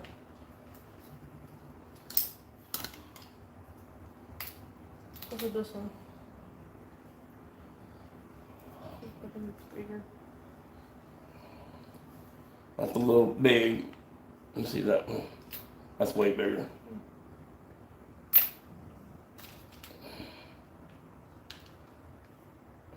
First off, hang on, we're doing all this, and, well, here, hold that. All we need to do is, Mike, caliper this, pin. And this pin is 160 thousandths. So let's measure this. What does this measure? This measures 161 thousandths. So 161 thousandths. So this is the pin. This is the one. Alright, it fits the handle. Like the that's what we need to do is we need to where's that we? Alright, but might want to move them out front so they can see a little bit better. Alright. This looks like this handle, like that's broken off of this handle. Have you seen that or not? Yeah, right there. Alright. What we're going to do, can I see me? Mm-hmm. What we're going to do is we're going to shave off this pin. I don't think this pin comes out. Nope. Okay, we're going to shave off this pin so that it's flat.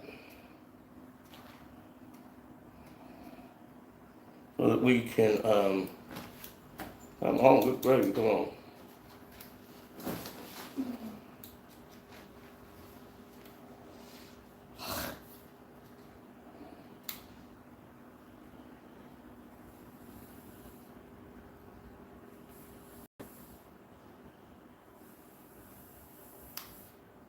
Alright, well that's not exactly what I wanted, but what I'm getting.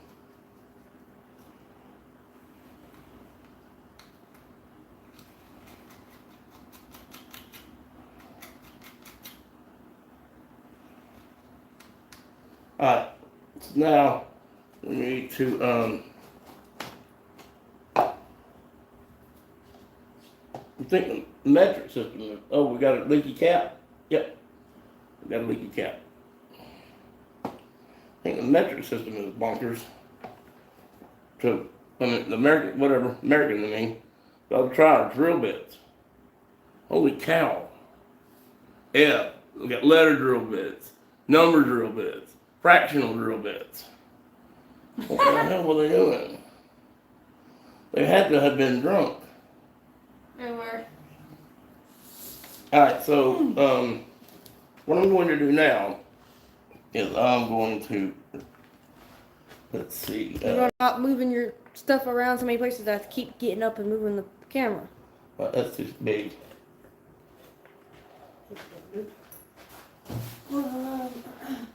Alright, so I'm gonna drill this hole outward first. I'm gonna drill this hole outward.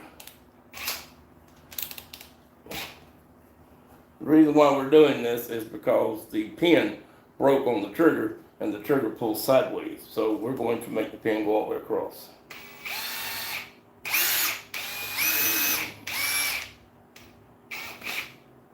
Alright, so now, okay, look here.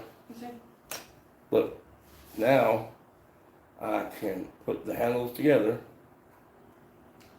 and I can drill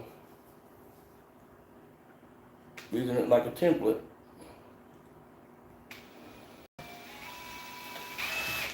Move on me.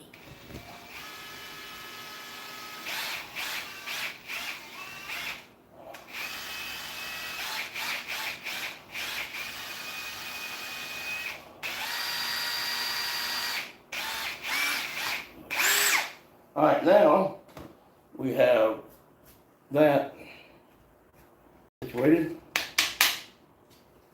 That pin is through there now and lines up with that. Let's hope to God the trigger likes it. Because if the trigger doesn't like it, doesn't matter what all we did. Okay, so put you back in here.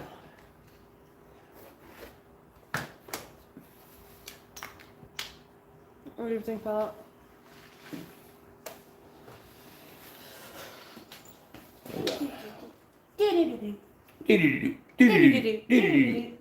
Man, Wayne's World. A diamond club. Alright.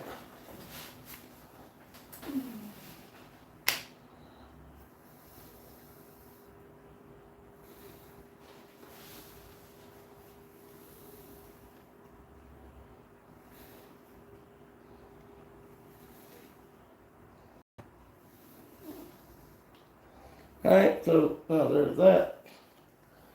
And I was going to put a little Loctite on it, which I still may do.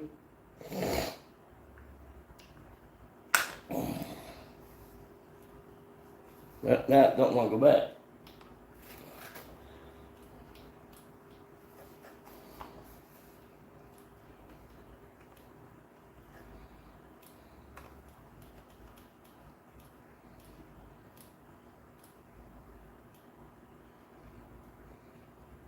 I tighten her up there.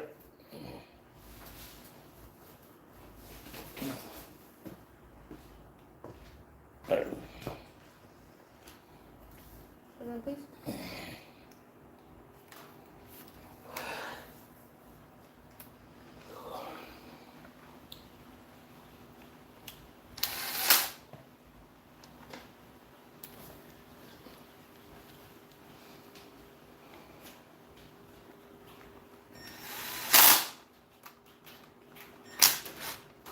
You screw that one out. Yes, it did. Barely touched it. There you go.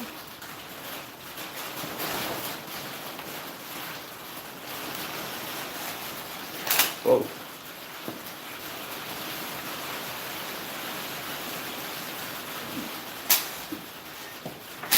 Whoa. Mama, you know that Vaughn place, the Vaughn Co? Mm-hmm. They're hiring me. Why don't you go to Home Depot? You know this stuff. I know some of it, yeah. You know fractions, you know 2 by 4s, 2 by 6s, What did I know? 2 by 4s, 2 by 6s, What was the first part? fractions. A little bit. You don't know what a half is? I mean, I know what it is, like, I don't know. You didn't study fractions in school? Yeah, I did. I just don't remember. I don't know. I always have to remember how to get to them. You just walk down the street, there's fractions everywhere. Yeah. They're like, oh, we're hiring for a 5-year-old. Oh.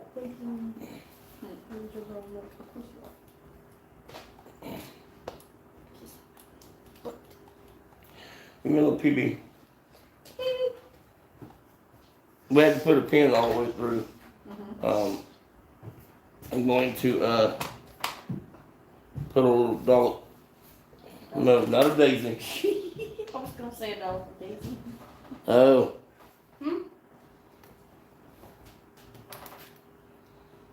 See.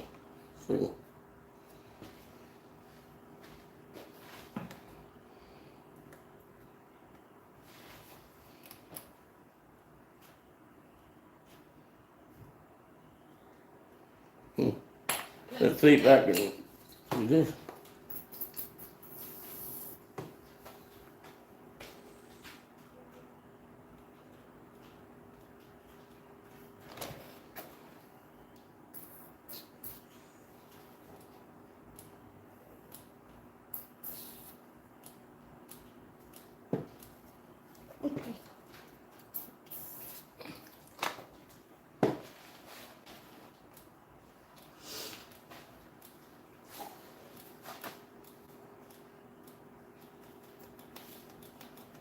server? So mean to me. So, 'cause I gave you a. The vibrations, I would make that come down automatically without a whole lot of effort into it. Go give me some of that rubbing compound.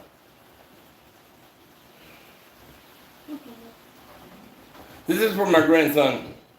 He's actually a little small for it by some people's standards, but I was messing with power tools way before I was messing with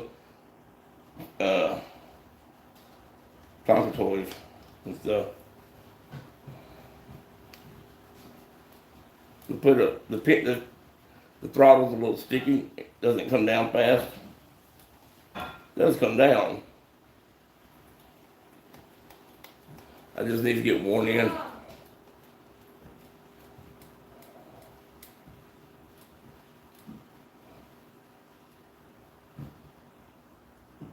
Well, if I can hit that down in there.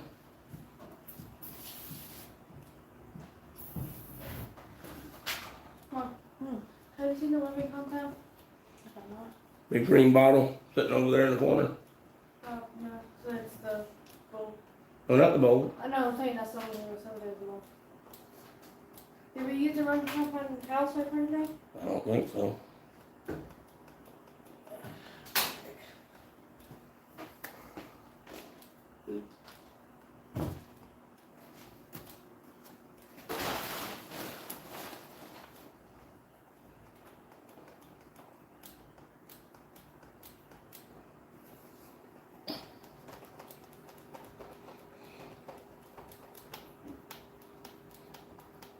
That's getting better.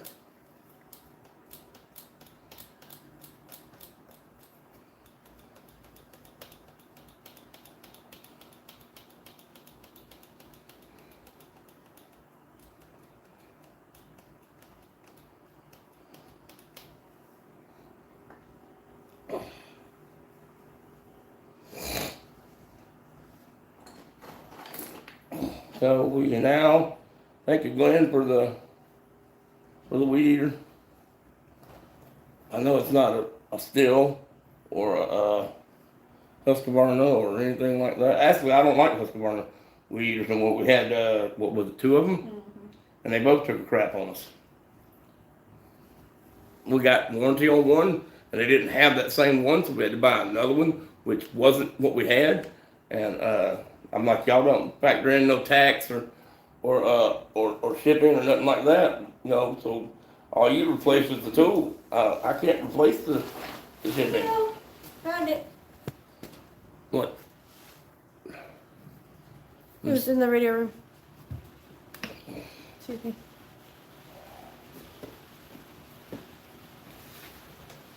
And Glenn says I have all steel equipment. My dad is Echo Man. What kind of man are you? I used to be a Husqvarna man, but Husqvarna has let me down. So actually no, I started out a Homelight man. I used to have a Homelight double trigger limb saw. Had 2 triggers on it, one up here and one back here on the back. So you could reach out and do limbing and stuff with it. And so that's what I started out with. And then the dealer that was here at the time, when I bought a chainsaw, or was able to buy a chainsaw, was a Husqvarna dealer. So I went with Husqvarna. The guy that gave me the blower also gave me the weed trimmer. He set them out by the road. I never met him. Right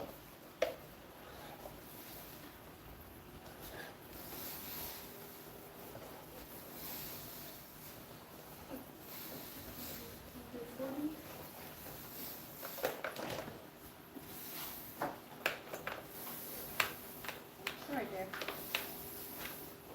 Look at that. What a little bit of time will do. A little bit of rubbing compound, a little bit of time, get that oxidation off of there, and There you go. Now it's back to as good as it ever looked. And it didn't cost me a dime. It's not my living compound, it's my son's. Peter said, so you got your money's worth then? Yeah. Onion Head will be excited. Huh? Onion Head will be Oh yes, excited. Onion Head will be pleasantly excited if he even understands. Yeah, see that's all nice and clean.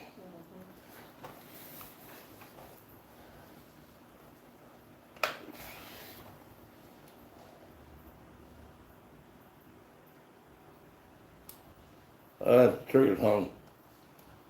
It was going back, now it's not. Here, come here for a minute. Crank this up and see if the vibration will make it, the trigger's not going back. But cord, you have to be out in the open.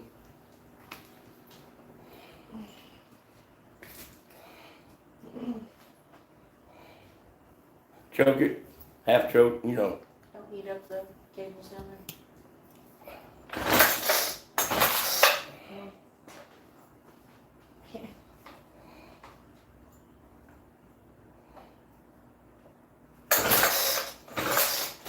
Okay, you're not doing it right.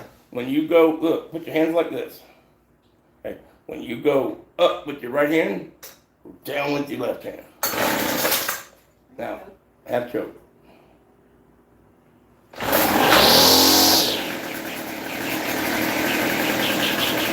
Then warm up. You moved it, didn't you? It's still on half choke? Try it again. Take it off. Take it off. Take it off, go.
A little bit of oil got on the motor. Well, that sounds like a new one. I hate to say this, but I was raised, well, I don't hate to say this. We were poor. Lots of people were poor growing up. But, I mean, we couldn't afford to heat our house any hotter than 65 degrees in the dead of winter. My dad put way too small of a furnace in there because that's all he could afford. And so 55 to 60 degrees is where the thermostat stays. Hot showers, yeah, the hour-long showers, no. 30 minutes, get in and get out, you're done. Stuff like that. And so I grew up getting hand-me-down stuff, or I grew up getting, if you can crank it, you can have it type stuff. So I don't claim to be a small engine mechanic at all. I just claim to be a person that's mechanically inclined, that has the ability to stumble across the right combination more times than not on these little small engines.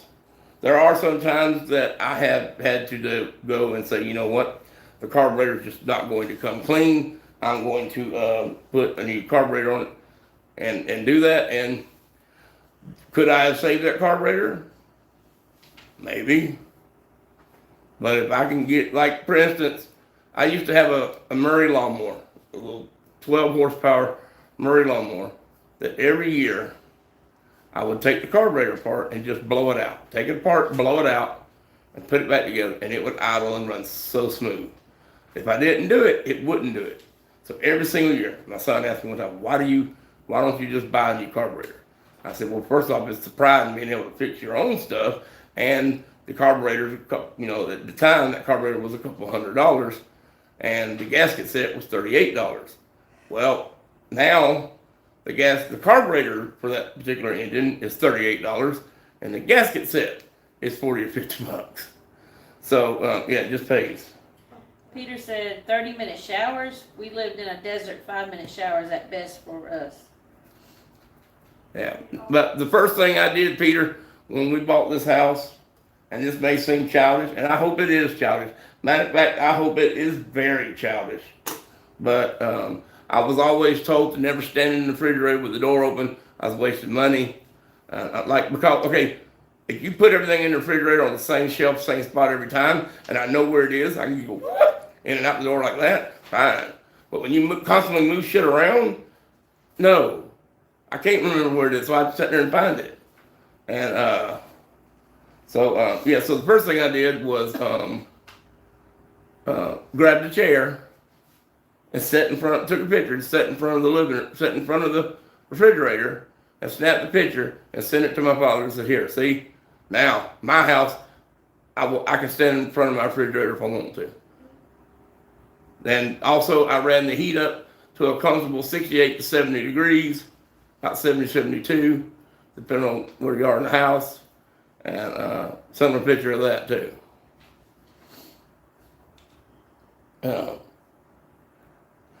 My father was not the type of person that put his kids first at all. He claimed he did, but his actions speak louder than words. Here at my house, when my kids were here, kids ate first. If there's anything left, then me and Mama ate. But the kids ate first. And that's the way it's always been. Kids eat first. I'm going to put my kids before me every single time. I don't care what it is. The one thing I will not do for my children is go to jail for them. I will not go to jail for my children. No, I won't. Get yourself in trouble doing something stupid, you're going to get yourself out of it. I'm sorry, but that's just the way it is. I need a Band-Aid out of the toolbox, please. Band-Aid time. Band-Aid, Band-Aid, Band-Aid, Band-Aid, Band-Aid, Band-Aid. No. Yes. So anyway, I grew up learning how to work on keeping my own stuff running by working on it. And the motto I go by around here is you can't break broken. So if it's already broken, if it's already to a point that it's not usable, you can't make it any worse. Take apart the carburetor and try to see what's the matter with it. Video it. That's how I got started in YouTube, was videoing what I was doing with her, and then going back and watching the videos and going, oh, that's how that came apart.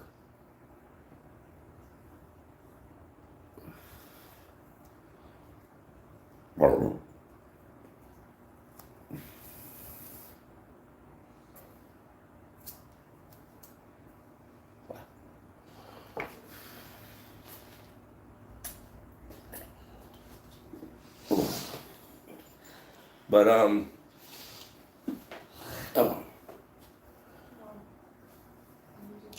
what else? 4.5 turns on the carby.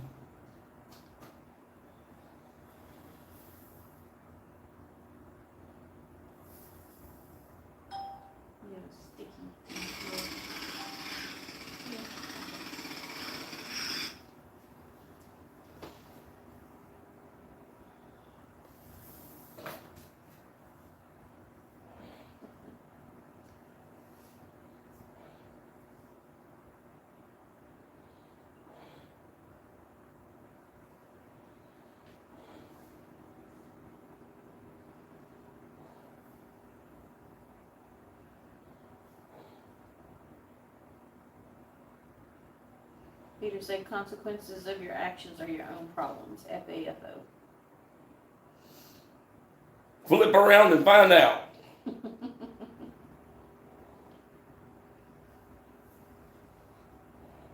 So I'll tell y'all something.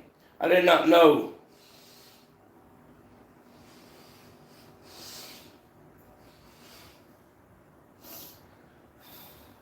I did not know. I don't know how. I didn't know. He was a World War II vet, wasn't he? Granddaddy? Yeah. I did not know. He drove trucks. I don't remember where he drove trucks. Could have been France. Probably not. I just know. Was it World War I or II? No, he wasn't that old. Oh, okay. He wasn't old enough for one. But, so this is what I said to my son, the other day.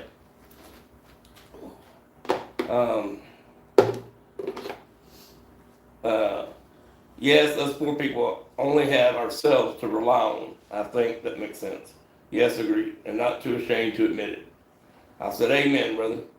My grandfather, a World War II vet, he drove trucks in the Army, built his own house, dug his own well, built a garage out of shipping crates for furniture. He worked at Henderson Furniture, and they back in the day before there were lots of van trucks and stuff. Instead of cardboard, doubled up cardboard around couches, there were crates. Furniture was crated up.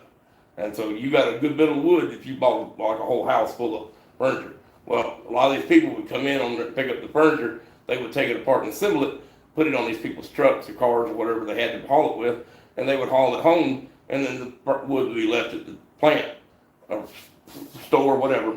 And anyway, so built a shipping crate out of furniture. My grandmother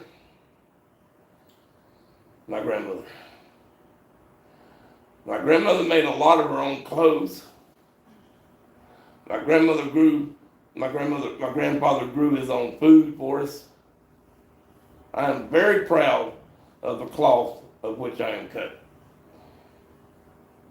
Very proud. So I don't mind being poor. Poor is only it's only in your head. It's not in your pocket. Doesn't have to be. So I don't mind. I like the fact. The other day, I moved a brake pedal on a lawnmower that wasn't supposed to be where I put it. But it works for me, and I made it do it. From skills that I grew up learning over the years. Ryan says howdy.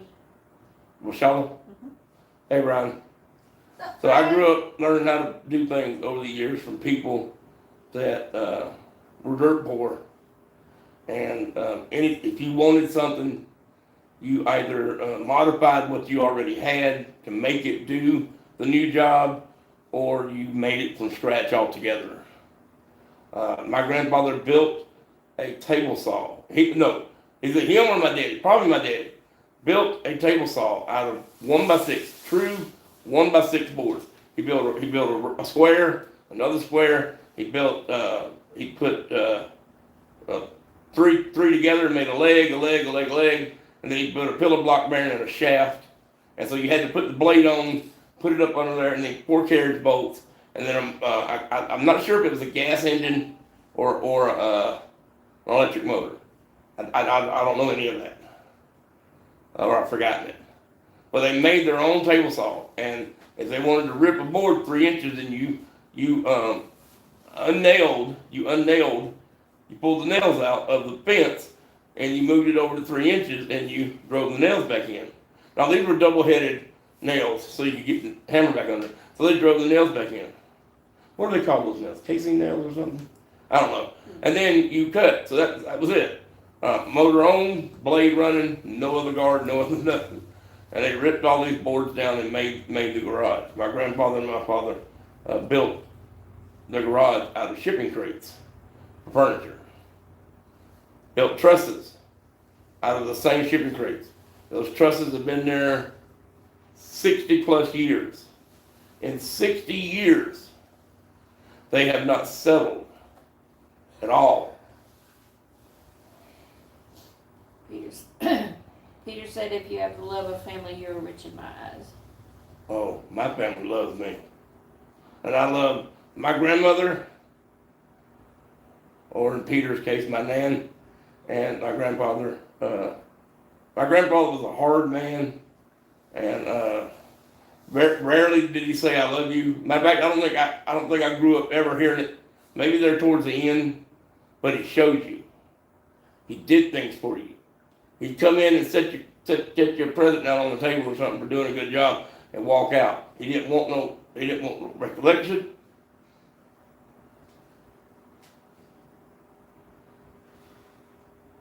He didn't want no recollection. He didn't want no, I guess you call it accolades, recollection, thanks, whatever. He would tell you much obliged. And that was it. You grew up. You grew up knowing what it meant when a man said, I'm going to do this. This is how it's going to be done. If you do this, I will do this for you. And you go and do it. And without fail, Granddad was always on point and on time. Without fail. On point and on time. Did I get my butt whooped by him? Probably a couple times. Probably did. He told me one time, he said, when you quit lying, when you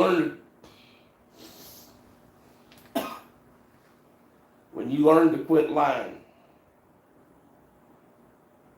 and come to me like a man, he said, I will have a tremendous amount of respect for you at that point. But until then, all you are to me is a liar. So one day, I was riding my bicycle down between the garage and the work pit. And I was going down there and then locking the brakes up and sliding it sideways and then pushing backwards real fast because the door on the shed was open. And I backed up in there a couple times and took off out of there, going up the hill, turn around, do it all over again. And I got down there one time and backed up. I backed into the lawnmower. Well, this particular lawnmower, the engine was on the back. And the fuel tank for this engine, must have been for a half-acre yard. The fuel tank on this engine, a fuel tank for this lawnmower was mounted on the engine. There were two cutouts in the metal cover that covered the engine and two little ears on the tank that you push down in these little slots. And that's how the tank stayed on there. I think it may have been a gallon.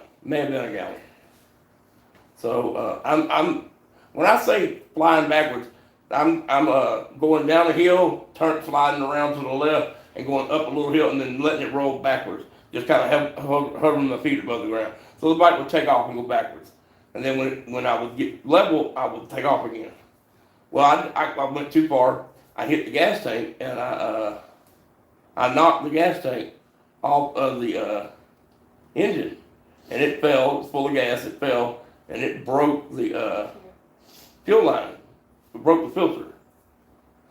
So I said, well, my granddaddy told me that if I owned up to something that I did, like a man, and come to him and told him the truth, and that if it wasn't me doing something stupid, I wouldn't get in trouble for it, and he would respect me.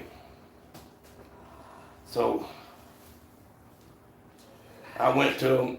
You need to plug your phone in, probably. I went to him with the gas tank in my hand and a broken fuel line in my hand. And I said, Granddaddy, I was playing around on my bicycle. I backed into the lawnmower and I broke the fuel line. All he said was go fix it.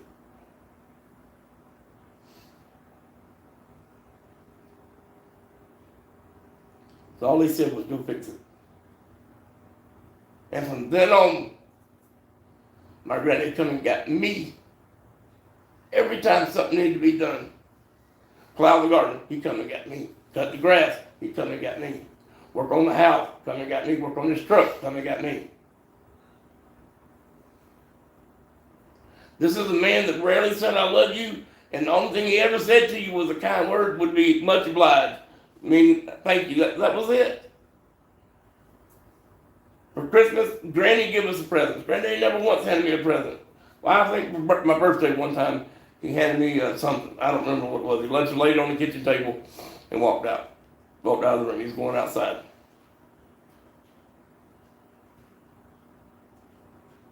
But that man would have given up his life for me. He would have sold whatever he had to be sold. in order to have fed me if it ever came to that. So yes, I'm very proud to have grown up have learned how to use my hands to fix things. And I will never, ever stop praising my grandparents. My grandmother was the only mother that I knew to be a mother to me. My own mother, she tried, but she just couldn't handle it. She just couldn't do it. When I get sick, she'd send me to my grandmother. I get suspended from school for being bad or something, she'd send me either to my grandmother's house or I'd have to go to work with my daddy. I was in my mother's eyes, I was always the black sheep, get them away, send them off. So, but anyway.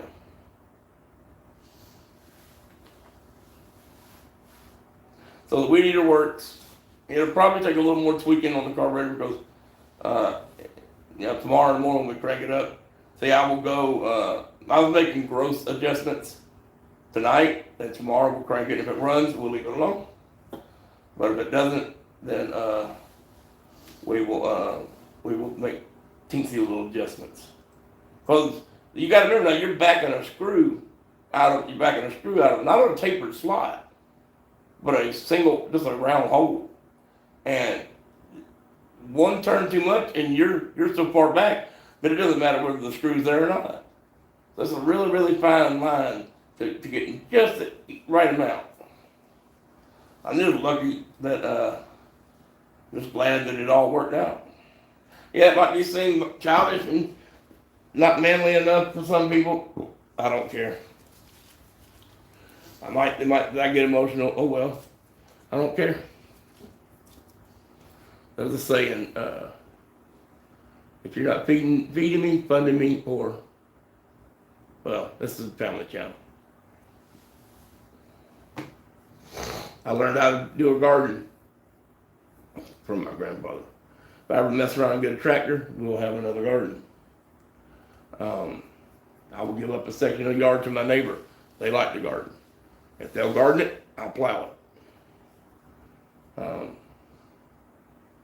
I learned, my grandmother, I don't think my grandmother didn't really outright teach me anything of cooking.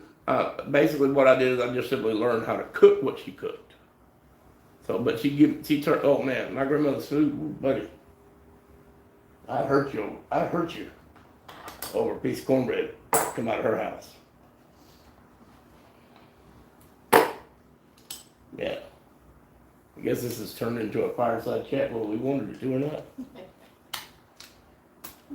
My wife and my daughter did not get to meet my grandmother or my grandfather. My son-in-law did. That's sort of because he came in the picture before Lisa did. What is now my son-in-law.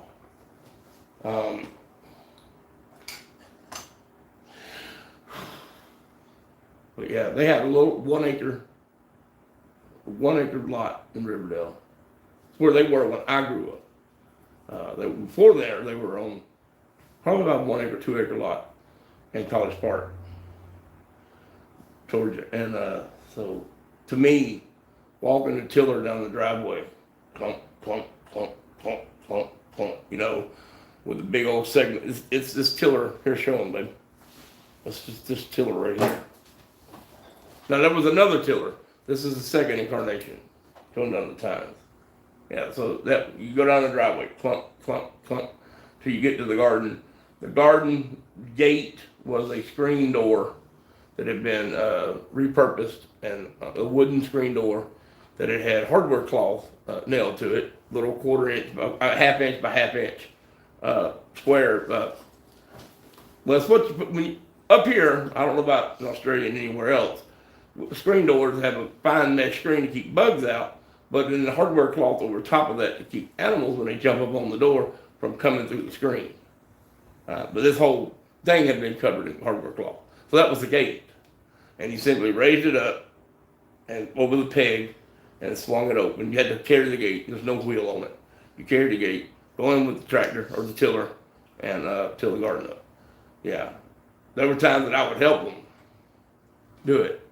And then one day he told me the front garden needs to be plowed.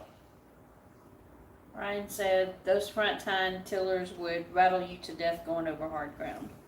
Yeah, especially if it didn't have a wheel on the back. Ours has 2 wheels on the back, and also for plowing. This tiller is actually way too fast for plowing.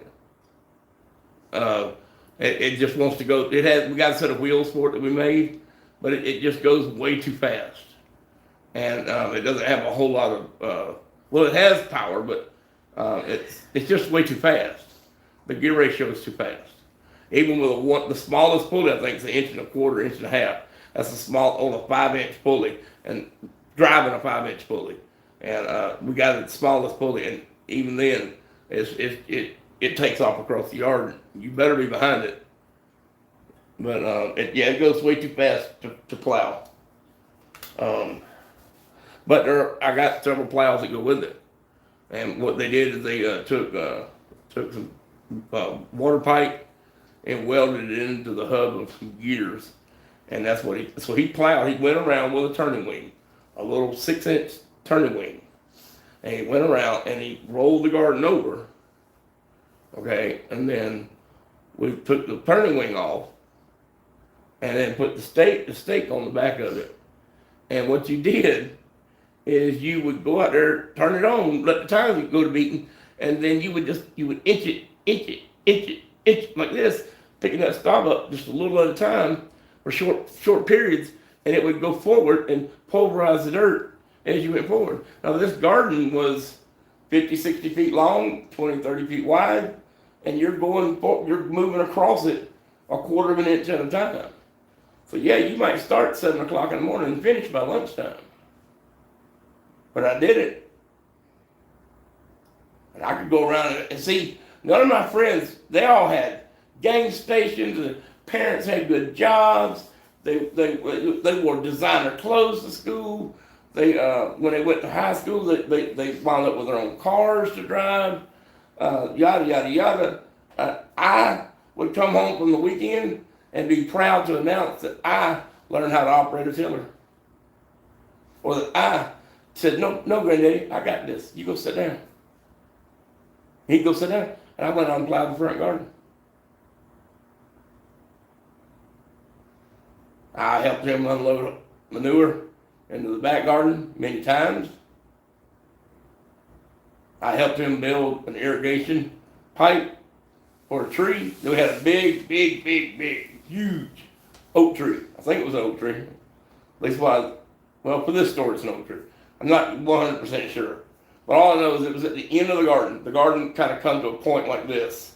All right, and right there at the end was some of the best soil in the garden, and some of the plants, you could tell when you planted the plants towards that tree, they would get bigger. But that was only when it rained. As soon as it quit raining, the other plants would pick up.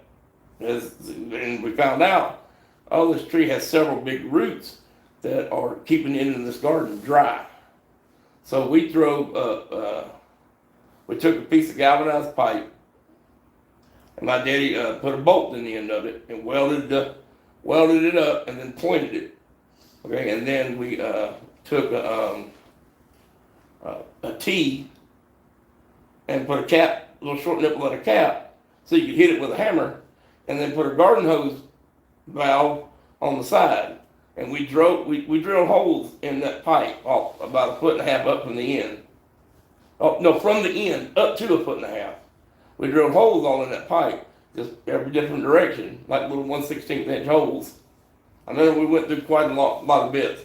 1/16 doesn't drill very fast. So we drilled a bunch of holes in there, and then we drove that down sort of in the root, in the ball, right in the center of the ball of the roots. And he would just turn the garden hose on and leave it on during the dry season.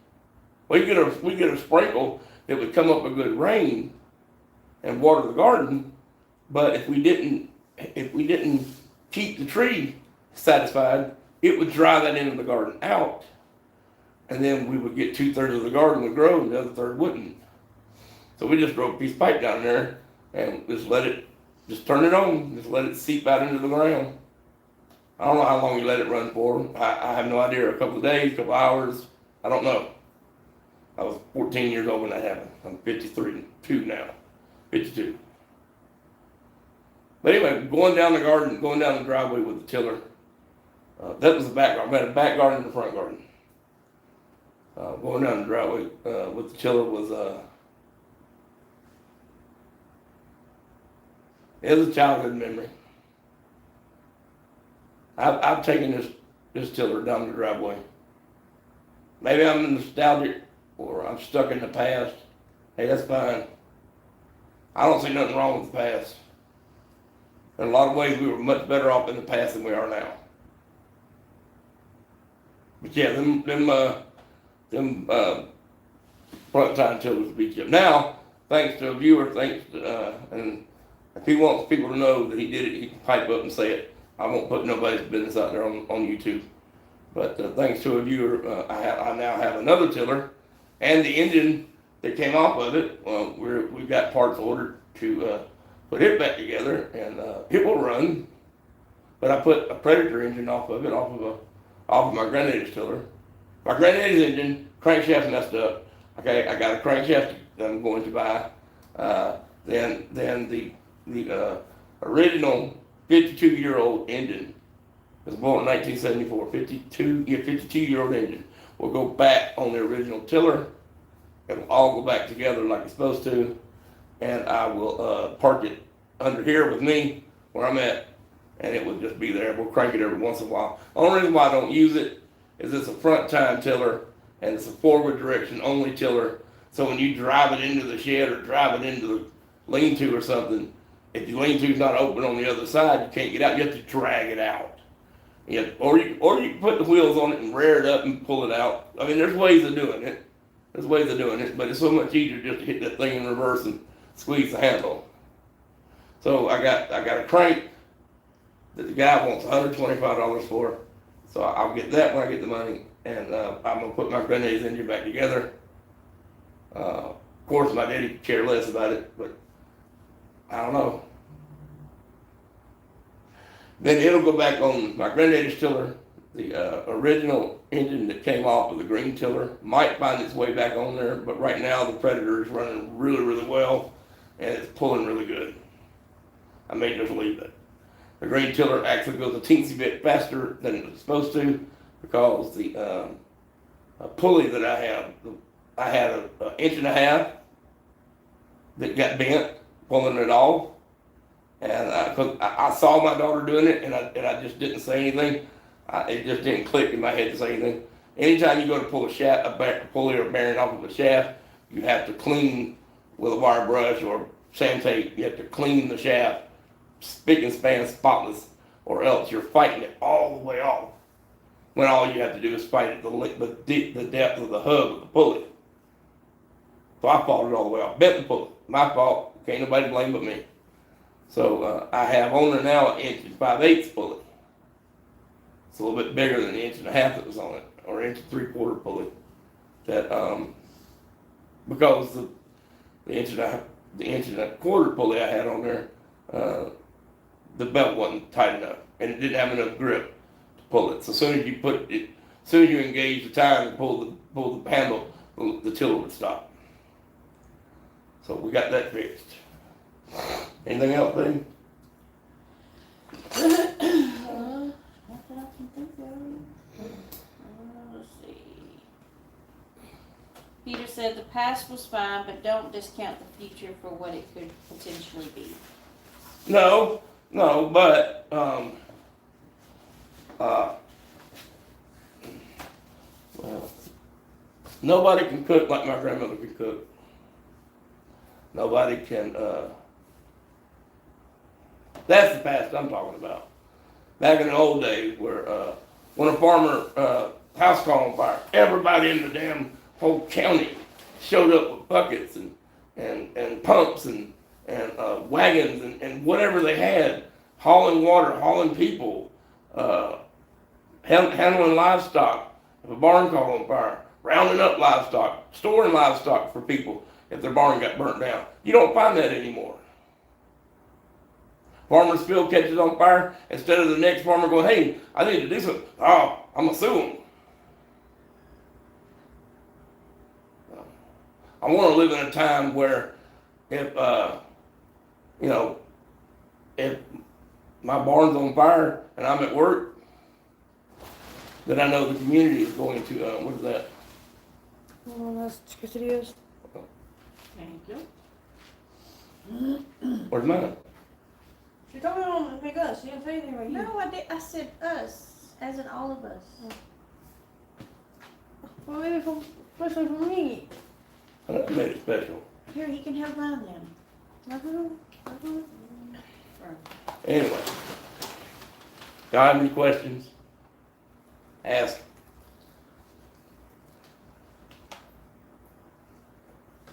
Got anything to drink? In the house, oh, there it is. The weed eater tiller, I gotta get a carburetor for it. It was running, but now that I got the throttle cable, for some reason it doesn't wanna run.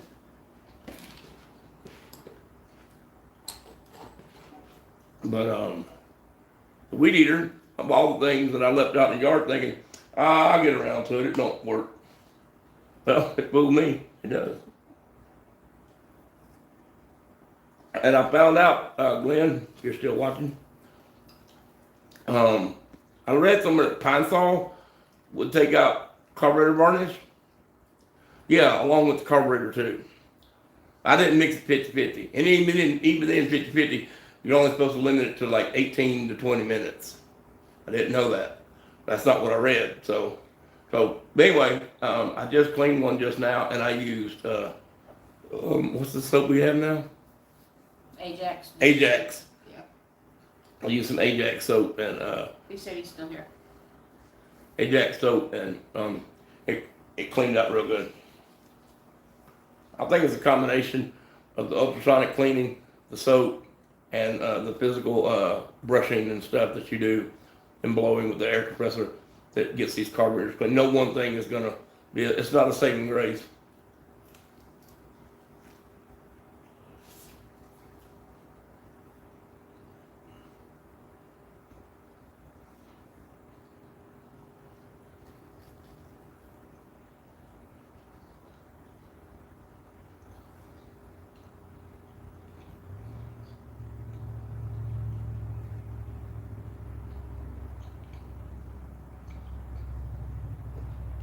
I wonder if I could have survived living full time with my grandfather. Probably. Oh, good. Need to keep you straight. I'll close on you one.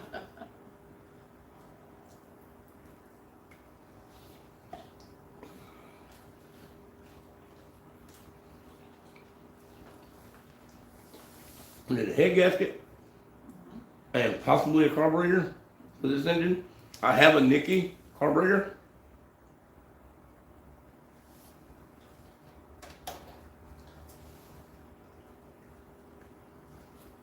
What? Peter said, wow, a 5-hour stream, a completed project, and a fireside chat. What more could I ask for? Glenn said, have you tried putting something in a jar and used gasoline as a cleaner yet? One guy sweared by saying it was I the best did. cleaner he found. I did. But it didn't the Simple Green Purple HD detergent worked far better. Yeah, the gasoline let me down like really, really bad.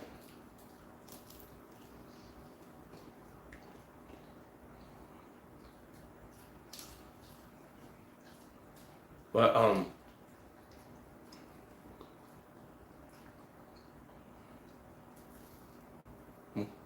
it's working.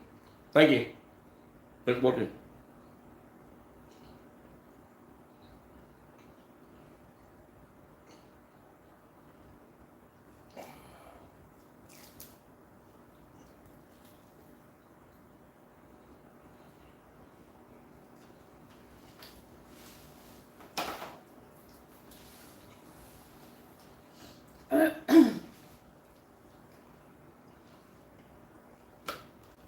I do the jars for little things, but like with the lawnmower carburetor, I have a couple of buckets that I dump it out into, and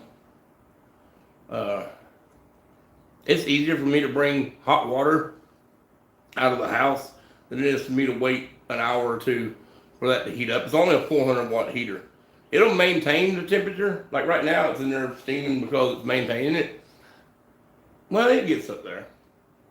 Anyway, I dump it out. I clean the whole. I just use the whole tank, and I run it until it gets dirty, and then I dump it and do it again. But I'm gonna get containers that I can dump it into when it's not dirty.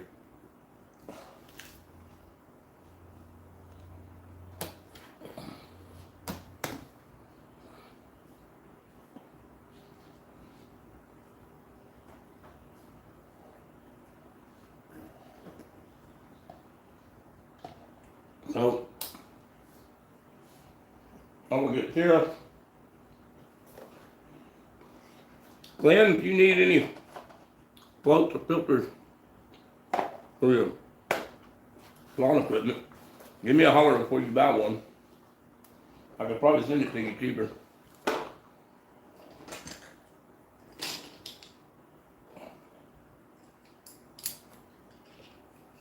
I bought this off of Amazon. It's got the square D, the Pac-Man, the spline, the half round, the double D. It's got every type of these little adjustment screws other than a screwdriver slot in there.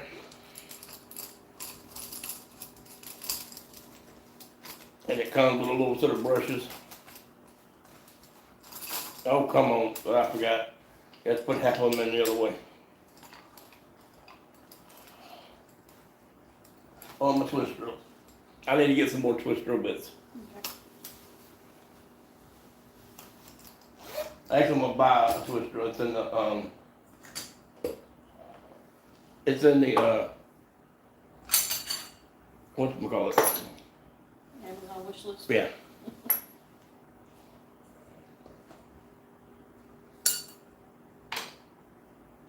I really am happy that the stupid pulley. I mean, not pulley, but what's the material there? We need it. Yeah, the weed eater. I was able to take it apart, replace one of the gaskets, put it back together. I realized after I put it back together, I had it wrong, so I reversed it and it worked. You know, it's funny. It really does take half of your toolbox to work on something.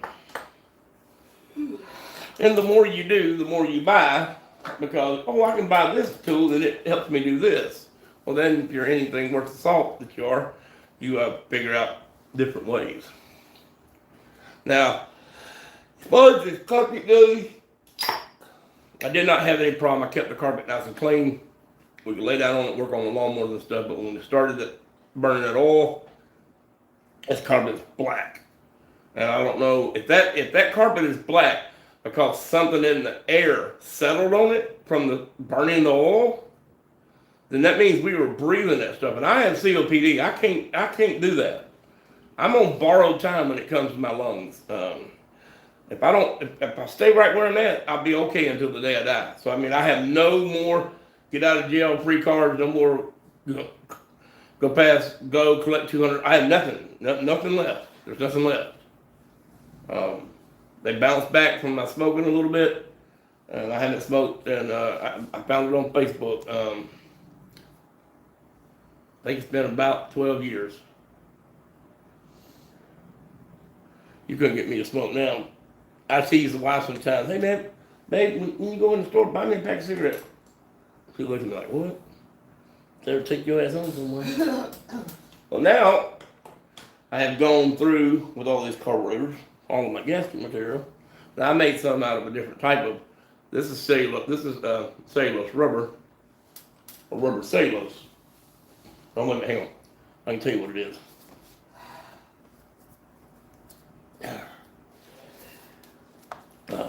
Hold on just a minute. This is a stupid paperwork. What am I doing? I don't know, the number's gone off, but I cut the number off. Or did I? Yep. Rubber fiber sheet. And then the blue is rubber cellulose sheet. So for water pumps and stuff like that. So and the cork rubber, oil, coolant, and gasoline. And the rubber fiber, which is this, oil, coolant, and gasoline. But the rubber cellulose is water and coolant only. I haven't had any problem with it yet. But yeah, that's gone. So I need to order some of that. I already have a roll of the blue stuff, and plus what's in here, plus the cork. So there's some. Alright, so I think that's it. Jared can come out here and put all the tools up. Because he knows where all this stuff goes. Oh, I fixed my intake. This intake was high on each side, and so the gasket wasn't touching in the middle, unless you squeeze it down super, super tight. And I just put it at. I actually used my phone, the glass on my phone, and put a piece of sand tape on there with the grit up, you know, and just went back and forth on the phone. It wasn't scratching the phone. I just needed something flat, and now it's super flat. And then I took a file and I knocked these corners off a little bit, a rasp, and knocked these corners off. So now the gasket hits right here in the center where it's supposed to before these sides pull up. And if the sides pull up before the center does, then it leaks. Also the same thing on this. These are crushed leaves right here. You have to file these crushed leaves down. They have to be 1/1000th or so shy of the plastic. If they're not, they hit the block first. As the gasket wears, it quits squeezing, and it will come down to it that it will loosen up to the point where it's loose on the engine. So that's a good tip for you. Yeah, there is probably $60 worth of stuff sitting here. Oh, wait a minute, no. Now these two things right here are $60 a piece. It's $120. Probably a couple $100, $200-300.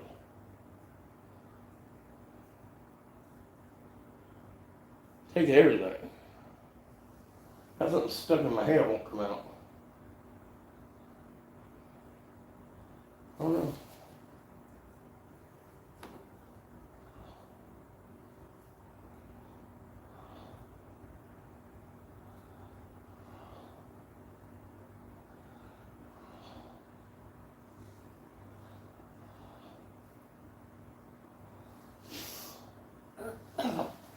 Alright, so y'all thanks for watching. Don't forget to share the channel. Peter, I will more than likely chat you up on Discord. That's all working nice.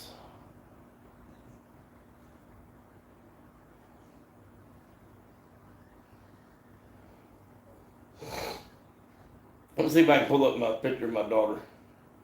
My daughter-in-law. Look at the phone. That's my daughter-in-law. Well, that's my daughter.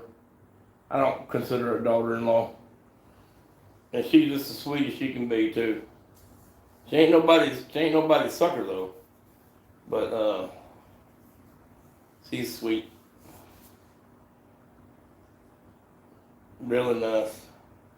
And when it comes to the kids, we actually have conversations. In other words, she'll think of the way I say it. You know, even though they're her kids, she knows that there's value in our years. Bear, stop. Let's go look at that carpet. Get a flashlight. Let's go look at that carpet. You want to tell them bye?